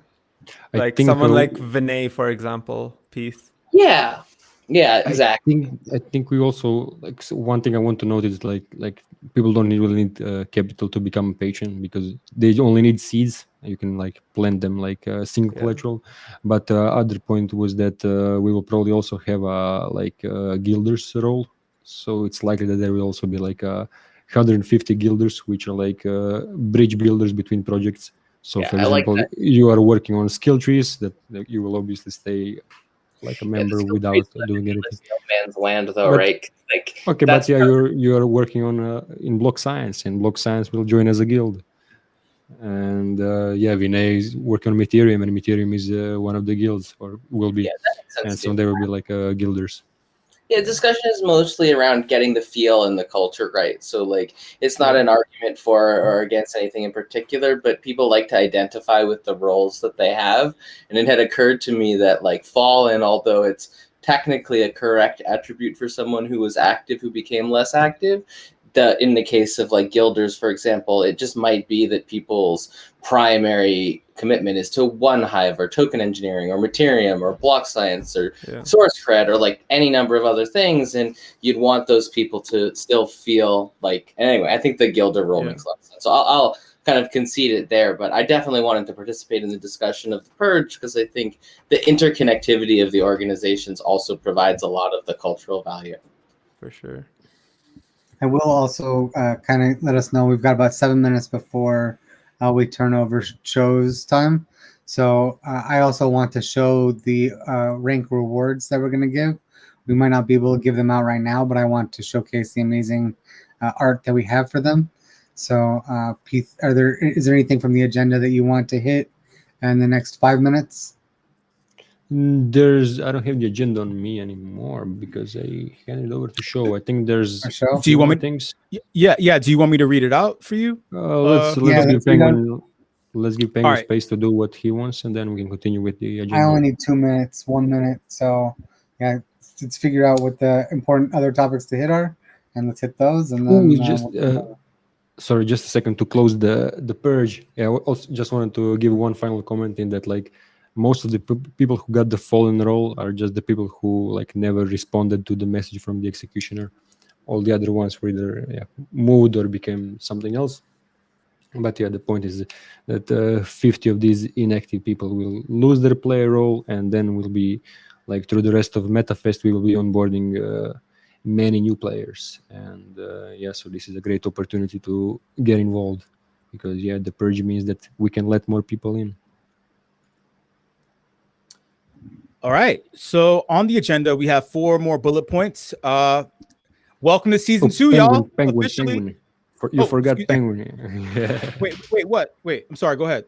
Yeah, I dropped into Penguin's line and I cut him off. So now it's his turn. Oh no, I was just trying to keep the time moving so that we didn't miss anything important. Oh, I thought you were going to share the NFTs. I'll do that at the last moment. Oh, okay. So, okay. Yeah. Conflict resolution, y'all. We're working on it. We're working on conflict resolution. Speaking of new things coming, season 2, y'all. We're officially in season 2, right? These are the things that we're going to be focusing on. The state of raids. Top goals and plans for spring 2021. We're rolling into spring, right? It's the middle of March. It's about to be over soon, right? There's some things that we're looking forward to. You're going to let us know what you're looking forward to. And last but not least, we're going to have a little AMA, right? So from these bullet points, let's tackle some of this. What are we going to tackle here? Active raids for sure. All right. Yeah. The problem with this one is that we'll barely have time to cover all the raids, let alone the other agenda items, and I think the AMA is out of the question. Yeah, definitely. let me share the screen. We'll just really quickly go through this. I was updating this thing today, though I didn't quite finish updating it. And I'll just give a quick explanation for the people who are seeing this for the first time. And the idea is this is like we call this the navigation board. In the middle, you can see the people. You see these circles, and so the big yellow boxes that are on the, or what are these, hexagons? Not hexagons, whatever. The ones that are on the green line are the ones that are progressing at the right pace. When they get closer to the red line, it means we're failing, and when we drop them out, it means we hit, like when they're outside, we haven't started working on them. And let's just get inside of them. It started with the meta library, which is the first, which is the wiki of MetaGame. So right now it's just the explanations of MetaGame and like quick guides to the Ethereum space and things like that. But we plan on rebranding it and making it like more general about the Ethereum space. So it's not just about MetaGame, but yeah, it has like these playbooks and different things that will help people get inside crypto. The Purge, well, you heard about the Purge. The Achievement Factory is a DAO of its own that's about minting achievement NFTs for MetaGame, Raid Guild, MetaCartel, and a bunch of other projects. Yeah, don't really have time to get deeper into that, but yeah, if you want to get involved, you should go to Achievement. Goals. This was all right. This was unupdated. Social media. Meta Radio. Meta Radio is a page for all the podcasts that we have in the network. So right now we have 3 podcasts inside MetaGame, or 4 if we're counting the one with the players of MetaGame. And also inside the whole network, there are a bunch of other people who have podcasts, and the Meta Radio will bring all these podcasts into one page. And also we have some music on there, and Alibite has been working on streaming Meta Radio to the crypto voxels and making this page. And I hope that we will see more on that in the coming few days. Merchandise. Do you have an update on the merch, Penguin? Yeah, so the shirts are pretty much loaded. I've got to connect with MetaDreamer to get them purchasable. But yeah, the Meta merch has been in conjunction with Meta Factory, and I love the stuff that we made. I wore one of the shirts on I think Meta Day, so Wednesday. That is the Octo shirt that Markop made, and yes, there's free stickers for all members in the Meta merch channel. If you drop your address, we'll send you some stickers. Sad Birds will do that. And nice. Merch is fire. Awesome. Nice. Yeah, I want to touch onto the memes and the video content. Like, yeah, if you've been following, then you know that our meme game and the video games have improved a lot. Like, Mizan has been pushing a lot of great content in this way. Why isn't Mizan tagged to this one? I will just fix this real quick. And then onto the self-realize, which is one of the quests that got kind of sidetracked because we all focused on MetaFEST so much. And then there's MetaFEST. You can see how many people were focused specifically on MetaFEST. Villagers are all our Discord bots, which I don't really have time to go through. Improving Discord. This is a dead one. This is the MetaRisal network now. This is the real improving Discord. Mm-hmm. And yeah, we have we started with a few channels, but now we have I don't know, 120, 150 channels plus the archive in Discord and a lot of categories. So this needs a lot of care, like pruning and making better categories and naming, and so that is being worked on. If you're seeing this chaos, brace yourself. Community meeting, like more and more meetups and activities for people to meet. This is progressing better than it used to. We got the value feed, which is also one of the things that I'm really looking forward to, which is as we scale that the noise on Discord gets worse and worse, and this is one of the things that is supposed to help us get over that, which will hook onto SourceGrid and just give a feed of everything valuable that's going on inside of MetaGame. So like whatever somebody built or somebody did some great thing, it will be a constant feed of good things happening inside MetaGame. Journal is it will be a journal of quests and for journaling in general. but this is, I don't know what is happening with this. So I'll just move this outside here. MetaGame lore, Gnomsky, you should really read that story. I think this was, we are waiting for part 2, but this is right on track. MetaGame China is organizing the, MetaGame China MetaFEST. So that will actually be happening towards the end of this month. It will be a lot shorter, but it's awesome that it's even happening. So Jason is leading an initiative inside Hong Kong. See, they are building this sort of, it's called the VC campus. So it's something between an incubator and a university. And they plan on using the system that we built in MetaGame to run the whole thing. And this is really an awesome initiative where we hopefully having people build awesome things that we are developing in MetaGame. Quests, the internal system for MetaGame to manage quests. Like so far we were posting them in Discord, then we moved to Notion, but we need our own proper interface, and this is coming along. The backend is built, and we are moving on to implementing the front end. My meta, this has been going better lately. I can safely move this here. The decentralized profile pages, which are supposed to be super customizable, and other DAOs should be able to use them for their own member directories, and people should be able to use them for portfolio pages and things like that. And Metaville is out of the picture for now, but you will hear more about that. That's the phase 2 stuff. XP and seeds, I think that the seed market speak has been going pretty great. Like the liquidity, we are at $500,000 worth of liquidity. The total traded in the seed market is $500,000, while the total market cap of seeds is $1 million. So they're fairly liquid, and a lot of them changed. Swapped hands, and we have more and more holders every day. MetaMaps is supposed to replace this Miro board and other things, but it's a Web3 whiteboarding tool. And then all of that falls into the MetaOS, which is this. For now it will be a browser-based operating system, like a virtual operating system for running decentralized societies such as MetaGame.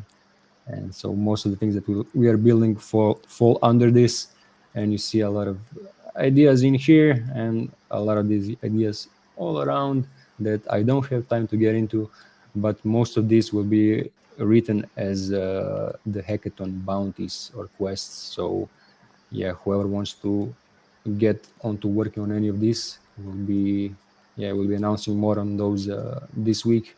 And similar for the skill trees, there will be a specific workshop just for skill trees. And more announcement on how to get involved with this will be coming next week. That's it from this. All right, what do we get next? Dude, this reminded me of the OX universe. If you ever played OX universe, I'm looking at this graphic, and I was like, oh man, super nostalgic. Penguin, how are we gonna do this? I'm not sure exactly. So you've got an hour after our show.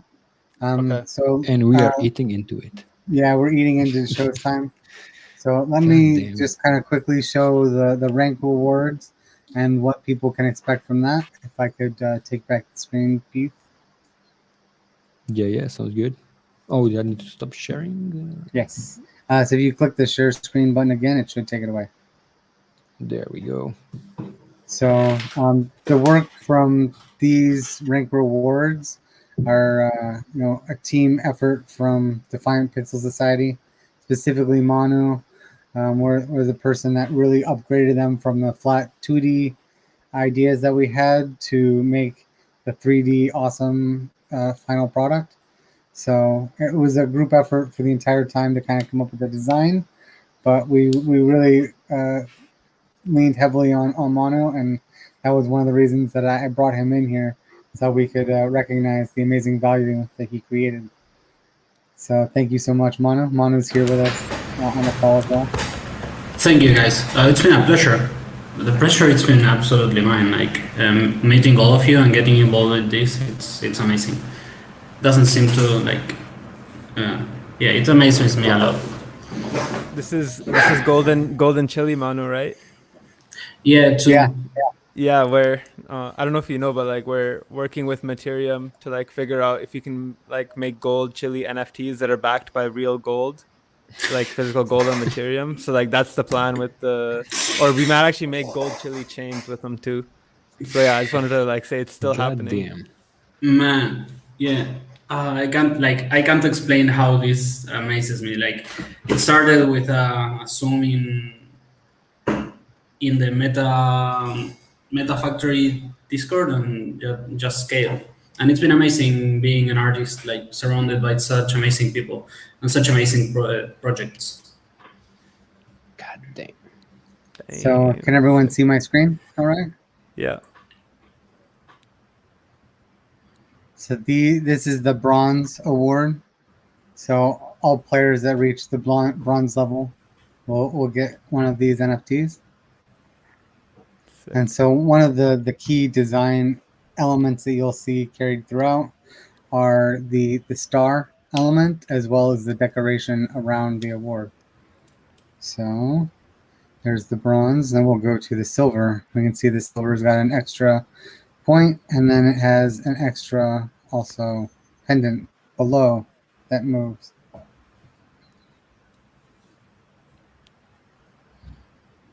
Sick.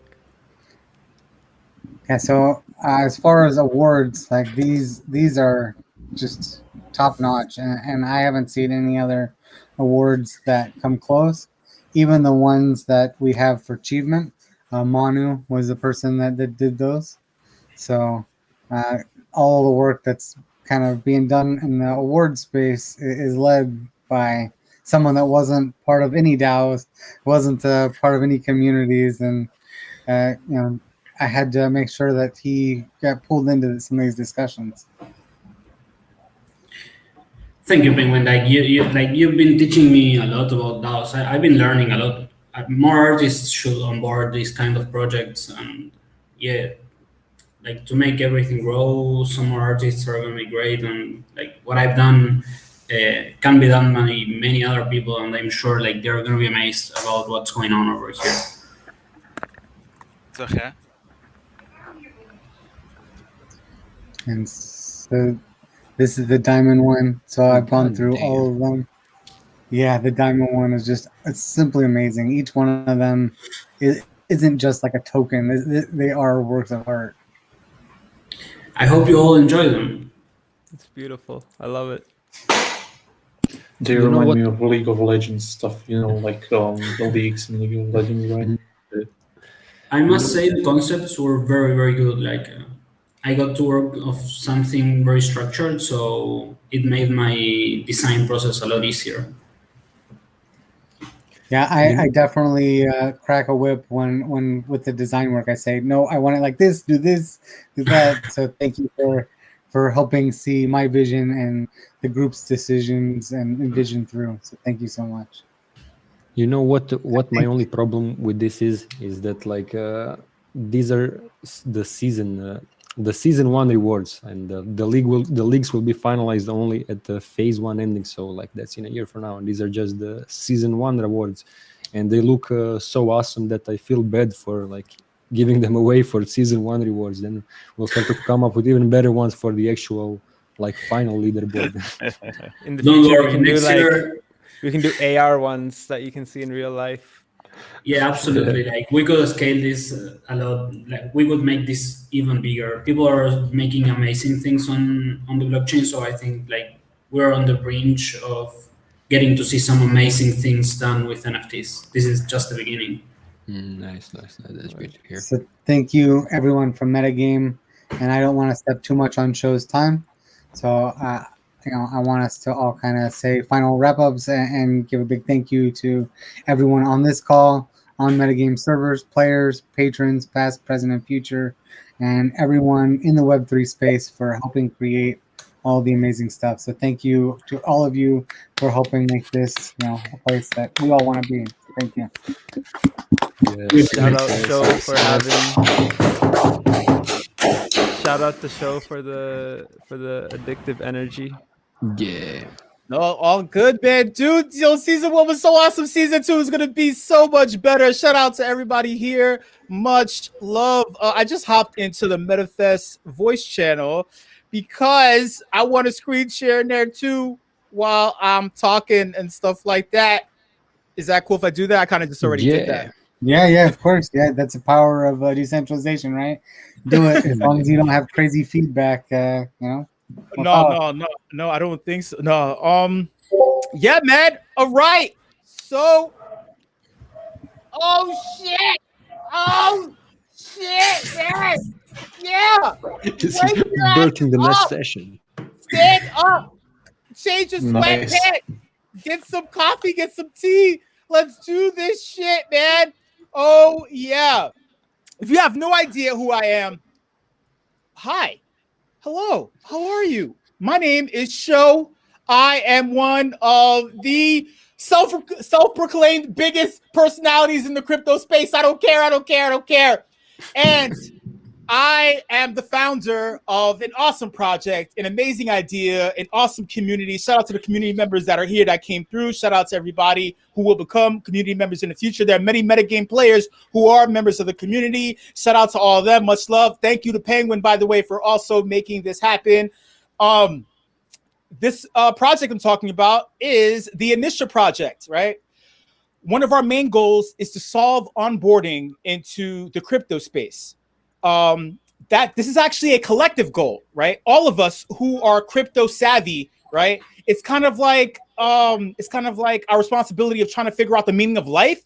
The second thing is also trying to figure out onboarding, right? Getting the normal person into crypto. It's all of our responsibility, right? Because it's an awesome place. We can do great things, right? The Initial project doesn't have the monopoly on onboarding. We know this because MetaGame attempts to do onboarding too, right? With the Initial project, our main goal is to solve the friction that comes with onboarding the casual internet user, right, into the crypto space through unique and experimental event concepts. You know, the way that we do this, right, everyone can have an event, right? Everyone does all the time, right? But with the Initial project, the way that we do things is through our events, we're educating the average individual on what happens in the crypto space by providing somewhat of a simulation of things that occur, right? Instead of you having real pitfalls without anyone supporting you, you know, in the moment, right? Like you don't want to have a random spammy DM. You click on a link, someone now has access to your wallet, they drain your funds, right? We can actually have you go through that in, I wouldn't say gamified. Some aspects are gamified, but not all though, right? You can go through this process and see things coming from a mile away because you have people there who are knowledgeable and are able to walk you through this particular thing. And that's what we do in the Initial project. Our one of our other stronger goals, right, through this is to educate people. We want to educate people, but not really in a way that's like an e-learning. We all went through college. We don't want to sit down. Well, many of us did, you know. But like the worst thing that we got from college or learning is a bunch of debts. At least in America, we have nothing but debts, and we have zero fucking jobs around here, right? So that's an issue, right?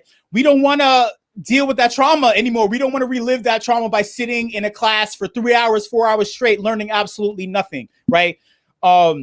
We want to make things engaged, real, active, right? You have an opportunity. You're also incentivized to participate. The INI coin, which is the coin that backs this project, is a proof of participation token, right? It's not the first of its kind, but it's one of many, but it's unique where in that it's attached to this idea, this philosophy, you know? So it's used to grease the wheels in addition to doing a bunch of other things that'll be revealed in the future. But currently it's a proof of participation token, right? It's separate from a proof of attendance token because it's okay. So people want me to do this. All right. So I was speaking in our mainstream, right? During the broadcast, GB, shout out to GB. I just unmuted myself in the Discord server so people in the Discord server can hear me as well. A proof of attendance token, you can just sit there and just collect an airdrop. No one wants that. I'm trying to encourage you to participate, be active. If you have a lot of this coin, it means that you've participated more than once, right? You've participated actively in an Initial event concept. anyone has an event idea. Not many people have a tried and true concept that's been hammered out, that's been worked through tirelessly, right? That's the difference. Anyone can have an event idea. Oh, we throw it up. People come. Oh, it's great. It's awesome. In initial, we hammer out things. We've experimented. We've put this through the ringer, and we know that it's effective. That being said, in terms of effectiveness, in terms of increasing the overall knowledge base of brand new people into the crypto space, the flagship event of Anisha and the Anisha project is the Big Crypto Game Show. The Big Crypto Game Show won't last long. Obviously, it's 5:17 on the East Coast. I will keep this super short. It is a series. It is a 2-round series. It is a series of 2 sessions, right? One session consists of 4 challenges. Yeah. Just for today, we will do 1 series, right? We'll do 4 challenges and we'll keep our asses moving for the sake of time, right? We will go through this. But more importantly, before I do that, just so everybody knows, you're able to one of the most crucial aspects of the Anisha project is your ability to bring an event concept to your server, right? If you feel like this can help your community base, if you're a project lead and you wanna educate your members on what the hell is going on, right? If you're a community manager, your community is down in the dumps, they don't know what to do, they're bored, right? You can, really simple, you can acquire the AnyCoin on Uniswap, or you can become a member of the Anisha project, right? You redeem the AnyCoin for one of these right here. I just linked it in the Discord server. It is an NFT representative of an event concept, right? They're single use only. So you'll redeem it for one of these NFTs. Then this NFT allows you to schedule a date and time with yours truly. I'll bring my tools. I'll bring my snacks. I'll bring my fucking videos and my dope ass overlays and my big ass voice. I come to your server and we do the damn thing. That's what it is, right? So let's say, right, we just had the crypto tax talk a couple of weeks ago. People want to know about crypto taxes. I can bring my tools there. You acquire the AnyCoin. You redeem it for an event concept NFT. Bring me right in there. We start talking about crypto taxes. I start bringing resources that I've accumulated. I encourage you to do research. We do some great things and make some things happen, right? But this event concept NFT is the Drunk Crypto Job Interviews event concept. Super fun. It's one of our favorites right here. Super awesome. Great things, right? All right. So all that being said, the poll bot is in here. Is it? Do we have access to the poll bot? Is there a poll bot? I think we have simple poll. Yes. Okay, cool. Also, am I able to do tip outs of my coin, or is it only seed coin in here? We have not locked the token, so you can do any drops too. All right, cool. That being said, because hey, y'all, I'm gonna do a big ass drop since you attended. I am dropping 2,000 of the AnyCoin, right? So the only people that have ever been exposed to the AnyCoin are people who are members of the Anisha community. Shout out to all the initiates in the building. I see all of you. And also, if you've taken part in the Uniswap liquidity pool. So if you're not a member, but you've bought into the liquidity pool, then this coin has really low exposure, right?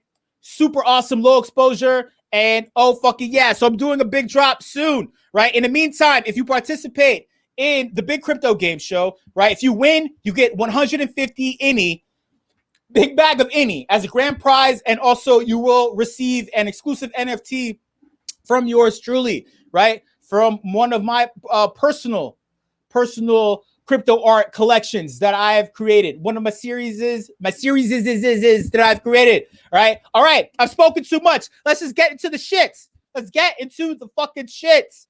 All right, so that being said, welcome to the Big Crypto Game Show. Oh, yeah. Oh, yes. Check this out, y'all. I need 5 people. Can I get 5 people? Can I be one of them, Shell? You know, yes. I love playing these games. Yes, you can be. Hey, listen, we just called. We trimmed the fat. So we got nothing but the super active in the building. Nothing but the super active peeps in here. Thank you. Let me look at this. All right, we got Google Muck. We got Penguin, Google Muck. Who else do we got? We need some more people, y'all. I need 5 people to play. Do not be scared.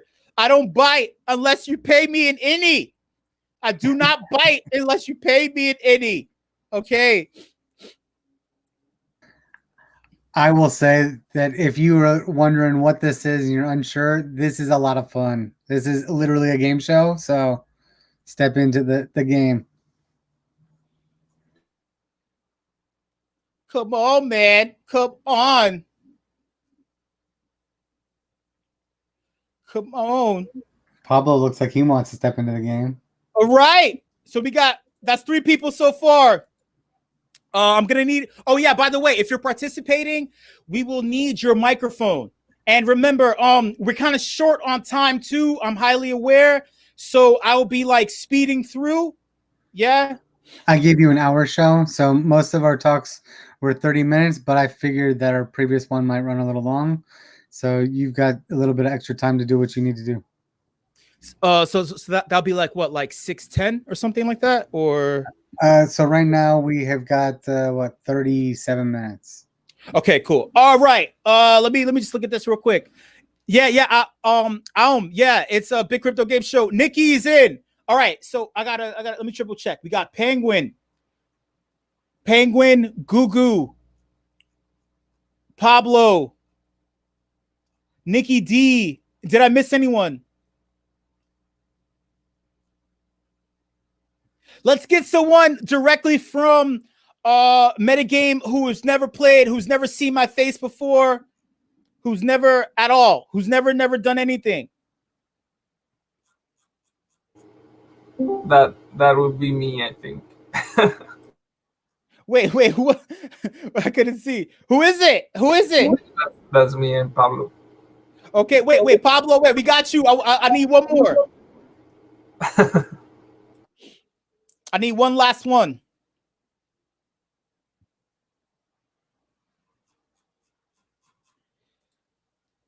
Come on, y'all. Come on. Don't be shy. Don't be scared. Wait, Demon, hold on. I'm looking for one more person specifically from Metagame who's never even heard of what the hell I'm talking about at all. Who's wondering? Who was that? I'm gonna suggest either Tommy or Bagsy should step up and play. Oh shit! Oh wait! We got this Bullock. Yeah, this Bullock. Yeah.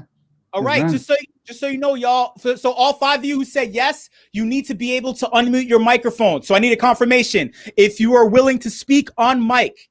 All right. So please give me a thumbs up. All right. So everyone who said yes, please give me a thumbs up just so I can confirm. All right, Gugu, this Bullock, Penguin, Nikki D. Is that a no worries as in a never mind or no worry? No. Oh, you're good to go, Mike. All right. Oh shit. Okay. All right. Let me see something. 1, 2, 3, 4, 5. You know what? We can do 6. Let's just do 6 people. So because we're gonna automate this. I mean, not automate this. We're being flexible on the MetaGame server, all right? So bag holder, you're in, all right? So we got these 6 people, y'all. Let's give it up for these motherfuckers. Let's make some noise. Let me get some emojis. Let's get some gifts. Let's do it. Let me see, man. Let me see. Let's see. Come on, man. Come on. We did some awesome shit for Metagame this season, man. We moved the needle. We moved the damn needle. He also showed we've got about a minute and a half delay, so there might be a little delay between when you say. With my voice and things like that. 1 second. Hold on. Yeah, just in case you're wondering. I don't know. Maybe you're streaming direct to people's brains, but at least for the YouTube. Okay, I'm not sure. I just refreshed. I'm still streaming into the main broadcast for YouTube, and I'm screen projecting into Discord. I'm doing a bunch of stuff. I'm just pressing a bunch of buttons, y'all. All right. If you're screen sharing, then it should be fine. Sorry to interrupt. No, it's cool, man. It's cool, man. Dude, stop apologizing. Stop apologizing. All right. Oh, wait, I did, okay, y'all. So we got our contestants, and let me go over the rules so everybody is aware, so no one is confused. All right. Here's how this goes, all right? Normally it's 5. We have 6 awesome contestants playing the Big Crypto Game Show, all right? We have a series of 4 challenges. We have the first challenge, right? No one gets eliminated, right? The second challenge, we got 1 person that gets eliminated, right? It's actually going to be 2 people that get eliminated that time. The third challenge, we get another 2 people that get eliminated, and then we have the final challenge. Yeah? Sound good? I believe that makes sense. I believe that makes no, wait, that's 4 people, that leaves 1 person left. No, sorry. So wait. So the second challenge, we get 1 person eliminated, and then the third challenge, we get 2 people eliminated. All right. So in the final round will be 2 people left. I can't do math. I'm in crypto. I can't do math. The payout structure is this. First place for each challenge is 20 INI. Second place, 15 INI.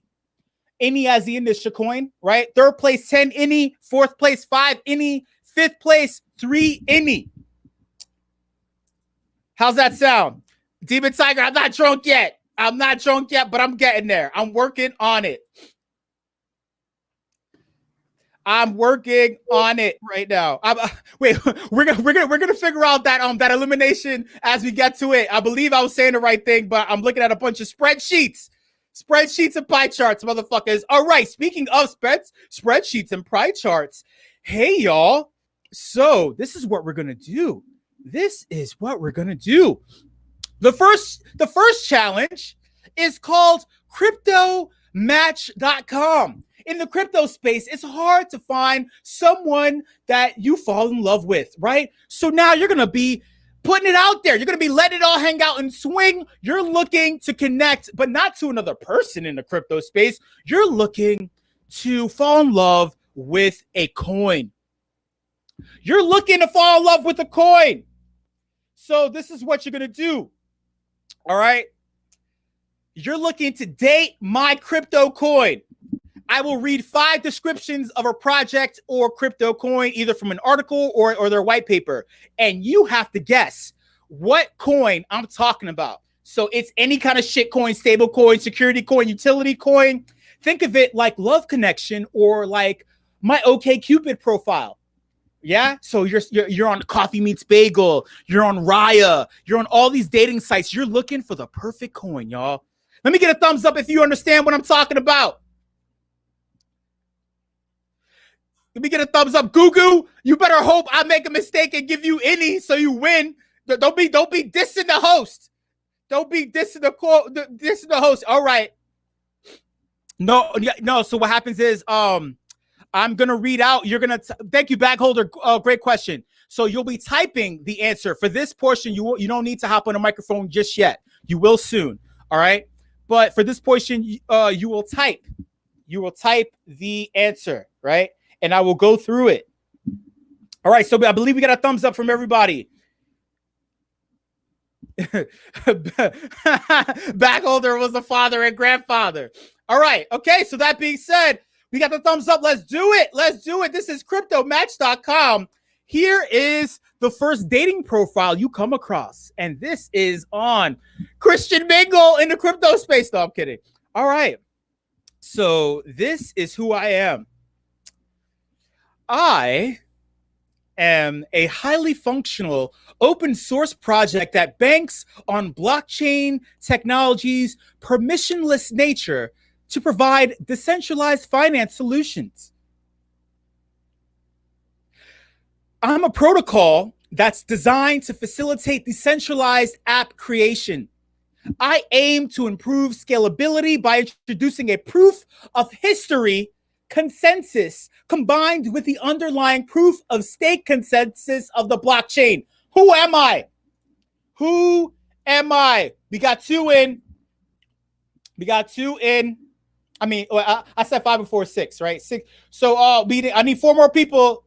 I need the 4 other contestants. Who am I? Who am I, motherfuckers? We got 3 in. I need 3 more left. Wait, Nikki D. You type it into the channel. Mute your microphone just for a moment. But type your answer to the channel. Stop writing. Like, hey, we need answers that are appropriate for the question. Don't troll me, son. Nikki D, write a real answer. Shout out to Nikki D, Anisha member.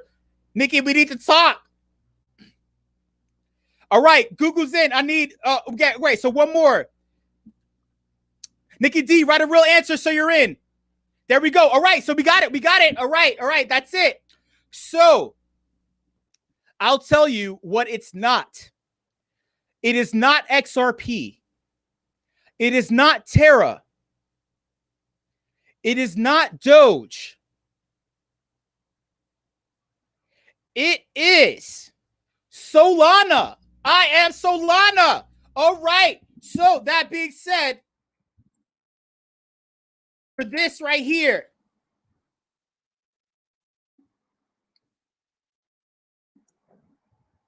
these 2 people get 20 any, and the rest get nothing. Oh, wait. Oh, shit. It's tip you 10, so I'll just tip you one time again. These 2 people got 20 any each. 20 any each, y'all. Because they basically tied for first.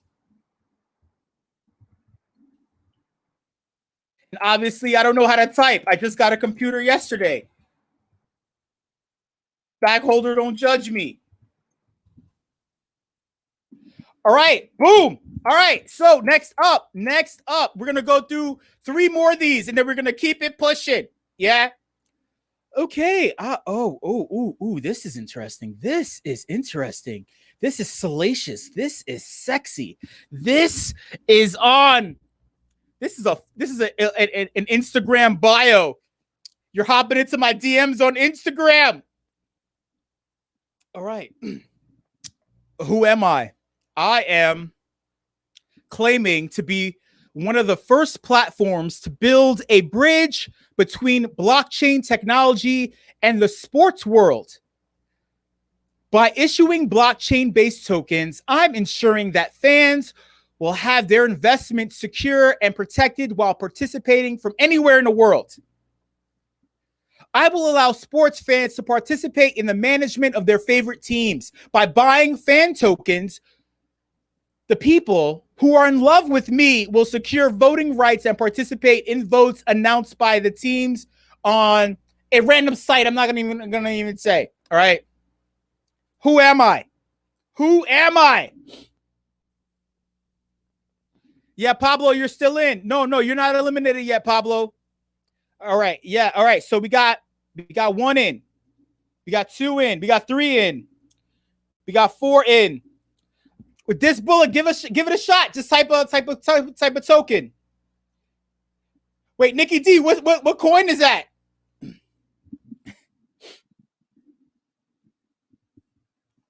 All right. We got, I believe that's 5. 6. All right, we got our 6 in, I believe, right? 1, 2, 3, 4, 5, 6. All right. So, all right, there it is. Okay. I'll tell you what this coin is not. This coin is not NBA Top Shot. This coin is not Consensus. This coin is not All Sports. This coin is not Tron. This coin is Chili's. This coin is Chili's. And no, I am not DMing Penguin the answers. All right. I am not fucking DMing. No, I'm kidding. Penguin and this Bullock get 20 any.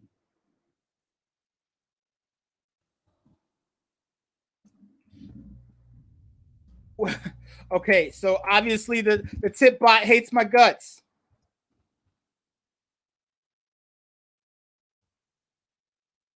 $20 any, y'all. 20 any.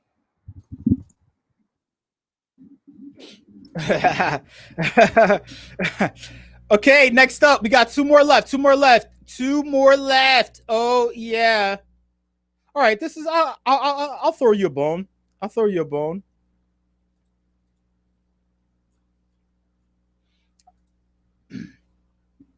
Okay, y'all.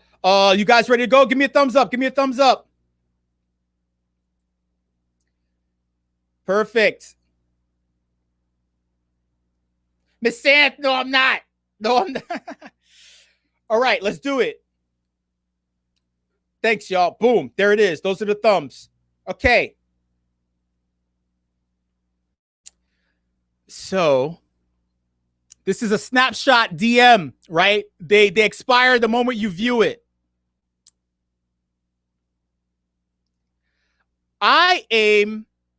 My coin and me aims to diversify the AMM market and also add additional features not previously present on Uniswap, such as increased rewards for network participants via its in-house token, right?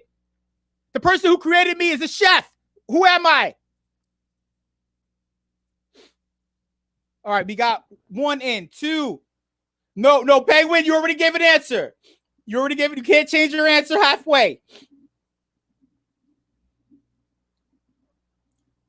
1, 2, 3, 4, 5. I need 6. All right, boom. 1, 2, 3, 4, 5, 6. All right. Okay, I'll tell you what it's not. It's not trade. I thought that's a coin. I thought so. It's not BAL. All right. It's not 1 inch, y'all. It is Sushi Swap. It is Sushi motherfucking Swap. Yeah, shout out to Philadelphia with the perfectly timed GIF right there. So bag holder and Nikki D will receive 20 INI. Oh, yeah. Oh, yeah.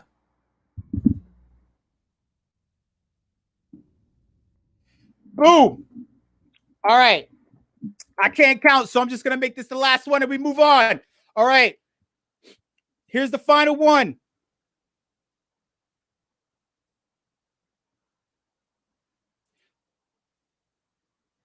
All right. Okay, I'll do this one then.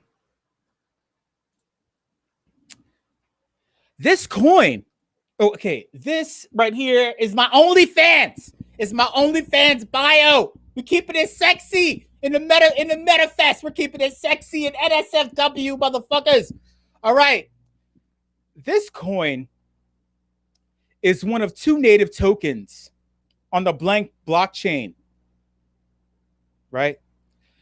This coin serves as a utility token in decentralized video and data delivery. It's meant to power all operations on this blank blockchain, like payments to relayers for sharing a video stream, for deploying and interacting with contracts, and for fees associated with video streaming. It's used to incentivize users in the ecosystem to power their node and stream. I just keep saying stream to give you a hint. Let me see. 1, 2, 3, 4. Miss Santh, you're not playing. All right, is that primary? God damn it! Hi, primary. Primary, you know better. You're not playing. Messing all the things up, causing trouble. Shout out to primary. What's up? Another initiate. Shout out to all the initiates in the building. Wait, let me just count. Bag holder, Gugu, Nikki, this Bullock, Pablo. We didn't get one from Penguin yet. No. Oh yeah, Penguin. Right? Is that 6? 1, 2, 3, 4, 5, 6. Yes. Okay. All right. So I'll tell you what it's not. It is not cherry. It is not Theta. It is not Phil. It is not Cidiam. It is not PRQ. It is, okay, so semantics, y'all. Semantics. It's not Theta, but it's T-Fuel. It's one of 2 tokens backing the Theta blockchain. It's not Theta. It's T-Fuel GB. So you all got it wrong. You all got it wrong. All right, so that is the end of the first round, y'all. Shout out to everybody. Please make some noise. Please make some noise, y'all. This is yeah. Oh fucking yeah. All right, here's the next challenge, y'all. This is what you're gonna do. This next one, we're gonna turn the tables. We're gonna turn the tables on all of you, right? Instead of you looking for love, expecting to find some shit, right? You've actually met the person in real life. This next challenge is called Crypto Pickup Lines. Crypto Pickup Lines. Now, you're forced to choose a coin. You choose a coin, you choose a project, and you attempt to shill me by using your best pickup line. Yeah? You're going to phrase your shill in the form of a pickup line, y'all. Give me a thumbs up, participants, if you understand the rules. You are going to pick a coin, and you're going to shill me on the coin by using a pickup line. I'll give you an example. I used this before. The initiates know this one because I use it all the time. I'm only good at using one pickup line. That explains my love life. I need more pickup lines to get more love in my life, goddammit. Hey, baby, I'm Ave. You can call me anytime because I'll never go ghost on you. I'll never go ghost on you. Do you get that? Did you get it? OMG. I can't imagine what nasty things you're thinking about when using seed. You nasty motherfuckers, you. Backholder, stop. You're jealous. Backholder, you're jealous. You are jealous of my pickup lines. All right. We got the thumbs up. Oh, yeah. So I will give you guys a moment. Please find a coin. Once you're ready, I want you to type ready and give me a thumbs up one more time. All right. Once you found your coin. Okay. All right. So we got bag holder. That's a ready. Nikki D ready. Penguin ready. That's 3. I need 3 more left. Once you found your coin, give me a thumbs up and say ready. We got Google Muck. Pablo ready. I need 1 more left, right? This bullet, if I'm not mistaken. No, wait. Wait. 1, 2, 3, 4, 5. Oh, come on, primary. Wait. Who's the 6th? Who is the 6th person again?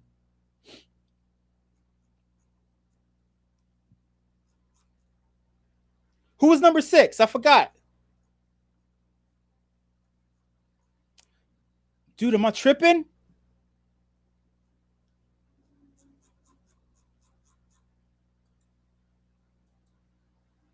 I'm counting. Dude, I know, man. There's so much I'm trying to like remember.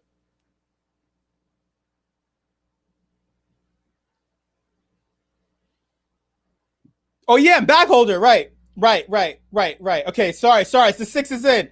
All right. All right, so all 6 are in, y'all. So first up to the nightclub that we call MetaFest. This packed ass nightclub is. Thank you, Penguin. Sorry, dude. I'm old. No. Vanilla isn't playing. Google Muck is the 6th. Yeah. All right. So speaking of, hey Google, please unmute your microphone and show us how it's done, my friend. Let's give it up for Google Muck.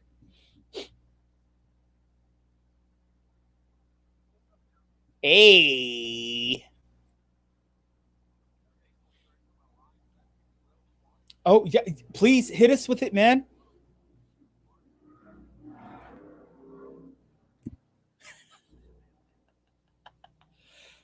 Let's give it up for Google Muck.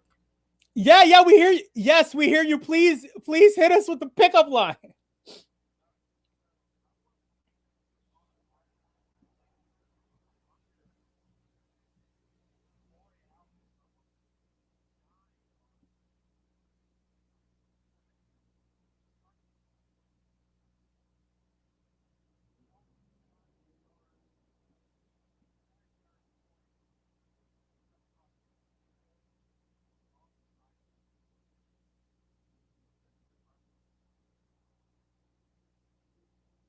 Is the coin shark? What coin is it? Use the coin in the pickup line. Google, what?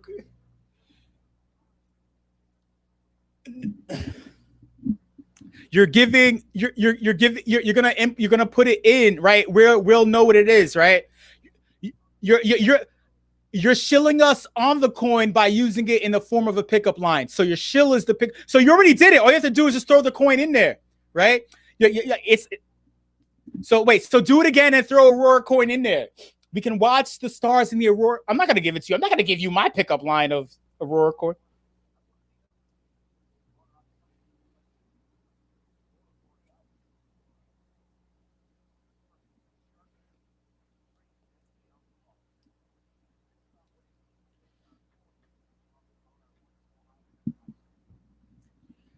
Ooh, so we own an entire country and we're going to watch the Aurora Borealis and shill our Aurora coin while doing it. Give it up for Gugu Muck. Give it up for this Bullock, real coins. And speaking of, next up to this pickup nightclub is Bagholder McFomo the Third. Fancy. Dude, Shark Meat is fancy. Bagholder McFomo the Third is a fancy name. Let's keep the fancies going. Yeah, we hear you just fine, sir.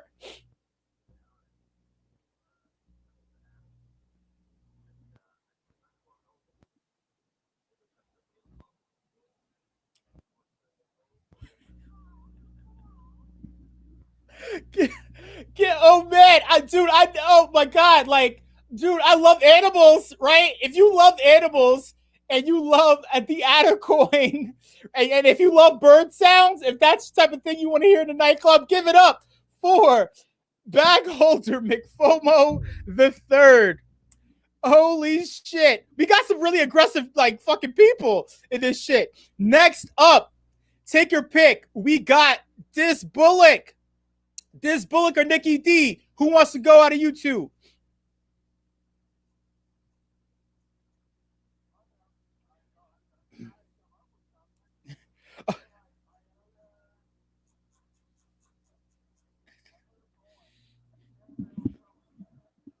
Just don't think, just do. I'm giving you life advice.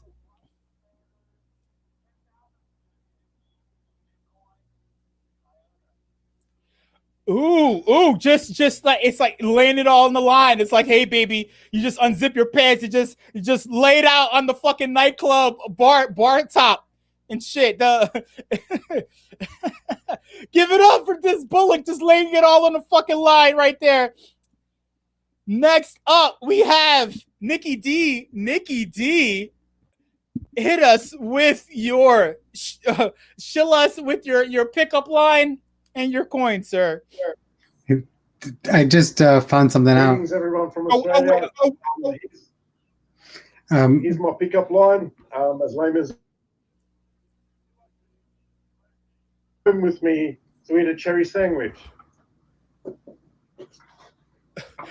Wait, say that one more time. Would you like to Ini Kamosi home with me to eat a cherry sandwich?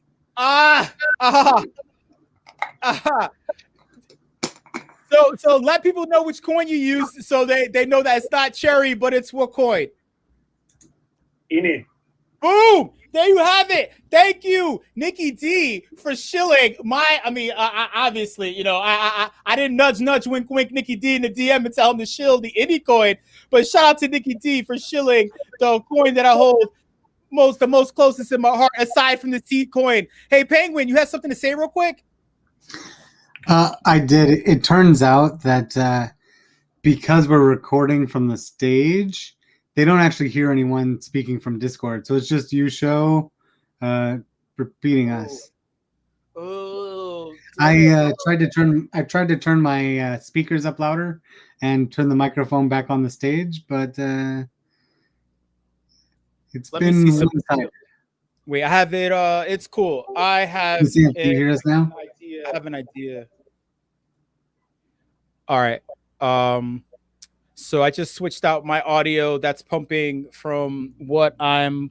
Oh no, but you won't be able to hear the audio from my headphones into. I turn on the microphone on the stage, so hopefully that just covers it. We're good. Okay, cool. Oh man, I wish I had more time with Jitski. I would have been able to pump the audio directly in, but I can't do that now. But Zaneta, our next performer, has not showed up yet. So that. Oh, I have a pickup line. If I was one of the 6, but I have one if you want me to just hear another one. Oh no! Wait! Night. Unfortunately, we have our contestant, sir. You can't jump the line. You can't jump the line and steal a spot. But I appreciate it. You'll be able to play in the future. You know. All right. So Sticky D. Next up is who? Pablo. Pablo. Hey, Pablo. Should I speak on Discord or? Oh yeah. Just speak on Discord. For everyone who's in YouTube watching the broadcast, if you want to check it out, come into the server. Come directly into the server. Or I can also forgive me or I guess. Wait. Pablo, you have some reverb. I know that in a nightclub that may be attractive to whoever you're hitting on, but we can't understand. And I hear myself too. Yeah, that's because I'm doing the speakers. Oh, Pablo, yeah. There you go. You're clear. There you go.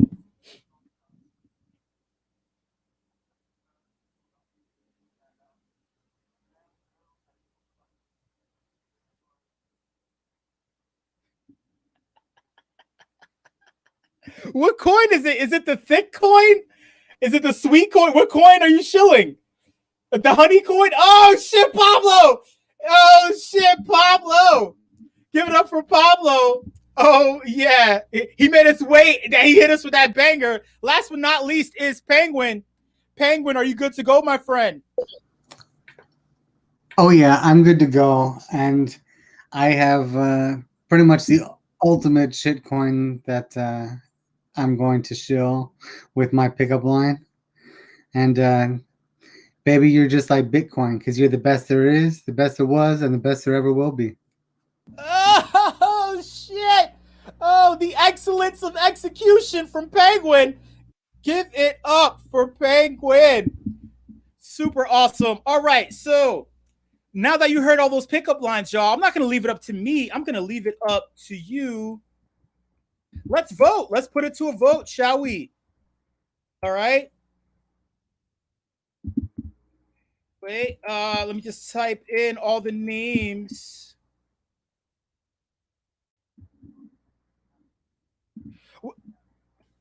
Oh no! Wait. Okay. I thought. Okay. Try again. Try it again. One more time.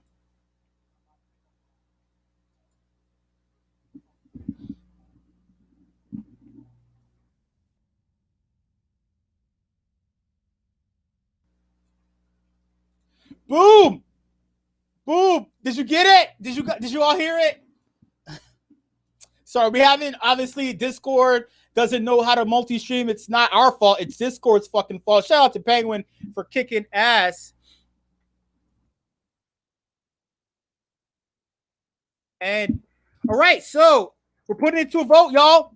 Who had the best pickup line out of these 6 hyper-aggressive people? Oh my god! Oh, I never want to meet you motherfuckers in a nightclub ever. Oh my god. So crazy. So aggressive. So Pablo did honey. No one did seed. None of you are loyal to MetaGame. You're all getting called. If you didn't, all 6 of you are getting called for MetaGame. You didn't do a pickup. You didn't do any pickup lines in relation to seed. No seeds for you, both figuratively. All right, let's get your votes in. Get your final votes in, y'all. Get your final votes in. All right, that being said, all right, these are the winners. In first place, we got Pablo. Second place, we got Penguin. Third place, we got... Stop changing your votes. Stop changing your damn votes. I'm already counting it. Bag holders in third. I don't know who keeps clicking off and clicking on. Backholder is in third. And we got a three-way, we got a four-way tie. And we got a four-way tie for fourth. So that's Gugu, Nikki, and this Bullock. All time with 5 any each. All right, now participants, here's what if, oh shit. Okay, sorry, I didn't, hold on. This discount that 1.6, you're gonna ignore that for me real quick, okay? You're gonna count this for your score right here, what I'm sending you right now. Keep the 1.6 as a gift from me, but don't count this towards your overall score. You're gonna count. The any coin is my coin, man. The any coin is the coin that backs the initial project. It is a proof of participation ERC20 token, man. Boom. All right, so now all 6 participants, please do me a favor and post your cumulative scores from the first and second challenge. Demon Tiger, not yet. We will do a toast later on. You know how it goes, Demon Tiger. I love you. Thank you, Google Muck. Post your cumulative. So your score is in any. So the amount of any coin that I've tipped you in the first and second challenges combined. Thank you. That's Pablo. We got Google Muck. Pablo. We need the 4 of you left, y'all. Please post your cumulative. Thank you. No, not you, LK. Please delete that so I don't get confused. All right, so this Bullock, you're at, okay, 26. Right, well, actually, you're technically 25. Oh my God, Demon Tiger, please delete that GIF. That looks scary as shit. That is scary as shit. Oh my God. Demon Tiger just DM me a anthropomorphic GIF of my headshot. All right, let me see. We got Bagholder in. I'm waiting on. Okay, Nikki D posted. Penguin posted. Penguin, wait. Penguin is cheating, showing his actual initial wallet. Please just type the actual number so I can see. Let me just double check. So 1, 2, 3, 4, 5. And that's Nikki 6. Okay, so. Please, all right. If you're not playing, please do not post your any balance. Please don't confuse me. All right. Let me just look at this. Let's look. All right. Unfortunately. All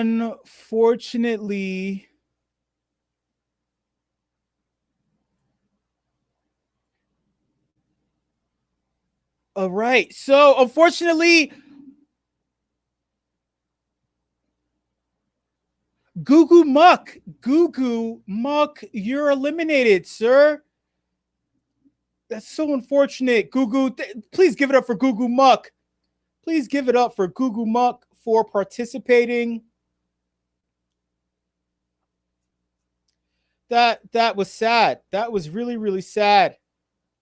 All right, y'all. Next up, we have the third challenge. And in this challenge, we're going to eliminate 3 people all at once. Right? Holy shit. Right? Wait, we got rid of 1 person. We're down to 5, right? Yeah. So we're going to eliminate 3 people at this one challenge right here. So then the final challenge is only 2 people left, right? Participants that are still in the game, please give me a thumbs up. I'm about to read out the rules of the third challenge.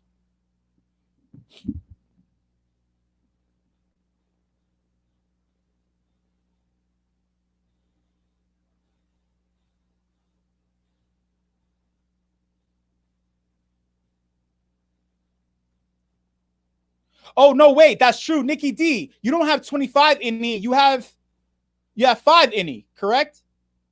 Sorry, y'all. Sorry, just got to make sure. You posted the wrong number.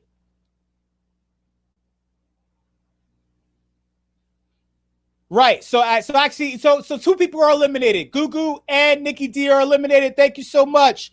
The next round, we're going to eliminate 2 more people. All right, let's keep it going. All right, so we got the contestants in. We got the last 4 contestants in. This next challenge is called All Financial Advice. All Financial Advice. Each participant is a financial advisor in the space. We will pick a random person from the audience to serve as a customer looking for someone to help them get their crypto life in order.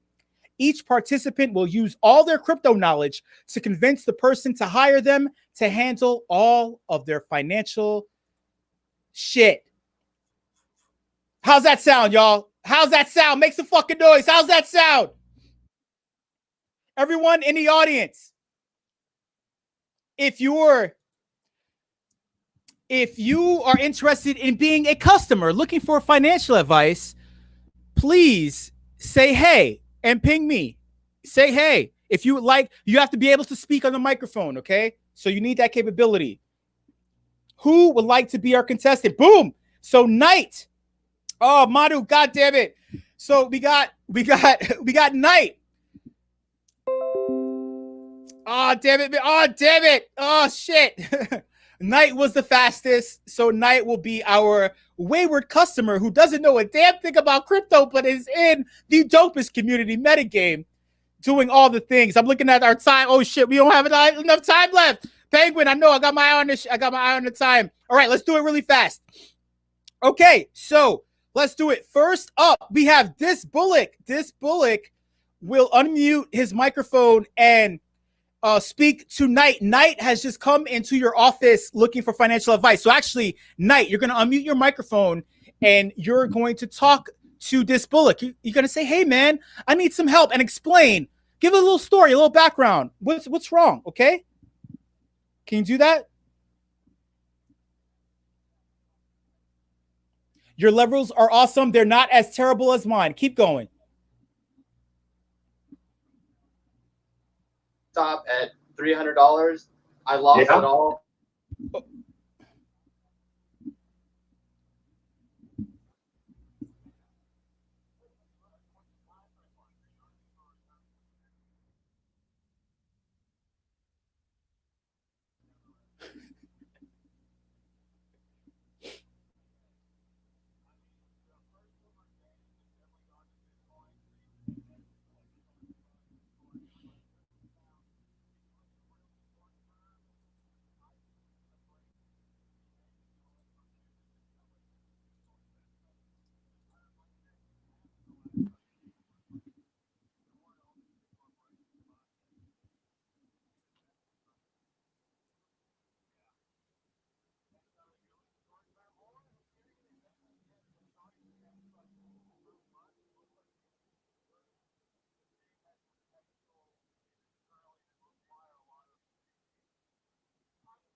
Ask him what his rate is. Ask him what his rate is.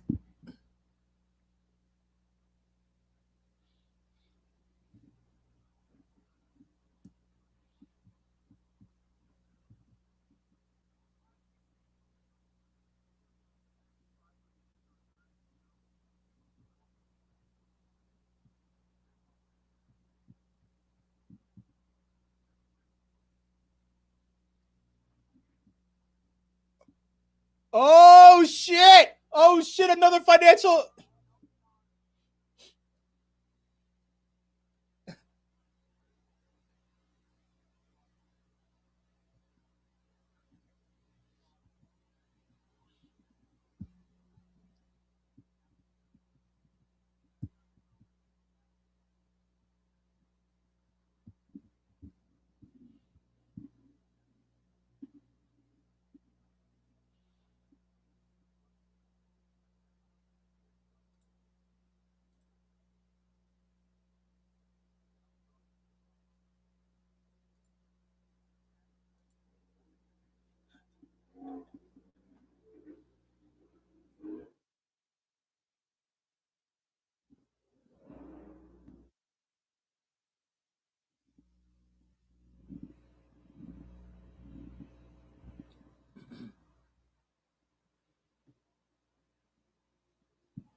Oh,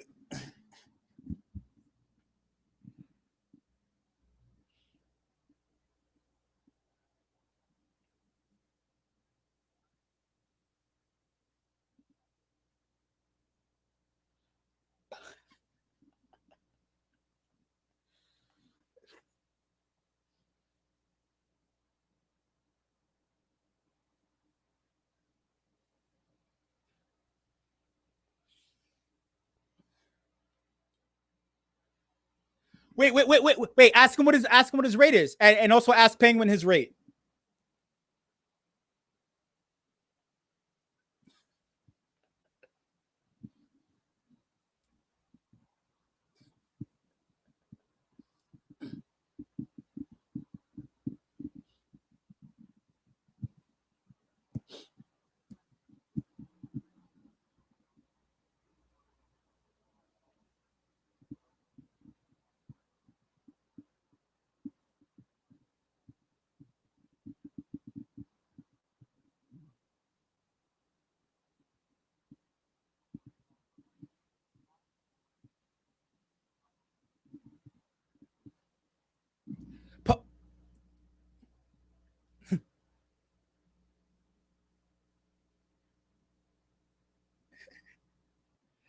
Pablo, Nikki, you just walk in.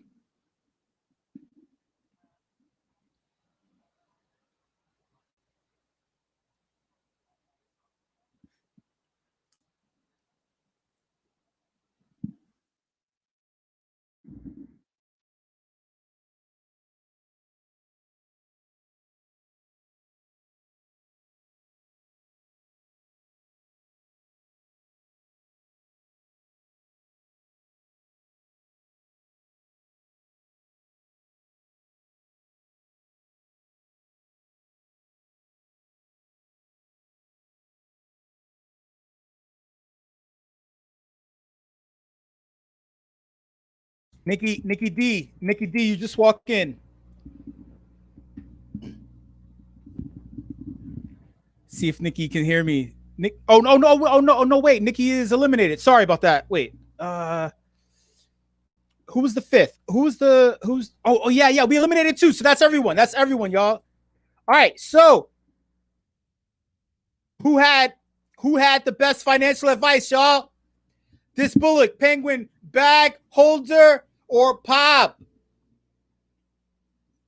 Nikki D was like, "Show, what are you talking about? Show, you're drunk. I'm not fucking playing. You just eliminated me, man. You're embarrassing me." Who had the best? Get your votes in, y'all. Get your votes in. Oh, do you... Wait. I can't do it because I don't want to mess it up. But who had your votes in? That made sense. Who had your votes in? Why didn't you vote? And who has your votes in?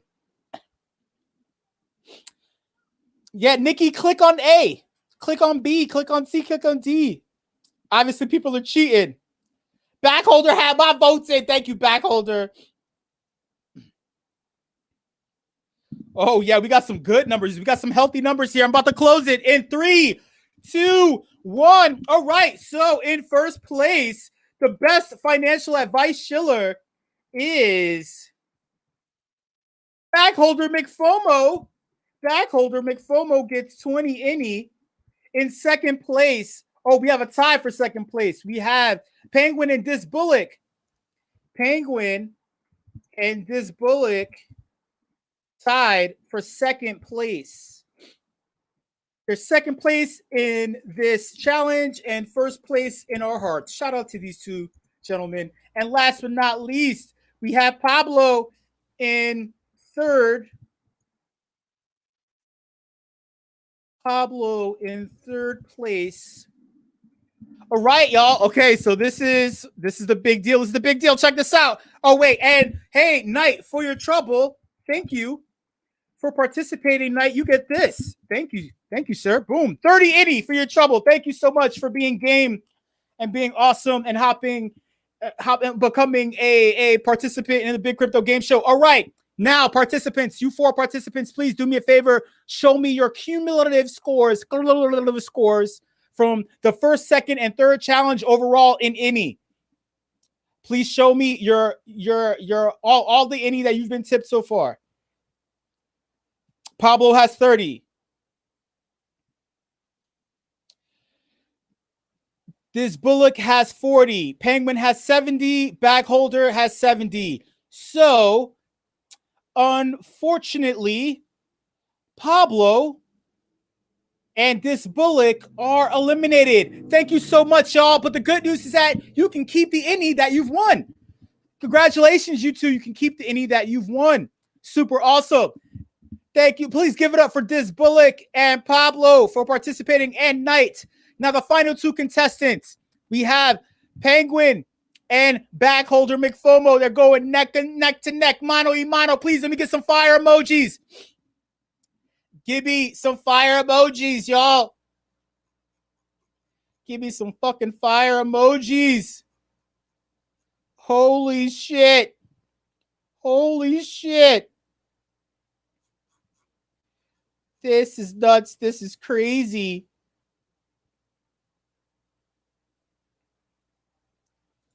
Yeah, let's do it. This is MetaFEST, motherfuckers. This is MetaFEST. This is what you've been waiting on. 2 weeks of kicking ass. Shout out to everybody in MetaGame. Shout out to everybody who survived the culling. Shout out to all the players in MetaGame. This is what the fuck we do. Oh, yeah. Shout out to everybody in the voice channel. Oh, yeah. By the way, big innie drop coming for you at the end of this overall thing. Get your asses in the voice channel if you haven't already. All right. If you're listening on YouTube, get your ass in the Discord server. Become a member. Become a player. Let's do it. All right, y'all. Contestants, give me a thumbs up when you're ready and you're good to go. Give me a thumbs up when you're ready and good to fucking go.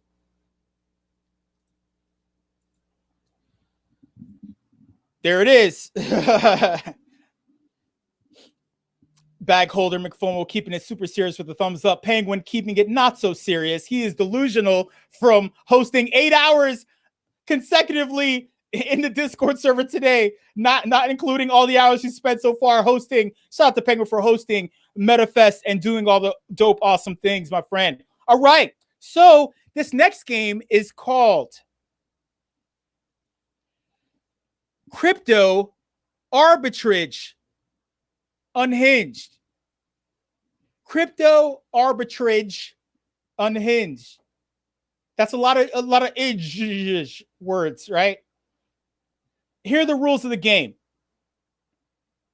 If you had any amount of money in the world, which coin would you buy, right? That's easy, right? Super easy. Yeah? So, Penguin, Bagholder McFomo, if you had any amount of money in the world, which coin would you buy? Type the coin into the server, to the server channel. Just type it.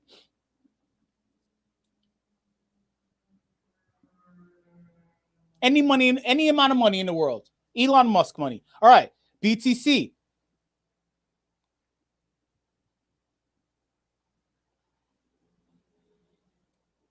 XDAI. Okay. All right. So this is what you're going to do. Actually, wait. Hey, Bagholder, do me a favor. Choose a coin that isn't a stable coin. It's for a reason. You got to play with arbitrage, and I'll explain why. We'll need a coin. We'll need a different kind of coin. Trust me. Yeah, you can. It's too complicated. My brain doesn't hurt, but we can't go through that for the sake of time. I know. That's why I'm kind of doing it for a reason. Thank you, Google, for shilling. Shout out to all the initiates. No, I know, but it's it'll make it somewhat complicated in order to facilitate this challenge. Just trust me on this. Choose a coin that has a yeah. Just believe me. It's not that I want to do it. I can do it. I'm hyper educated. I just act not so educated. It's a ruse. It's a ruse. All right, you're choosing ETH. So technically ETH. All right, so we got the big battle. BTC versus ETH. BTC versus ETH, y'all. Oh, shit. This is what you're going to do. You are going to choose an exchange, all right? Type the name of the exchange into the server, and then I want you to take a screenshot of the current price of the coin.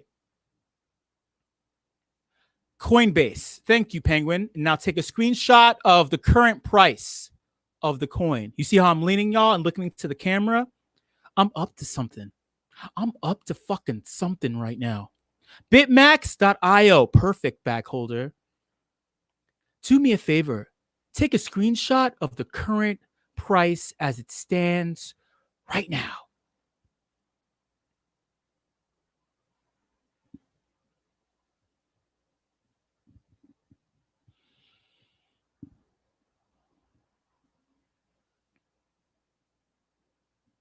While we wait for these gentlemen, they're supposed to be the most skilled in metagame, and they can't do a fucking screenshot, y'all. You can't do it. No.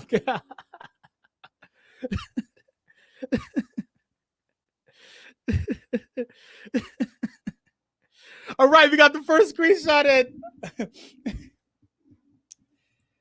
Boom, there it is. All right, we got the second screenshot. All right, so now this is where the fun begins, y'all. This is where the fun begins. I want you, right? This is the second to last question I'm going to ask before we have the final results. So now, bag holder, I want you to take a guess, right? A random guess. Would you say that, obviously I'm speaking very slowly right now, correct? You would say I'm speaking kind of slow right now. Yes? You can say yes or no. For a reason. You want to know why? Because I want the price to change. That's why. So I want you to guess. Would you say that your coin from the period that you've just sent the screenshot to now has either gone higher or lower? You're going to guess high or low. You're going to type high or low. It's Wait, Penguin, hold your thought. Hold your thought, Penguin. Don't cheat. Don't cheat. All right. So bag holder just said high. Now, Penguin, I want you to give me another answer. All right. Or like it could be the same answer. Just I want to stall and then give you another shot. Would you say that I'm speaking very slowly right now, Penguin? Yes or no?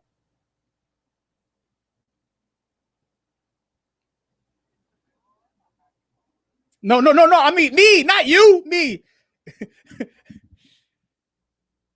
Yeah. So you say yes. Okay. Now, would you say that your coin is higher or lower after this point? Yes or no? I mean, higher or lower? Just give me a high or low. It's higher, right? So please type that into the server. Now, this is what we're going to do, y'all. Yo, here's where the fun shit happens. So I need 2 people from the audience. 2 people from the fucking audience, y'all. Who wants to help me resolve this issue? This is conflict resolution in the metagame server. Just so you know that I'm not cheating. All right, we got Pablo. I need 1 more person.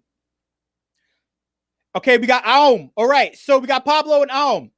Hey, Pab, do me a favor. You're going to represent bag holder McFOMO, right? Actually, you're not representing him. No, I take that back. So no cheating, all right? You don't represent him. It's in your best interest that he wins or whatever, right? Bag holder says, stay out of this shit, audience. Hey, Pab, you are going to link a totally random exchange into the server right now. 3, 2, 1. Pick an exchange and toss it into the server. A safe exchange. I don't know what that one is. That's not safe at all. Pick a safe exchange. Dude, you're trying to give me a fucking no. I'm not clicking on that link. I am not clicking on. We need to be able to see the numbers. All right. So please, random exchange. Dude, I can run it through Virus Total, and my computer is protected as fuck. But for the sake of time, I need to just click on things. Thank you. Boom, boom, perfect. Send me the link right now. 3, 2, 1. I know it's an exchange, man. Just send me a link that's clickable, please. Docsound.fun. Tommy's trolling. All right, so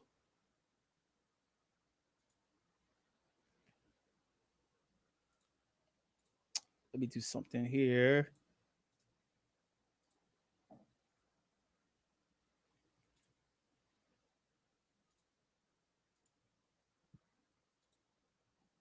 All right, can everybody see my screen?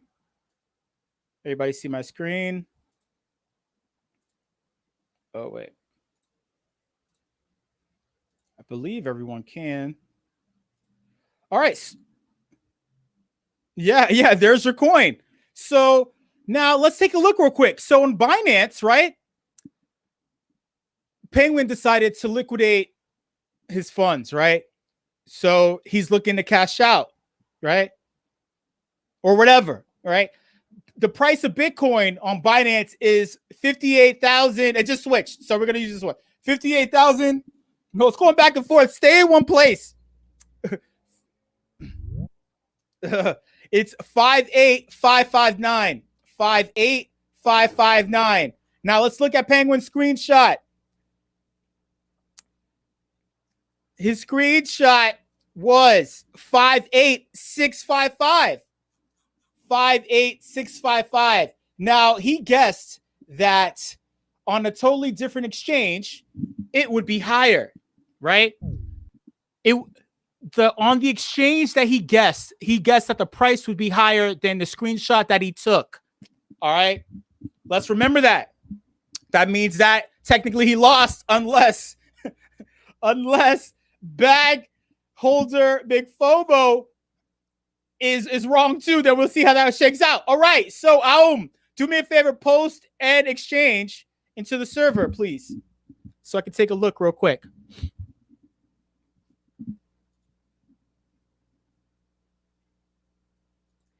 And Penguin, just so you know, even though it's switching back and forth, it's still below. Keep switching. 58585.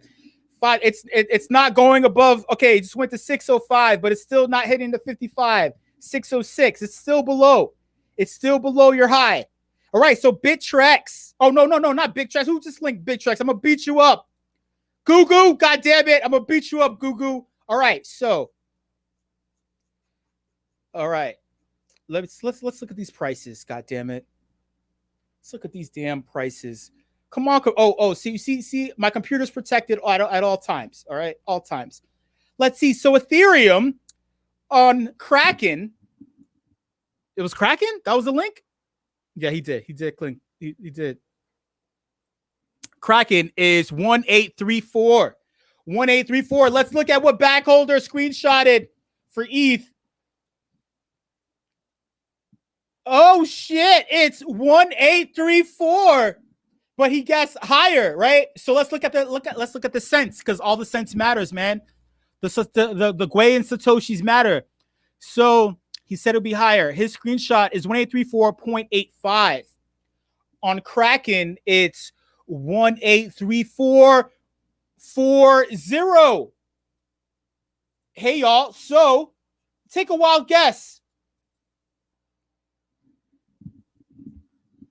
Take a wild guess. Penguin, say that again for the people. Say it out loud for the people if you can.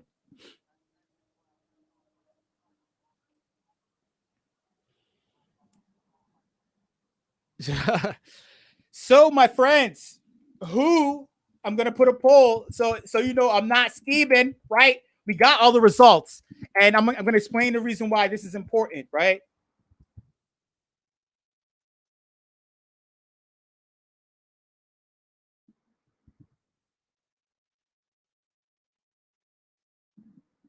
Oh shit! Sorry.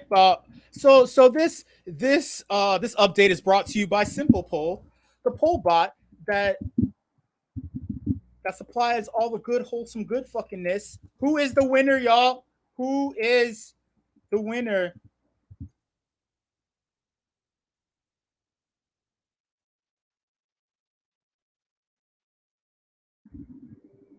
No, too late. You missed out. You missed. See, this is the arbitrage game. It's about speed. Y'all. Please get your votes in. If you're confused as fuck as to what the hell is going on, this is the deal. This is teaching you, right? When it's time to exit, right? You don't just rely on the same exchange. You want to look at multiple exchanges and look at the price, right? You want to make a guess, like, okay, maybe today, because of the positive news, blah, blah, blah, I'm betting that the price is high. You're exiting out on top, right? This is the top. This is the top. You want to exit. So get your votes in. Who is the winner?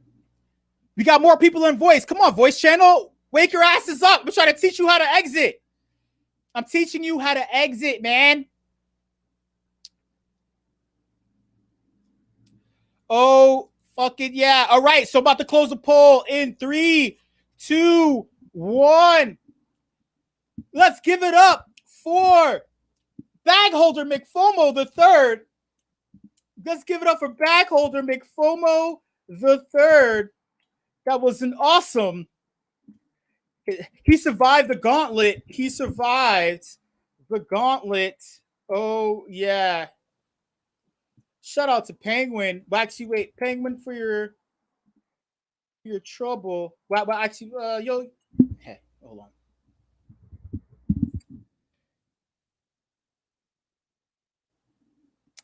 Shout out to Penguin, doing awesome things.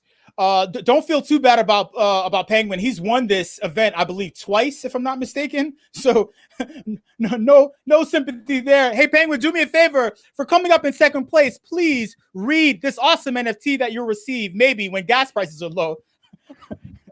So I played the big crypto game show at MetaFEST, and all I got was this lousy NFT. Thank you, show. Boom! There you have it. Thank you so much, Penguin. Please keep all the any that you won throughout the game.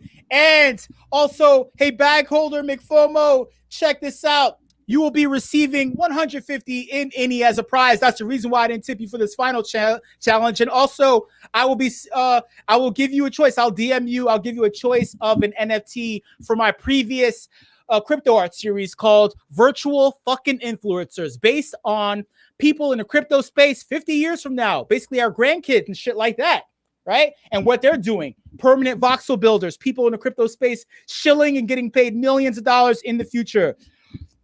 Thank you so much.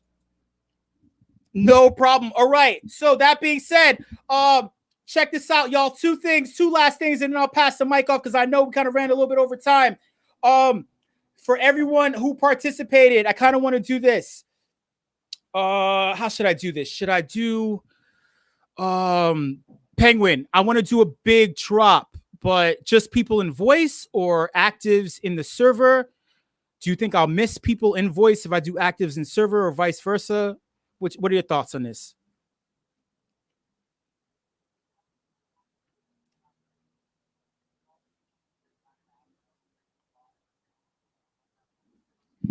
All right.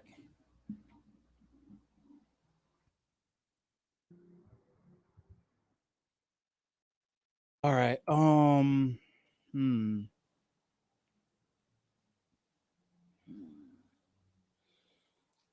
I hate airdrops so much. I mean, there's some people in different aspects of voice too. I don't know where they're in different voice channels. Oh. Okay. You know what? This is what I'm gonna do. This is about participation, right? If you're not playing big crypto game show, you're not playing anything. And even though I need to play Valheim sometime. All right, I'm going to do this. I am going to tip the voice channel. This right here. Boom, there you have it. All right. Shout out to everybody who came through. Boom, there it is. Boom. 2,000 any to everyone who came through and participated. You get 100 any each just for coming through. Shout out to all the MetaGame fam. Congratulations, you've just been officially exposed to the any coin. This also incentivizes you to come hang out. I mean, we also please ask all of the other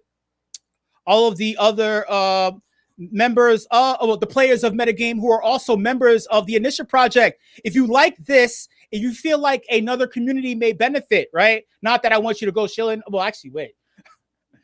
If you feel like somebody will benefit from this, or you can benefit just by hanging out, check this out. hey, come through. Oh, actually, I'm not sure if this is okay. Is it okay that I share this link, Penguin, to the initial project? You can come in, become a visitor. You've actually stayed for an event, so you can send me a DM and we could talk about you becoming full-fledged members of the initial project too.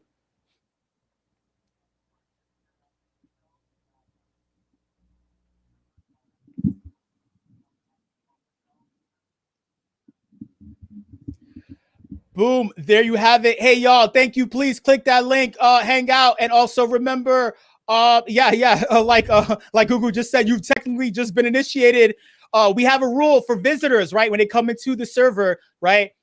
They can't interact with the coin unless they become members. They have to go through the verification process. All you have to do is DM me. We hop on a call. My bots scan your activity history. But if you're a MetaGame player, you've technically already kind of been screened somewhat, you know. So it wouldn't be that much of a problem for you. So please, hang out, join, do all the things, have some fun. And I believe that's my time, Penguin. Correct?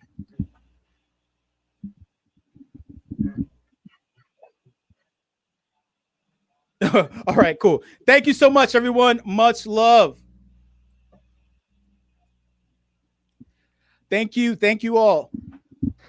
Thank you so much for stopping by the show and giving us not only the award ceremony MC, but also a fun game show. And I mean, this is exactly why I wanted to have you on here for Party Day, because it's not a party without the show.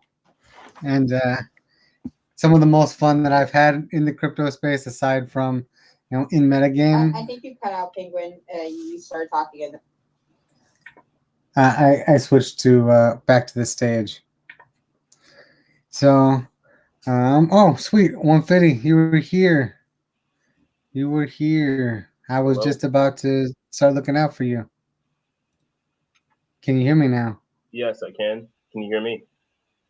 One, I cannot hear you. I cannot Not see at you. all? Come closer. I can't hear you either. Check. Am I up on stage alone? Are people still in the Discord? Is it too John?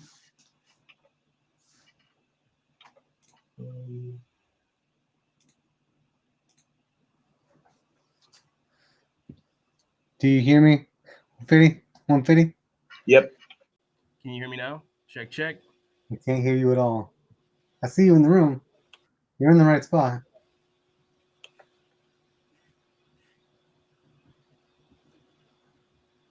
Meta, are you here?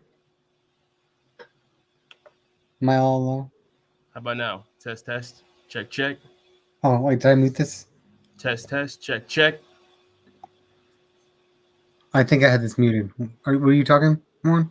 Check. Test. Gotcha. Sweet. Super. Are you going to, by chance, turn on a camera or a screen share? Absolutely. Give me 1 minute, good sir. I want to screen share my OBS, if possible. Yeah. Well, first off, I want to thank you for throwing this amazing event. I really do appreciate everybody that has been a part of this. You know, we've got a lot of talented developers that have been making great strides in this space, and it's an honor to be a part of this. And then secondly, I want to appreciate DAO Records for what they've done, how they've rallied together to come up with the appropriate data for tonight's party and music entertainment. I agree. Big shout out to Vandal and DAO Records. Thank you guys so much for helping make the audio space something that we're also getting into and taking over. Yep, totally. So Vandal has actually made this video that I'm going to share with everybody. Vandal and his mother, actually. So, yeah, I'm about to run it.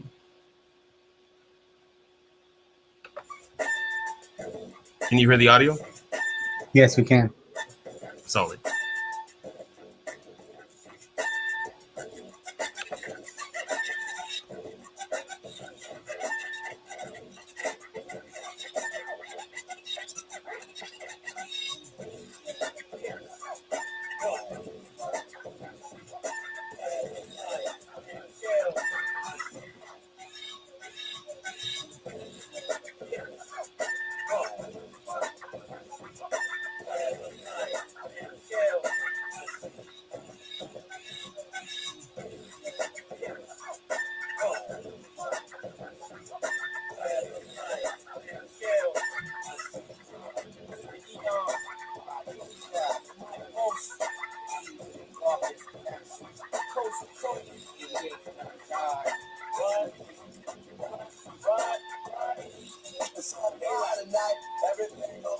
Looking alright, it's the pop, original, more traditional, material, individual, true, and imperial, giving them your stereo trans. Initiate, can listen, ain't no position to deal, conditional, totally invisible flame, divisible, see coming pitiful space, original, feeling you, don't know what your labels are, you, already beans and selling you, airflow, example, they sample, bitchin' out for me and on demand, so collect your penny catch advance, oh, not me, but not me, I'm yo, everybody was shaking it up, everybody know yeah, on the engine, I'm hot to death. I'm fat, plus I'm winning. Shot the rep, rock the fence if you gotta don't speak. Cause I'm right there, seats while they sleep. These rap cats, wild, got him in the studio, popping died. He left them in their hour. I'm about to re-up and structure the case. You stuck. Brains in the place, I got the names, but it's bad thing. What's your head in the toilet, son? If you think this shit can change, my shit is your brains, out of your frame. Got the exchange. If you ain't rockin' more, what you rockin' for? Without let them see, no more. But you ain't cats trying to figure it out, try rockin'. You get your shit out. Everybody wanna shake it out. Everybody know that. What you been through? These heads never go back to. We are Eon Jones. We all know, don't be the mighty Missy. Let's be it, take no man. Give me the creep. They got Zilla, really got Zuki. But I kidnap Snoopy. I sell a performance, many corners. What's up over me, says, with all the bars from the Corvette. Defeating me is like the up to Charles Bronson. Death wish, that's some rap shit.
Funny to see a girl looking so classy. And chatting about tiptoeing the court up for the best. Ain't no my lawyer picture with some glassy. Charges dropped, places on the Texas. Secret Service on the cities of Texas. Up my attorney, and then wait for the money. Money culture on a social for the year.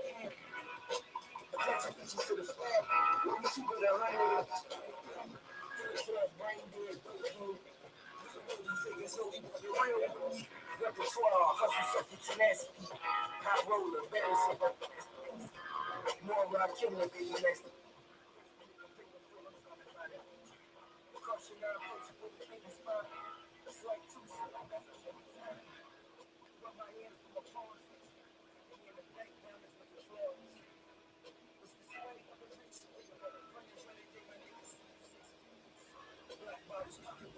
The volume is really low on your video. Are you able to turn it up a little bit?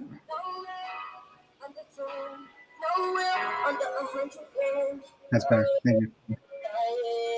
When I make this money, yeah. I she sometimes propellers out the window over islands, the island. We make that money, yeah. Top floors to a form of education. Top floors got work for reservations. Rolling in my grave, that's what we get in my ex-cheerleader flipping out the spirit. Money piles, you got me down on sunny air. Black with me everywhere I go. Photo clips, magazines, yeah, the photos. If it's off a nickel, we kept it as boss. No money like you do the money, yeah. Fly nigga, my nigga. When she hear the swing, she know the nigga. Tell the suits for the goose, I spin it on the chain. Flew so long, she take a swim. I love that ass. I wanna see your friends come through the money, man. Black bottle boys, we got these bitches on their hand. Caution, I approach you with a business mind. It's like two seconds. Rub my hands in the palms. 50 in the bank, diamonds with the flags. It's the sway of a rich nigga. Praying for that day my niggas see 6 figures. Black bottles popping when I'm on the key. 2 private jets where the niggas work. Nowhere under 10, nowhere under 100 grand. When I make this money, nowhere under 10, nowhere under 100 grand. When I make this money, nowhere under 10.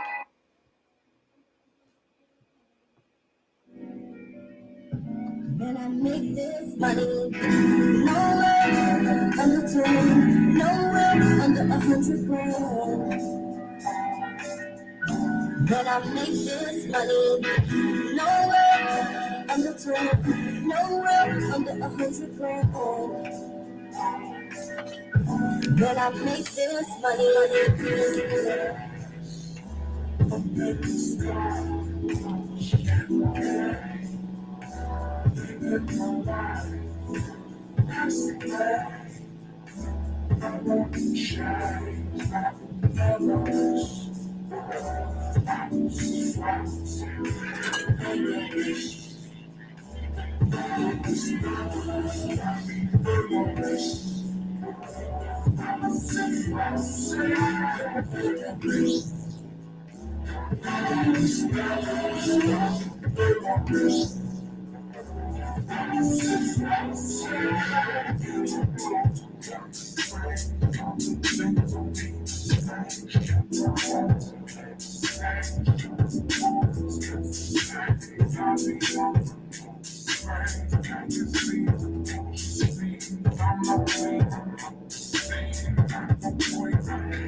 Oh, the sound just dropped out again.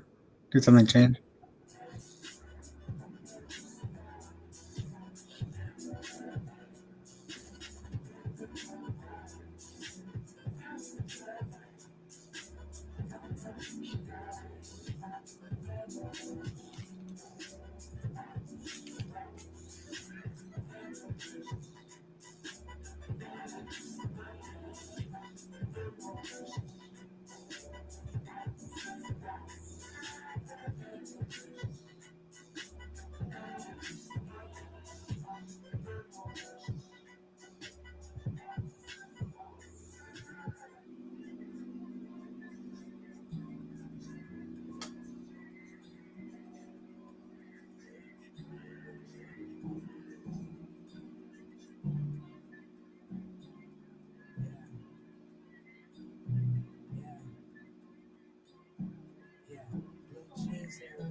was in the lab, only hoping that my job never would be based around moms. Now I'm on, yeah. She never took me to my ego.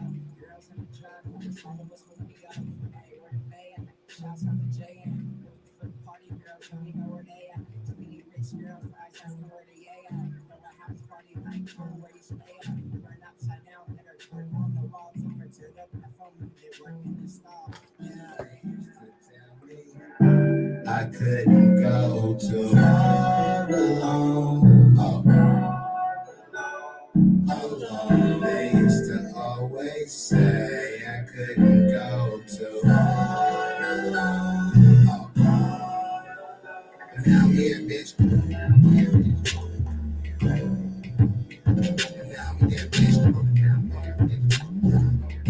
Yeah. Now I'm here, bitch. From the park train to a tour bus, still the same game, except I'm pulling more sweats, more butts, more bucks, never giving more fucks. Did it my way, I've never taken shortcuts, raised in a town like, oh, who put you upon, huh? 40 pack reds, who I grew up on. I've been selling game, got you if you need a cue upon. You can check my resume, see every beat I throw upon, smoking on grapes, rolling up swishers, no papes. Back when it goes close, great, I'm a boss tycoon. Girls in the crowd all swoon, super high, I'm off to the moon, and I finish with your girl, then I take her to my room. She wants me to slay, okay, that means no. And it's to be expected. Knew this would happen as soon as she texted. They used to tell me I couldn't go too far alone.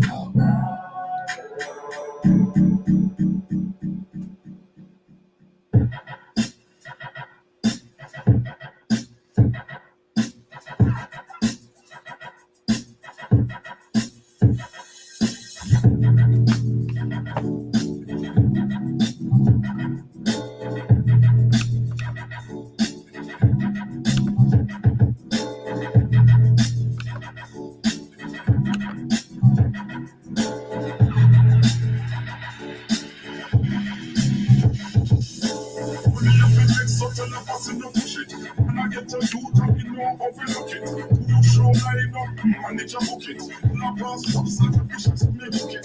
When you feel like such a la pass in a push it, when I get a shoot up in no overlook it. Push your line up, manage a bucket, and la pass pops like a bishop's me bucket. When you feel like such a la pass in a push it, when I get a shoot up in no overlook it. Push your line up, manage a bucket, la pass pops like a bishop's me bucket. When you feel like such a la pass in a push it, when I get a shoot up in no overlook it. Push your line up, manage a bucket, and I pass one snap of visions from your bucket.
Fuck, dude.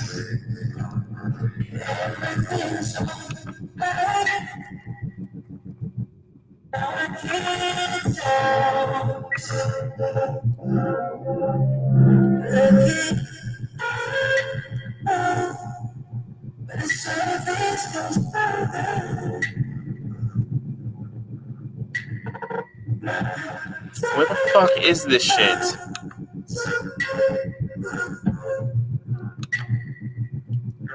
What's it doing?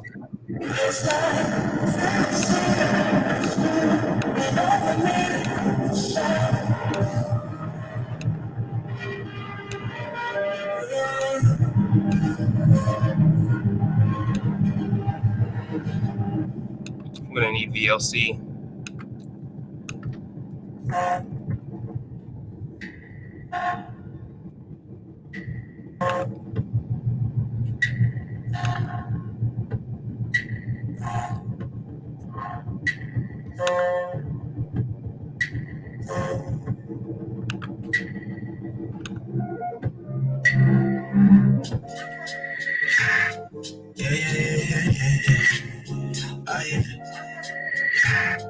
Oh yeah, I was playing games with you, but now it's over. Yeah. Oh yeah.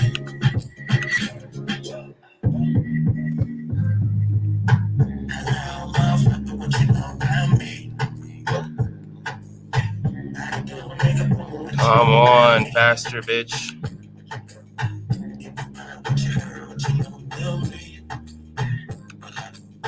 Your bitch look good, what she know about me? Is she ready? I'm a scoop. You know I used to try to money only thing on my mind. Girl, on the ball and I make something. Make some time. Mama said I'm the one she said yeah. I hit my mama up, I said it's late for sure. For sure. These bitches hit me up and they can't ignore it. Oh man, they really can't flex on me no more. They really can't flex on me no more. Cause I was playing game with you, but now it's over. I'm not playing with you. Yeah, it's over. You know everything it's over. But you put it right on you, girl. It's over. Yeah. The morning, yeah. Tell me you come into ya. Sitting on the top, that's on ya. All that I want to do is do ya. Oh, oh. My niggas won't play like they don't tell me. Oh, fuck. Oh, I'm a space, you don't know me. Oh, oh. Baby girl, say my name, now she know about me. What the fuck? Okay, that works. She think that I'm that somebody. No, no better tell me. It's just a silly game for two. Now go ahead and play without me. Ooh, treat me just like anybody, bitch, I'm Toby Lou, but to you that's Mr. Hottie, I mean, okay, one day maybe, baby, probably, fat chance, some outside, baby, yeah. Cause you already got me, that's for sure, yeah.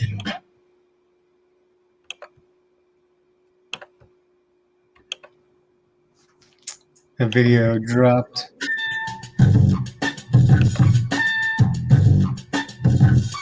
Sounds way better.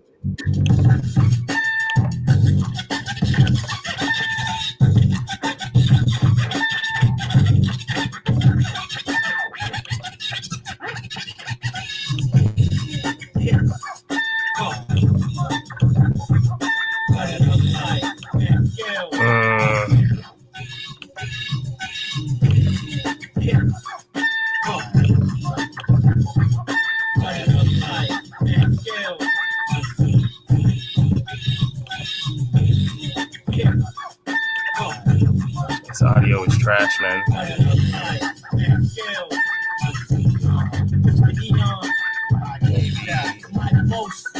Should be good though. Hey. I'm fire, plus I'm winning. You think I shot the rap? Rock the fence if you out of tone speaking. Cause I'm right there like nightmare. I get them seats while they sleeping. I'm back. These rap cats is wild. Got them in the studio popping value. You mastering their album. I'm about to re-up and restructure the case. You stuck. You about to get rearranged in a place. I got plans, but it's bad games. Put your head in the toilet, son. If you think that shit can change.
I hate this so much. This is awful. Oh my god, this is so terrible. This is fucking horrible, dude. Why is this not working right? What the hell?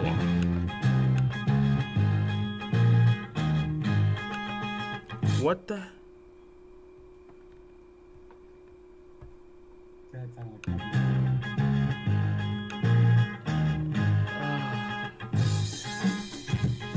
Oh my god, dude, this is a nightmare. And these guys, I can't. Visuals aren't working right.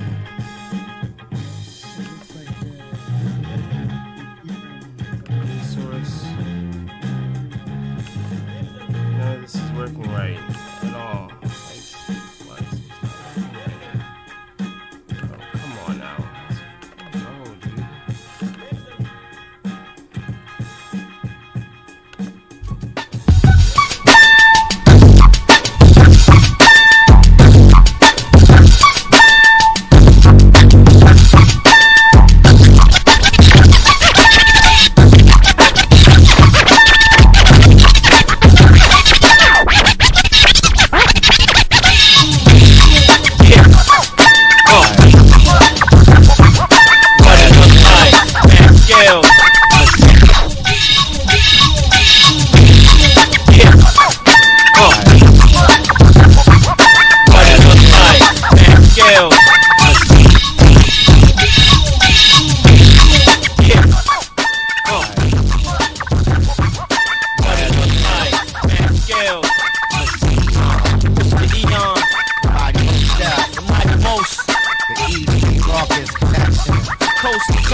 88 to 99.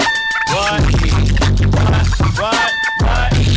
It's on fire tonight. Everything on my side is looking alright. It's the high power, original B-boy, traditional raw bass material. An individual, true brand imperial. You're hearing on your stereo, transcribe the live, the most deaf. Initiate, sit back and listen. You ain't in no position to deal with my conditional mentally and physical strength. These indivisible crews becoming pitiful. Space bass and a typical round for eventual. I'm not feeling you. Don't know what your label's telling you or what magic beans they're selling you. I can't flow, you can't though. Example of a cat who just a modern day sample. Who be bitching out to A&R demand, so you could collect your little petty cash advance. Oh, you knock me and sloppy, but not me. I'm I-N-D-E-N-D-E-N-T. The party was shaking and the beat was popping and the breakers was breaking and the beat. You know, everybody know that B-boys got You warm the engine, I'm hot to death, I'm foul, plus I'm winning, you think I shot the ref? Rock the best if you out of tone speaking, cause I'm right there like nightmare, I catch MCs while they sleeping, I'm back, these rap cats is wild, got them in the studio popping value, remastering they album, I'm about to re-up and restructure the case, you stuck, you about to get rearranged and replaced, I got plans for this rap game, put your head in the toilet, look son, if you think my shit can change, my shit is out of your range, you out of your frame, copy your tape, and the next day, cop in exchange, if you ain't rockin' raw, what you rockin' for? Without heat, y'all MCs ain't hot no more. So for you lame cats trying to put your hit out, try rockin' back and forth. It might be easy to get your shit out. It was a jam at the center and the party was shaking and the beat was popping and the breakers was breaking and the DJ knows that everybody know that B-boys hot.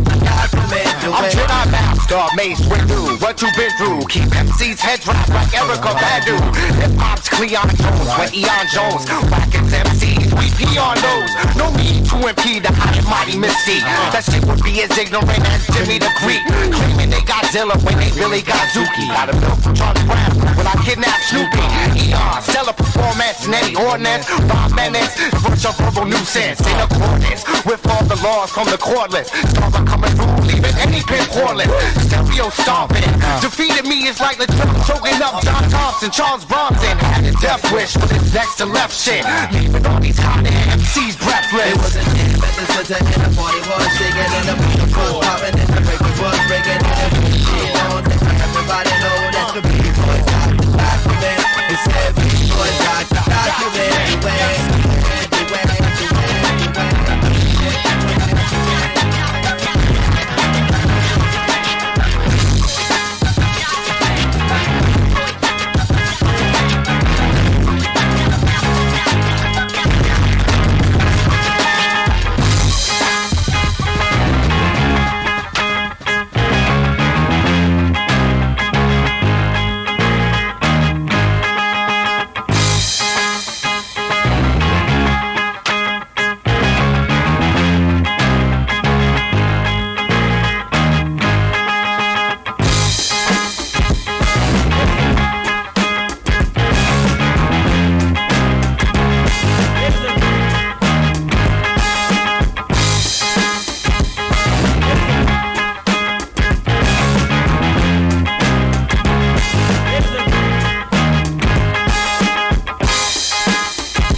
Funny to see a ghetto nigga so classy.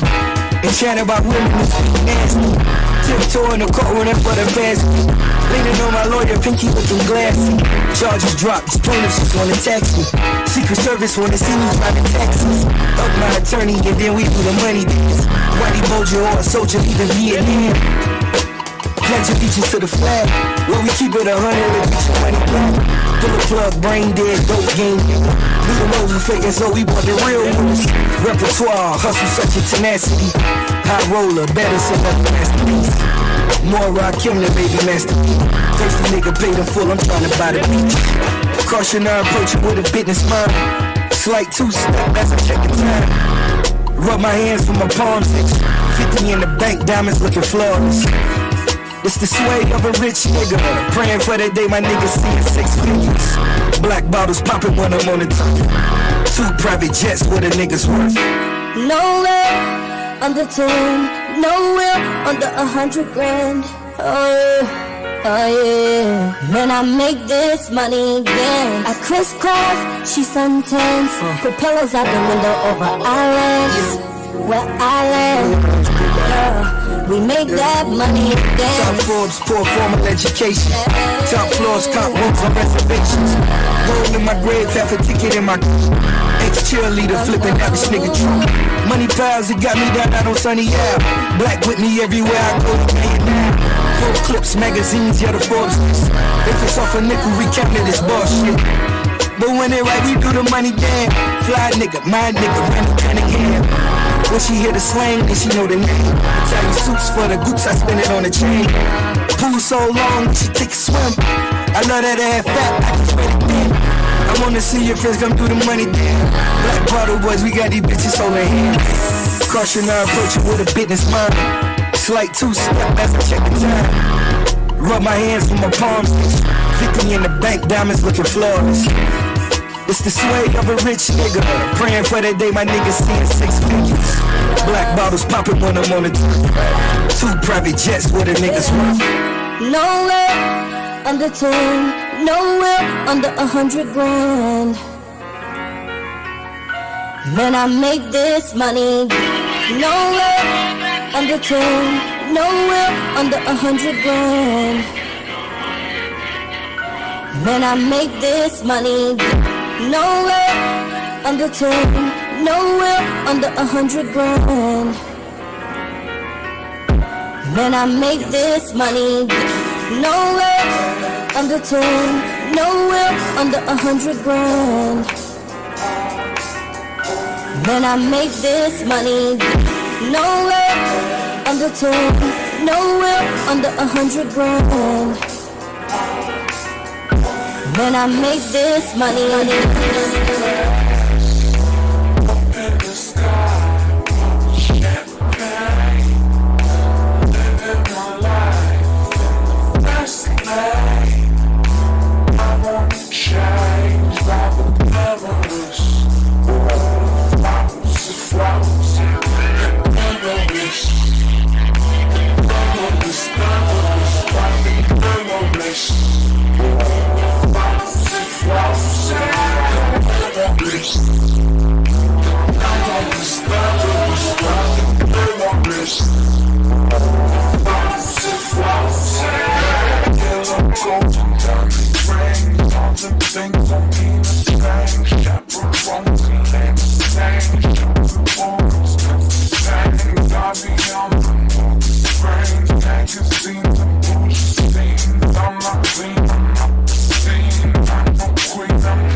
Blue jeans, Air Ones, and a white tee.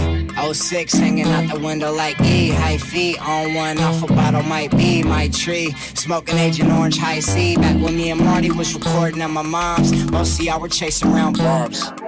I was in the lab, only hoping that my job never would be based around mops. Now I'm on, yeah, she know. With me cause my ego. Girls and the drugs always follow us where we go.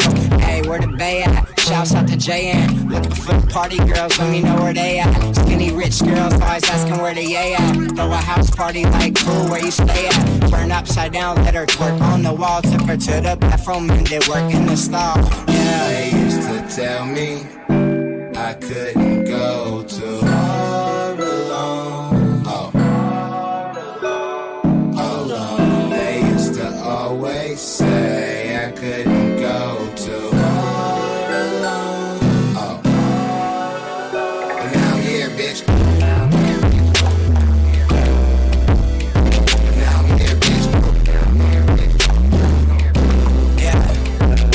here, bitch. From the BART train to a tour bus, still the same game except I'm pulling more sluts, more butts, more bucks, never giving more fucks. Did it my way, I'm never taking shortcuts. Raised in a town like fool, who put you up on, huh? E40 Mac Dre's who I grew up on. I've been selling game, got you if you need a cue up on. You can check my resume, see every beat I throw up on. Smoking on grapes, rolling up swishers, no papes. Back with the ghost closed drapes, I'm a boss tycoon. Girls in the crowd all swoon. Super high, I'm off to the moon. And I finish with your girl, then I take her to my room. She wants me to slay, okay, that means doom, boom. And it's to be expected. Knew this would happen as soon as she texted. They used to tell me I couldn't go too far alone.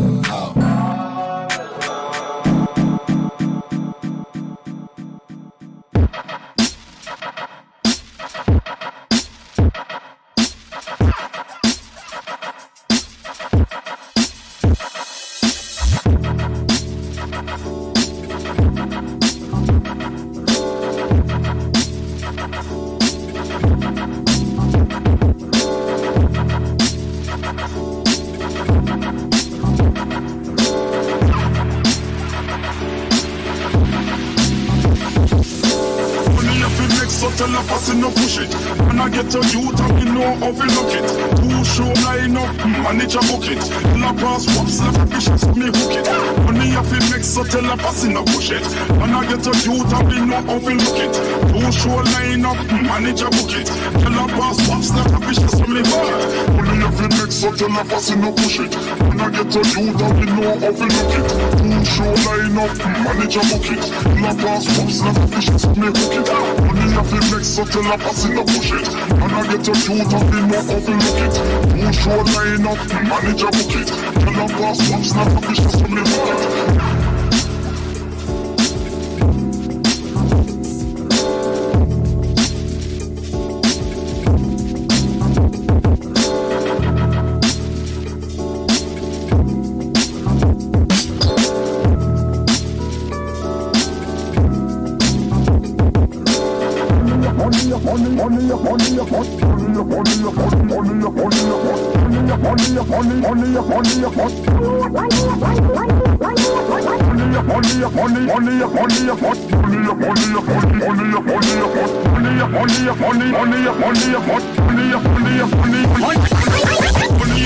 So tell a person no push it.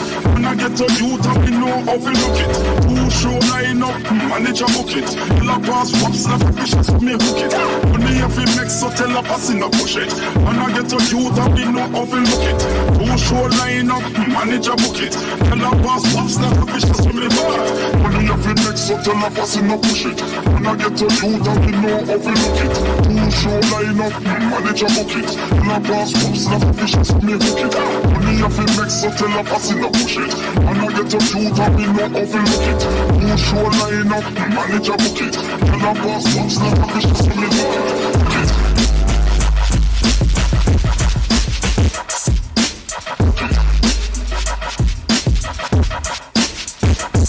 Manage a bucket.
Oh yeah. Oh yeah. I was playing games with you, but now it's over. Yeah. Oh yeah.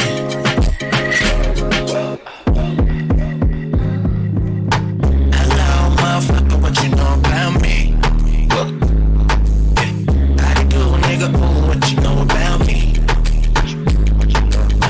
Give a fuck what you heard, what you know about me?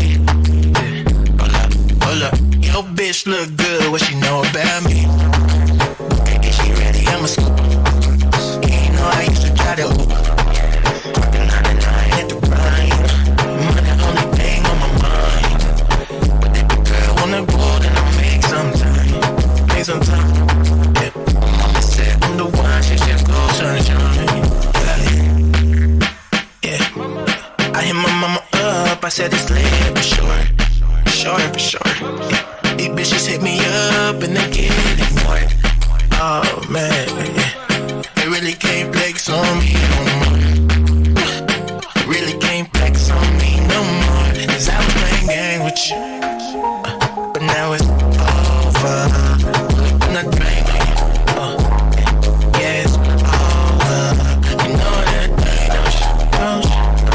It's over. Watch out for it right on you, girl. It's over. Yeah. Top of the morning, yeah. Tell me you're coming through, yeah. Sitting on they third dance on, all I want to do is do, yeah.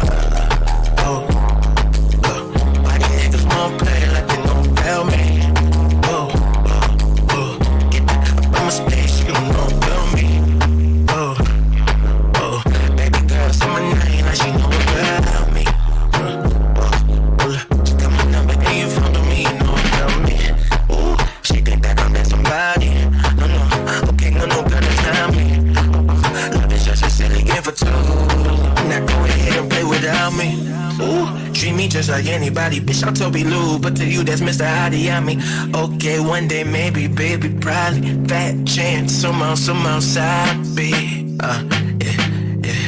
Cause you already got me, that's for sure. For sure, yeah. But you can't flex on me no more. Good Lord, good Lord. It feels so good I had to let you know that I was playing games with you, but now it's over. Pull up on the train on you. Oh, yeah, it's over. You know that it ain't no change. It's over. Watch out for it right on you, girl. It's over.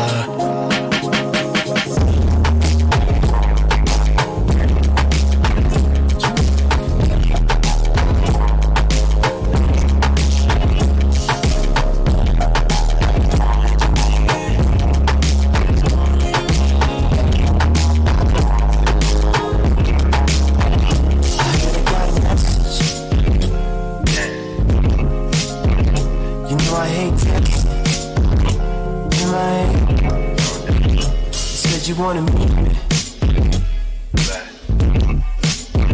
You're somewhere in the canyon in LA, telling your friends that I'm the greatest in bed, and you love me. No, you love me. Cause I do these things that make you feel like you're free. That's why you want me.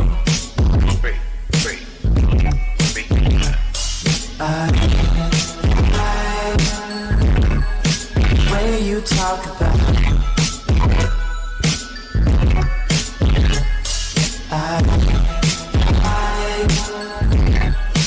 Way you talk about me. Is it your profession? Got it. Saying I'm the best. No, I ain't. Not it. Telling me freaky things that you've always wanted in your head.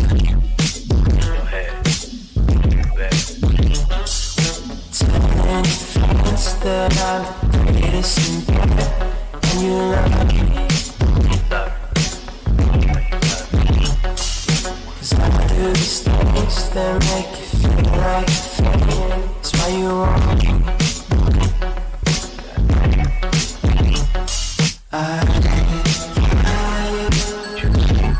The way you talk about me.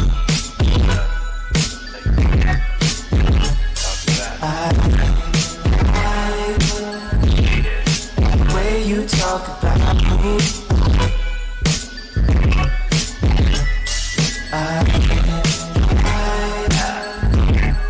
The way you talk about me.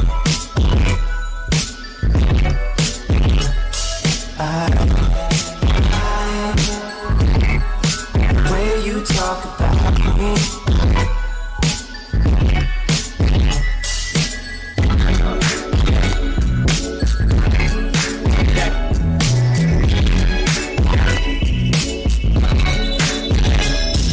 Look, I'm from Spain when they celebrate. Don't let it be a holiday. All day. Yeah, it's all day. I be out in LA. I've been neglecting the bay. A lot of shorties in the bay. All day. Yeah, it's all day. Look, overachiever under pressure. How could I not shine? BBS's. Chain heavy, it hold me down. I kept it tucked. I'm modest now. I was humble. I'm fucking now. I'm ballin'. I bring the ball down. Yeah, I'm courting all your women now. Get a handle, control your hoes now. If she down, that's some shit you should know. I ain't never have to ask, I ain't never need to know. Yo, I had to switch out all my old hoes. A lot of corny niggas with a bankroll. Bankroll, need a bankroll. 100K like tenfold.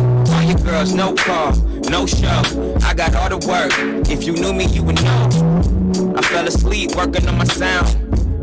Wake up to money on me now. The other day, I woke up cursing. I be damned if I'm not working. I be damned if she not twerking. I'm not perfect, but come now, make it all worth it. Misogenic, I'm working on it, and I ain't about to spend no money on her. Nothing more than 100 on her. To the stripper and run it on her. In a minute, I be coming on her. Damn, but only if she wanna. No, can't make them want it. I'm from a niggas bang when they celebrate. Don't let it be a holiday. All day. Yeah, it's all day. I be out in LA. I've been neglecting the bay. I got shorties in the bay. All day. Yeah, it's all day. Yeah, we in the house. Cause she back at the house. Now I'm back in the mouth. Ain't nothing to talk about. M6s, C30s, Christmas wish lists, Air Max dishes, models you can't sit with. I think I'm somebody she should meet. Thinking feet up 5-star suites. Next city repeat. I start where you peak. You know me, I know my worth. Worth, you advancing more. Your per diem in my pocket and more. How you want it, my denim Dior. We all black, we supposed to ball. He can rap, but can he make a song? I played the back, now I'm front page, fucking centerfold. Need a car, she ain't seen before. Seats warm my ass up, she don't need a coat. Well, man, I don't act, I don't even pro. No. You should listen to your favorite love song and think about me. You never came through, now you say you been about me. Gold rubbers in my pocket, like fuck it. A nigga feeling like Charlie Bucket. Stop the press and beat the track like your best point guard. I got about the hood, but I didn't go far. Only nationwide tours, then I'm back round y'all. Like, I don't do much, it's never enough. I'm never fulfilled, I'm never content. I should enjoy this shit, but one go ain't enough. Shoot, score hat tricks just to make shit a game I even try to miss. A response ain't a miss. No team look this good winning, and I ain't even bringing up the women. And we did it all without sinning. For you to win, you gon' need God's luck. Faith in the beat by Mustard. What's up? I'm from a niggas bang when they celebrate. Yeah, don't let it be a holiday. All day. Yep, it's all day. I'm back in LA. I've been neglecting the bay. I got a shorty in the bay. All day. Yeah, it's all day.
suar, tem que malhar. Vamos lá.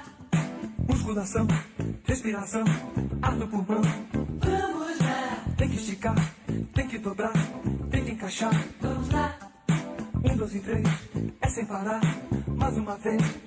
Verão chegando. Quem não se endireitar, não tem lugar ao sol. Domingo é dia. De um tititi a mais e de bumbum pra trás. Verão chegando. Quem não se endireitar, não tem lugar ao sol. Domingo é dia. De um tititi a mais e de bumbum pra trás.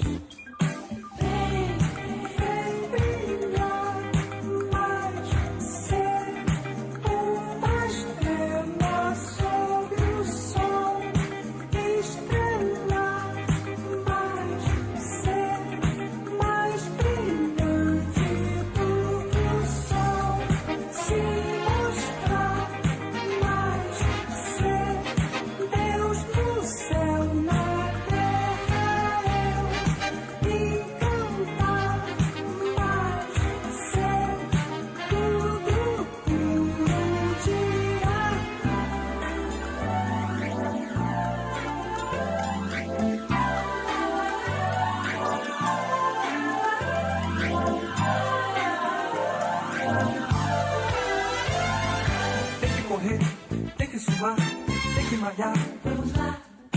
Musculação, respiração, ar no pulmão. Vamos lá. Tem que esticar, tem que dobrar, tem que encaixar. Vamos lá. 1, 2 e 3, é sem parar, mais uma vez.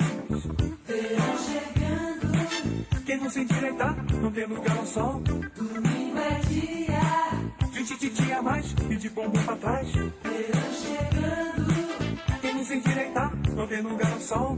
Domingo é dia. De um tititi a mais e de bumbum pra trás.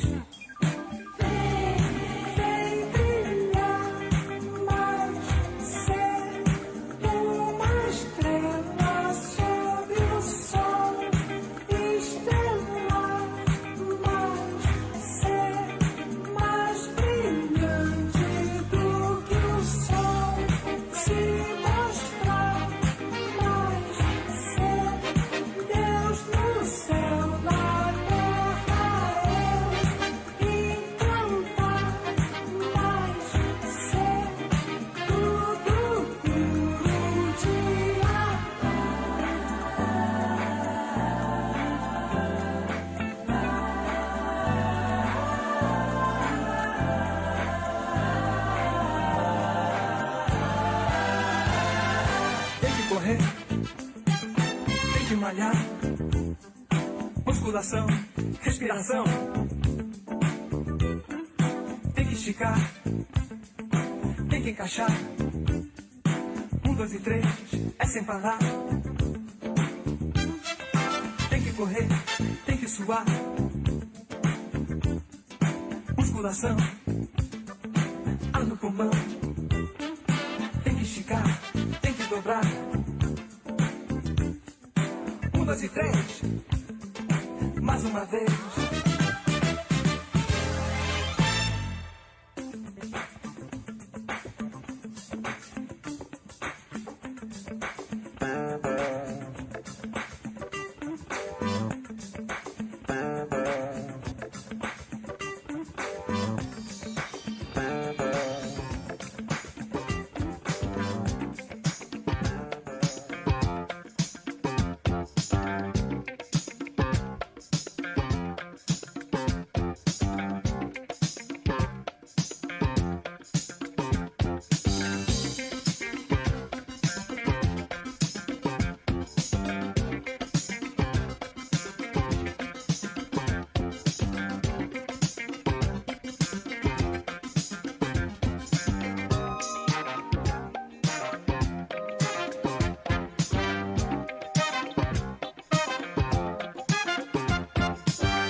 You turn me inside and round, round, upside down.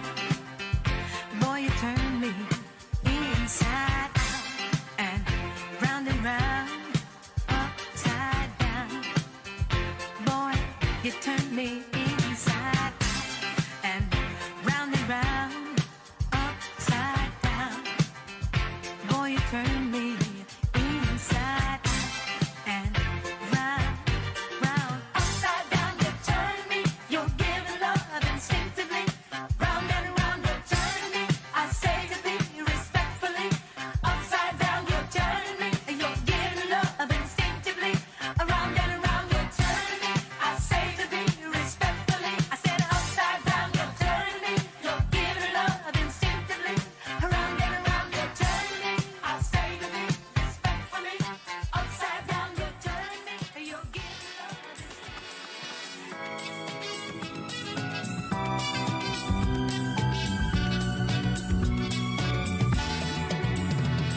Sonhos que terminam sem ter razão vão cortando a ilusão. Oh, não, não. Vidas que se acabam sem dar amor, solitárias e com dor. Hoje já não vivo do que passou. Quero manter vivo meu coração. Sinto que a lembrança não dói mais. O futuro vai renascer em mim. Renascer em mim. Não, não, não. Sonhos que terminam sem ter razão vão cortando a ilusão. Oh, não, não. Vidas que se acabam sem dar amor, solitárias e com dor.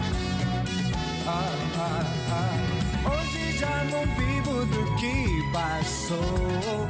Quero manter vivo meu coração. Sinto que a lembrança não dói mais. E o futuro vai renascer em mim. Oh, não, não, não, não. Renascer em mim. Oh, não, não, não, não. Renascer em mim. Oh, não, não, não, não. Renascer em mim. Oh, não, não,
tu espera e não tem. No grito dos meus olhos, brilhando em minha boca, eu queria te mostrar que sou alguém capaz de amar. Pra você mais que aprendi que sei, que posso e desejei. Eu sei, só sei. Sei que ainda vou te dar mais do que dei jamais. Mais que o mais que imaginei, mais do que jamais sonhei. Teu amor me traz as coisas puras, me faz fazer loucura. Meu amor, te mostro meu direito, mostrando meu avesso.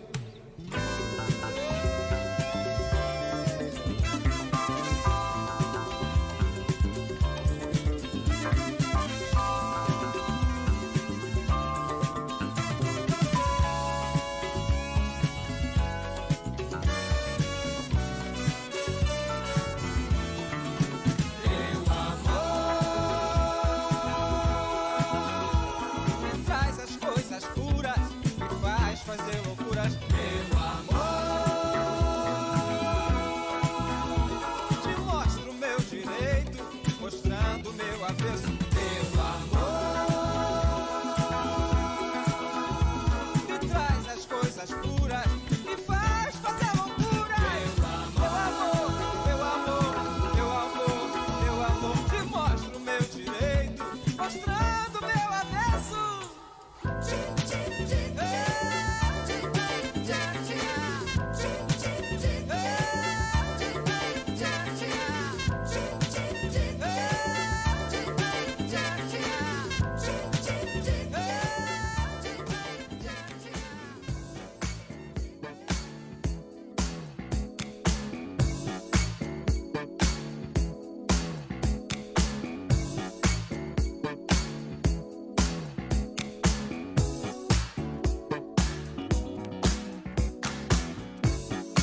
Dutch vanilla. The cornice from small blick with the seeds flake. Dutch vanilla, glue is gorilla.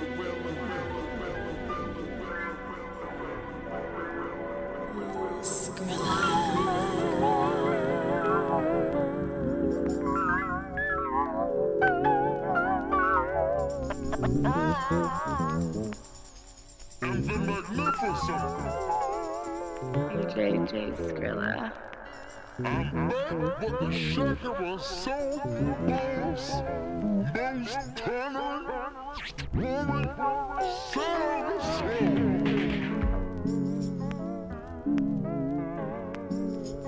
Wake up, everybody. No more sleeping in bed. No more back thinking. Time for thinking ahead.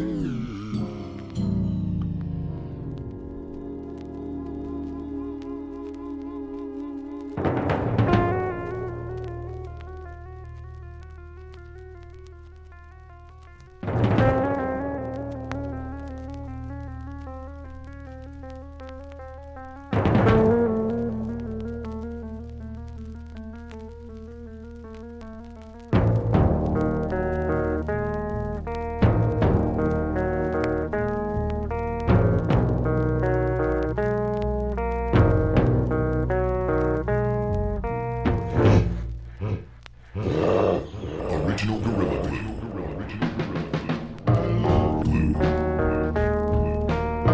Glue. Glue.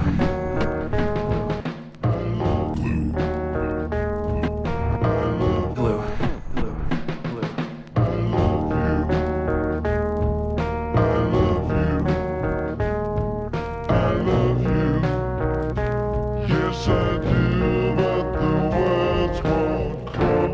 And I don't know what to say.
And I can reassure satisfaction guaranteed.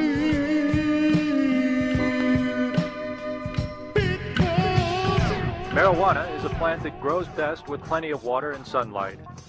Its leaves extend outwards in a star pattern some say resembles a hand, and an open palm reaching out to claim its next victim. Gorilla Glue, Gorilla Glue, Gorilla Glue,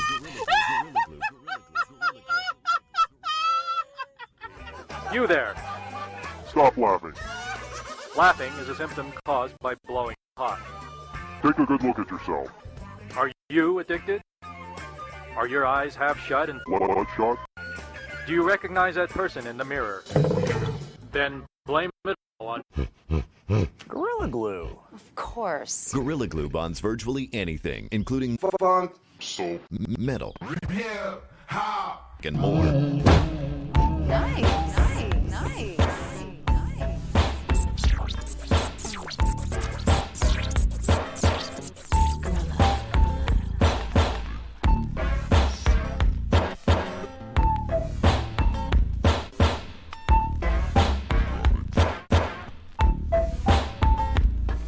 Erotic city,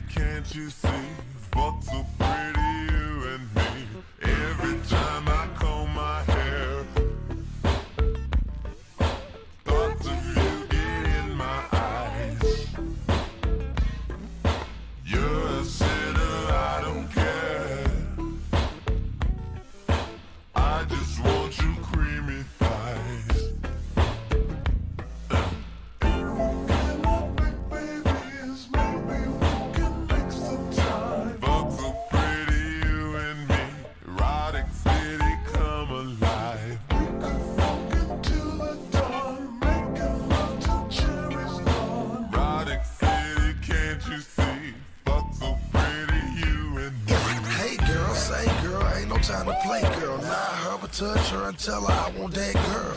Yeah, they call me Gucci, but I'ma buy you Louis. Yellowstones on my wrist remind me of a session. Girl so fine, wanna ride me like a husky. Ugly girls quiet, pretty girls ride. Country girls, city girls, love the floss diamonds. Got her in the bed with the kids straight wireless. Took her to the club, bought her 3 Long Islands. She from Rhode Island, Atlanta, I reside in. Big black diamond, bigger than a black razor. Asian, black, Caucasian, I'm blazing. Persuasive, so amazing, it's amazing how they stand there cause they're patient. Waiting till the perfect time for conversation. My observation tells me that she's Gucci baby.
Invited in my enterprise, but God ain't in the lies. MDs get penalized, won the battle, wannabes, playing humble bumblebees, simple test of the flesh. You when the where I'm living at. Nigga, where I chillin' nights, could've been a killing black. You ain't even that, looking dead in space. Crooked ace at the safe, took half my stash and threw the keys in the lake. Wait, this nigga straight tried to say that I hate. Sworn friendship and kinship that I violate. But when I violate, you know your eyes dilate.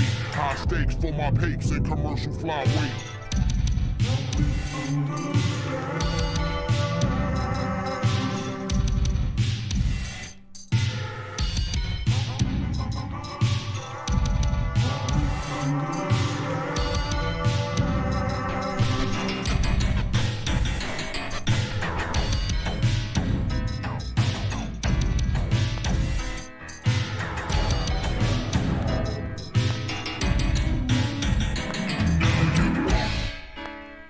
You're as cold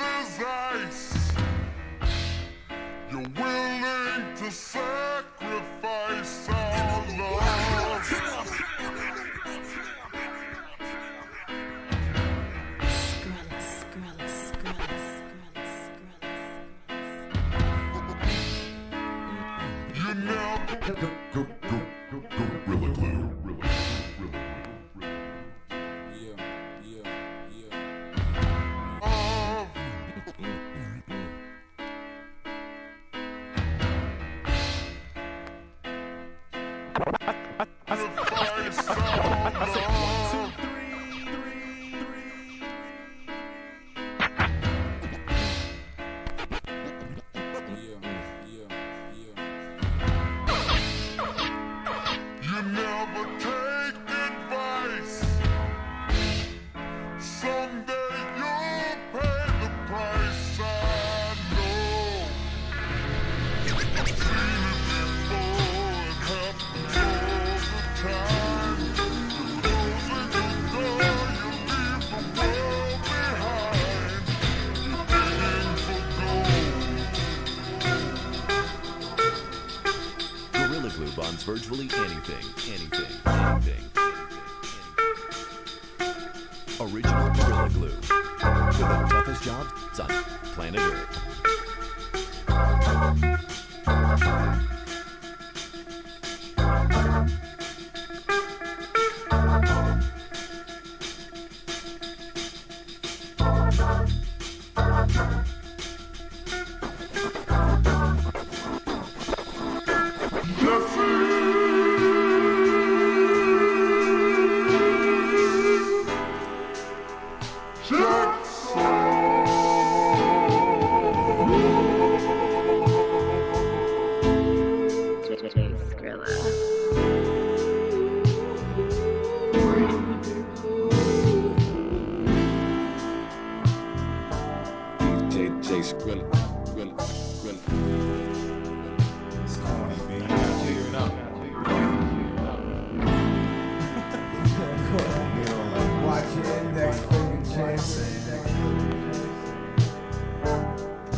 Yo, they call me Sean the Scared Harming ya. Fuck that, they call me Sean the Scared Alarming ya. Sean the Vet warning ya. Sean the grab the crumbs and bomb Medulla Oblongata. Now the nigga that you know, flow is ill, the word the mama. I'm in a whole different space, call it Andromeda. Battlestar Galactic with the ratchet Abu Lama ya. Understand, nigga, the flow ill. You should know by now, nigga, Angela Bofield. No jerk, I blow. Captain America logo in front of the low shirt. You can't sell drugs with no work. Manicured fingernail, niggas did no dirt. Nigga, respect my conglomerate. Before I run in your crib, some tech to your mama shit. Time for change, get the fuck off Obama dick. P for president, nigga, I know a lot of shit.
This world is big enough for both of us, but I can't let you have my share.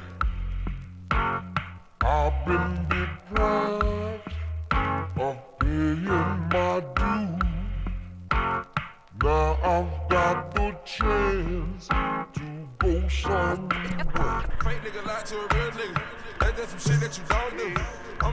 my real niggas. That's just some shit that I'm gonna do. Fuck all the commas. Let's fuck off some commas, nigga. Let's fuck off some commas. Do this shit wrong.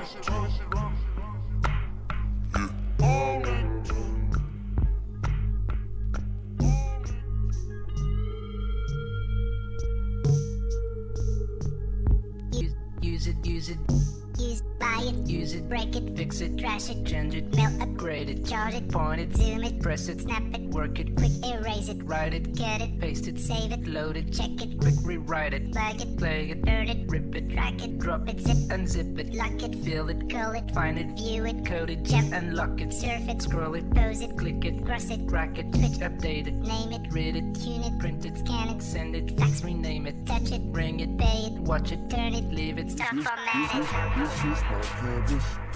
Yeah, my canvas. I'ma paint it how I want it, baby. Oh, this is my canvas. I'ma paint it, paint it, paint it. How I want it, how I want it, how I want it.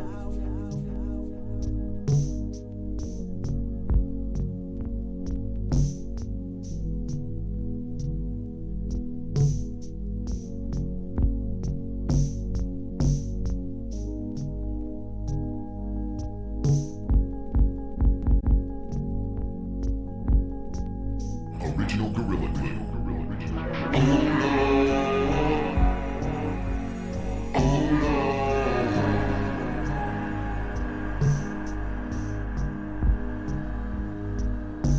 This is worth every penny.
the hell?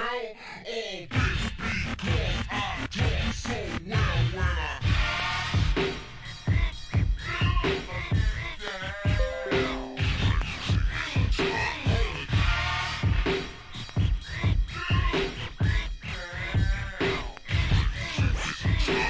Gorilla Glue number 4 is mostly a sativa. It's going to give you a nice uplifting, kind of behind the eyes, very creative, very heady, and also extremely euphoric happy high.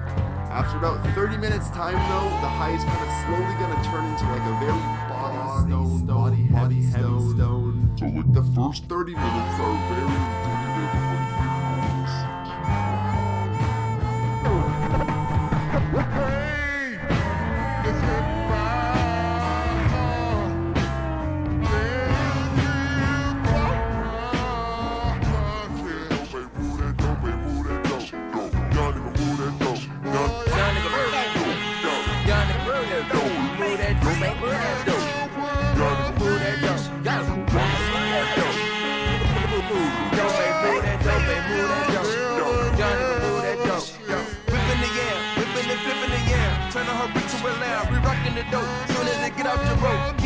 like a me, go on my link, coach in the scene. Popping that work like a rider. Serving the new Maserati. And a brand new Maserati.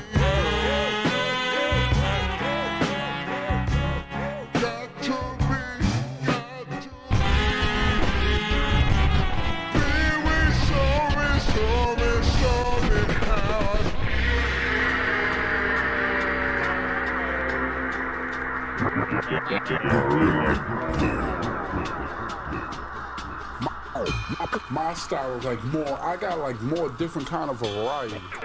I really like blue.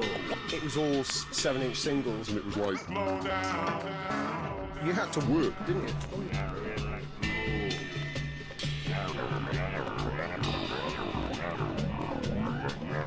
blue.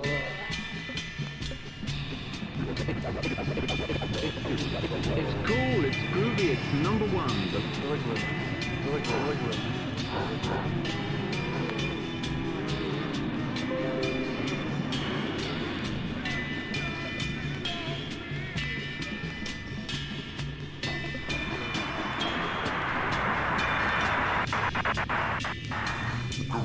What? Yeah, but I'm afraid that you and other dads like you, Bob, may never have heard of it.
Gorilla.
funky like C. Well, it's a taking up the bell of 133.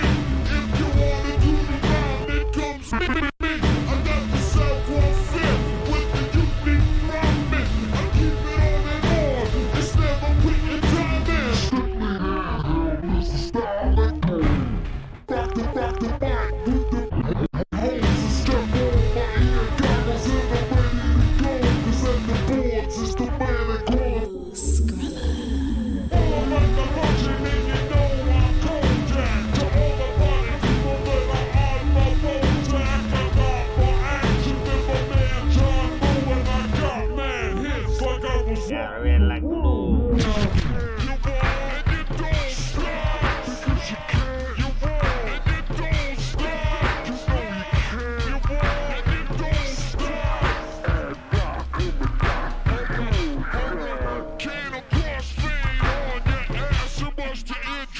Listen everybody, 'cause I'm shifting gears. I'm fresh like doggy when I get my specs in. On the turntable.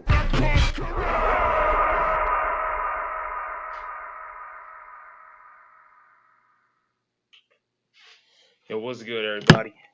Of course, it is the one and only 150 here to close out tonight.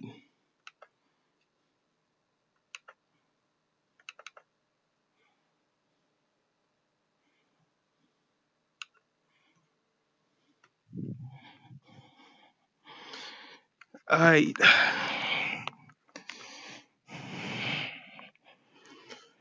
So yeah, this is my XR, my Tribe XR.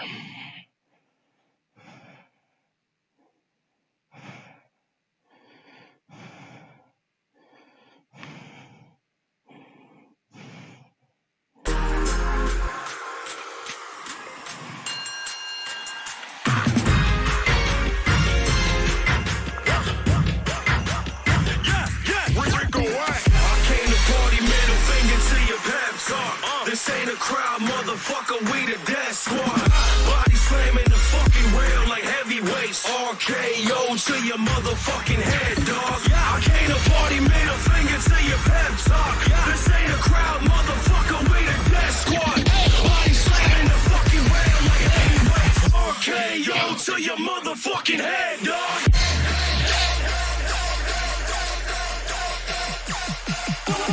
Body slam.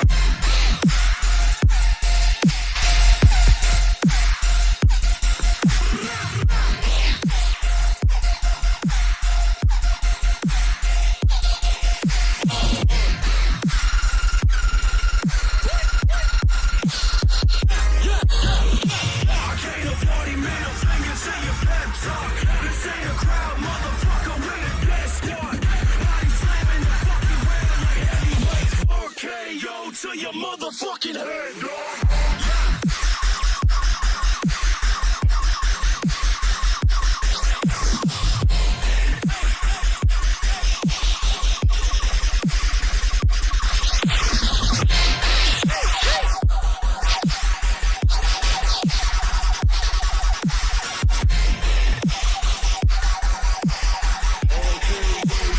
Motherfucking head, dog.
Let's go.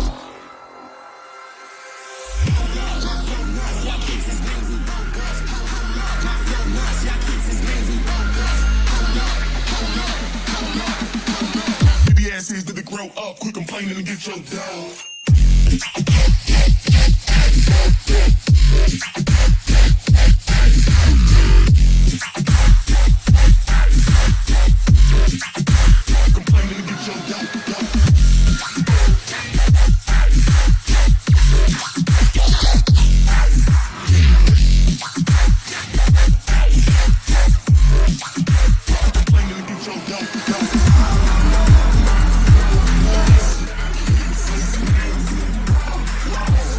One, two, three.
dare you, mug?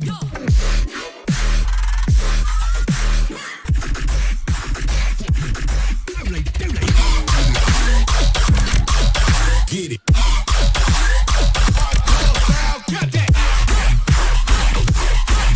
Come on.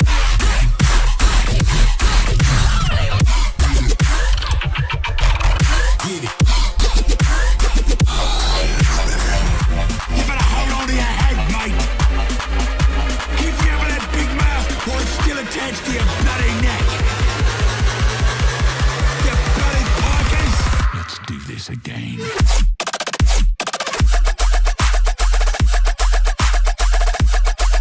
Want some? Yeah, I dare you. Come on, move it up. No, seriously. Steady, steady. Dodgy. Wuss.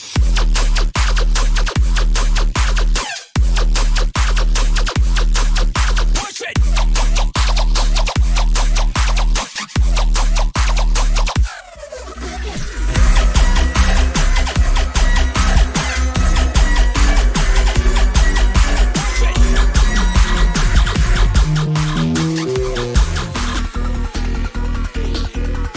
Damn.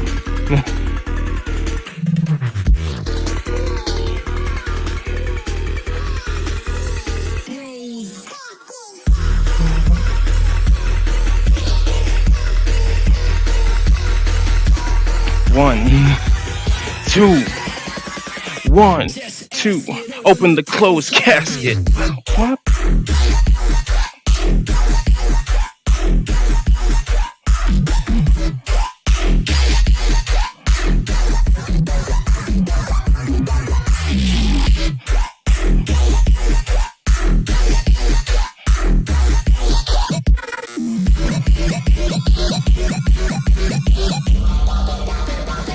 Closed casket.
get no sleep.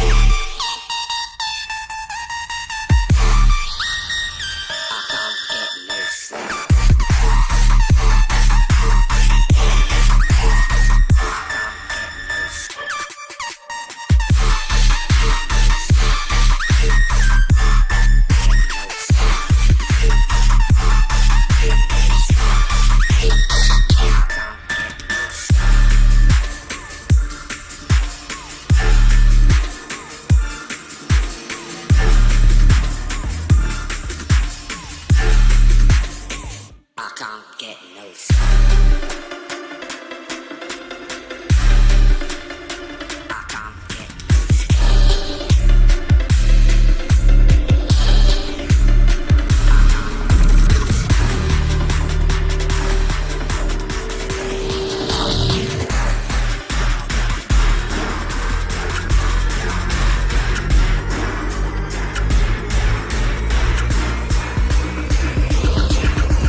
To live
the house down.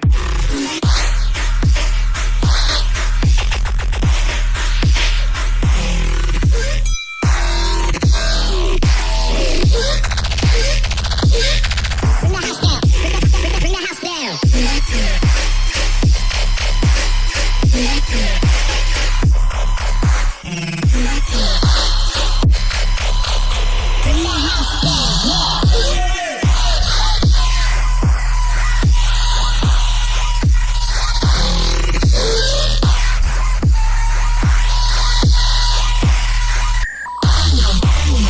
We are.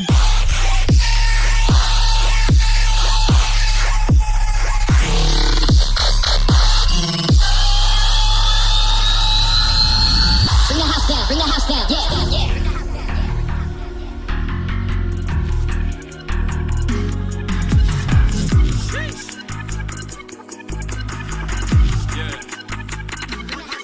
I keep it gutter. Ain't nobody gon' tell me nothing. I get the party poppin' quicker than synthetic rubber. So crazy motherfuckers, can't nobody ever take us under. You must be out your fucking mind thinking you party like us. Just like an altercation, we party like convulsions. Headbangers dedication, destroy your infrastructure. Spiritual levitation, they don't understand the culture. And I don't think they ever will, so let's just keep the shit amongst each other. Bitch, we vibing like we fresh up off the acupuncture. It's going down, you best believe we ain't your average sucker. No survivors in my section. And hear the sound of your soul leaking through the gutter. Like a motherfucking prison drum. Hey.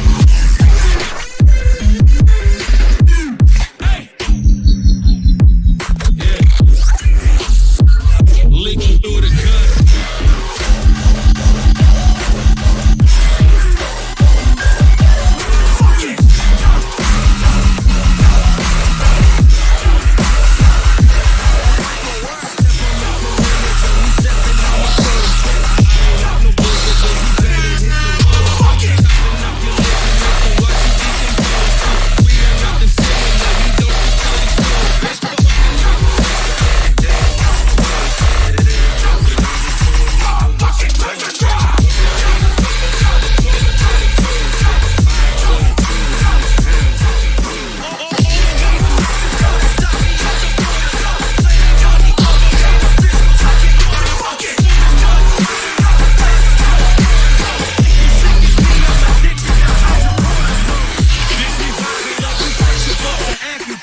It's going down, you best believe we ain't your average suckers. No survivors in my section, time to kick the bucket. And hear the sound of your soul leaking through the gutter.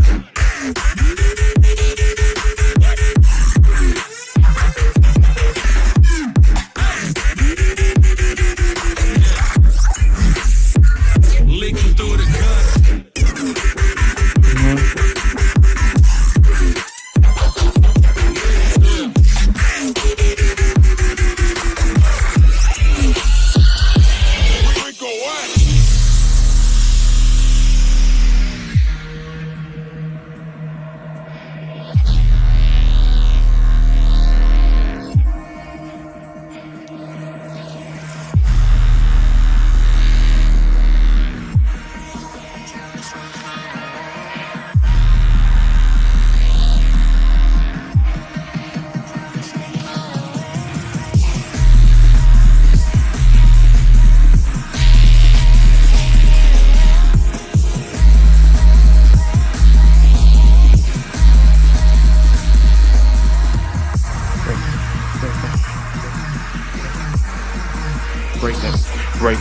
Break them down. Break them down with the underground.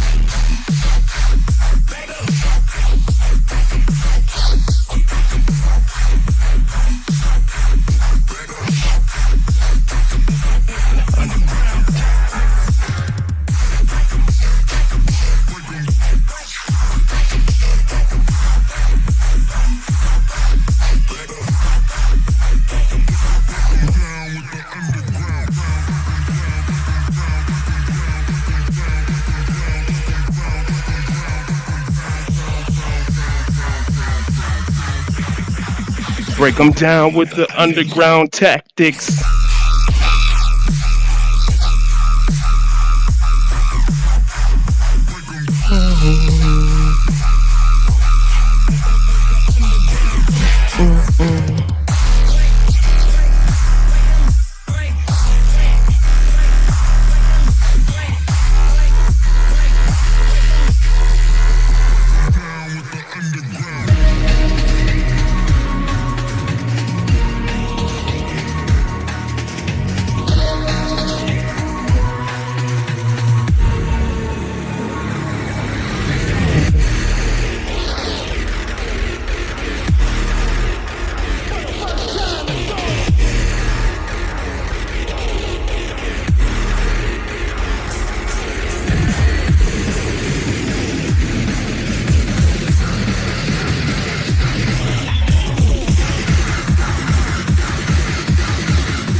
1, 2, 1, 2, 1, 2. I'll take it all.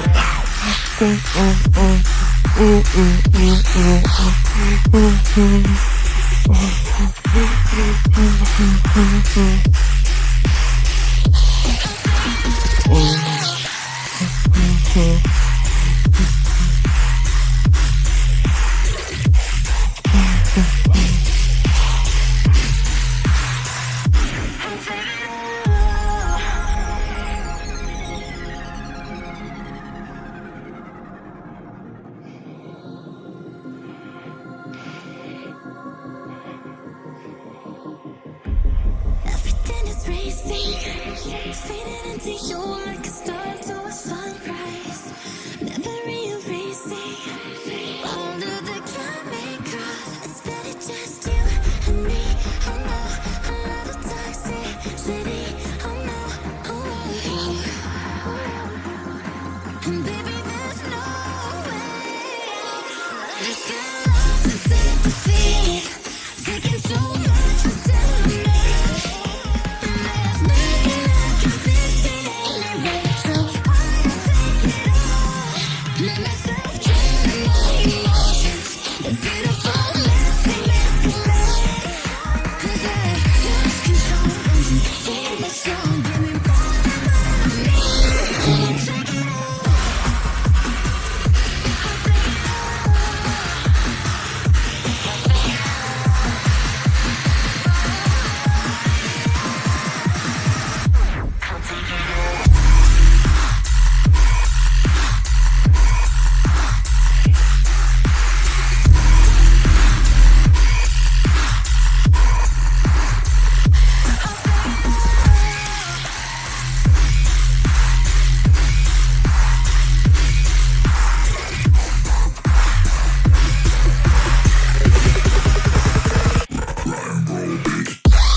Bitch, smooth, you know, game hair roasted.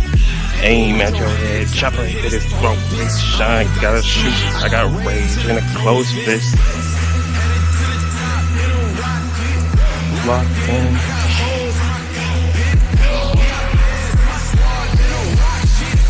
In a mosh pit, body's getting hot, bitch.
I ain't got nothing left to leave. I gave my last fuck.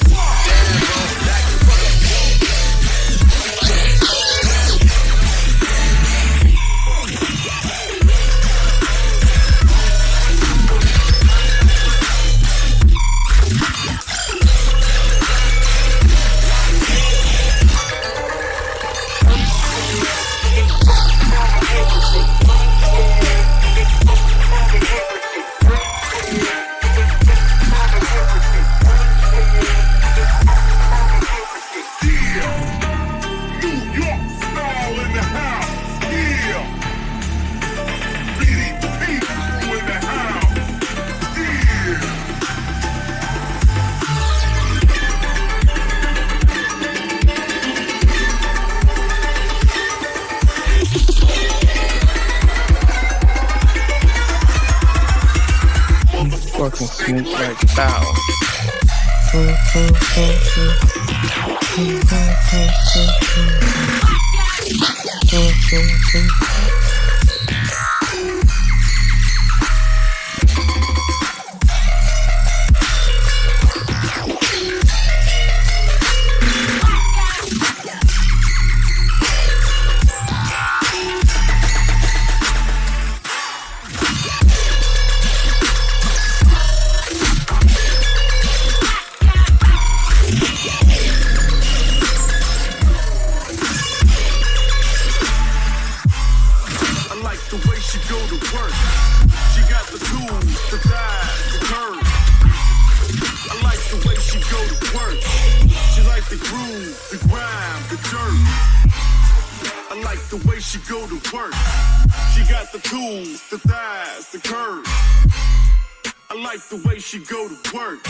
I like the way she go to work.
Last tune.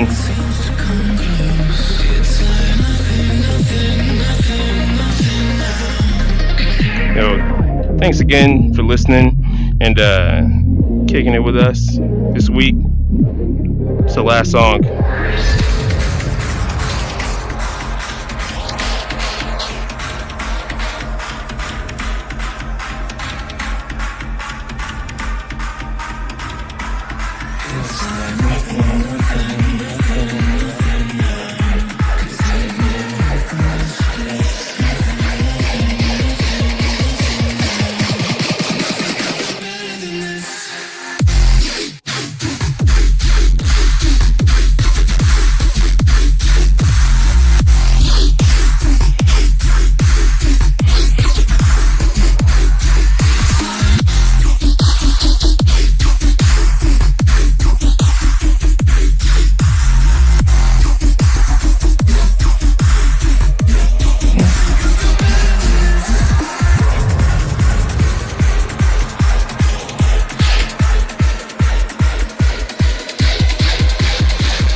One, two, three, double.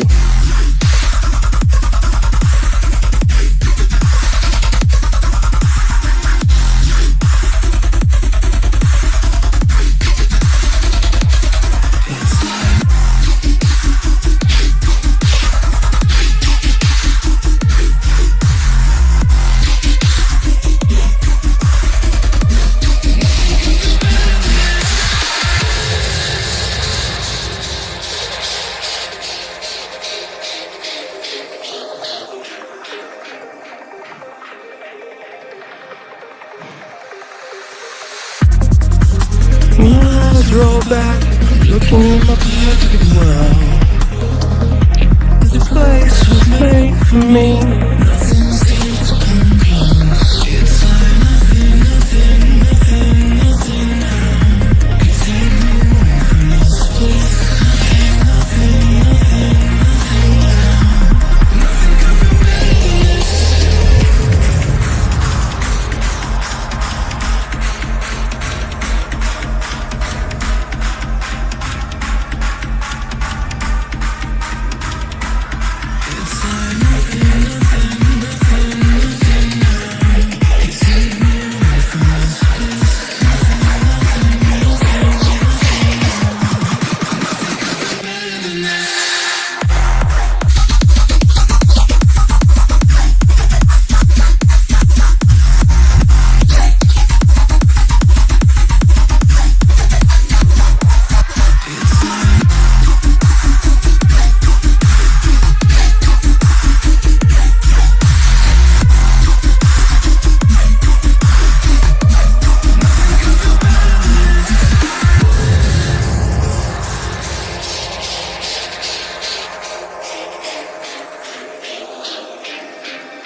go back.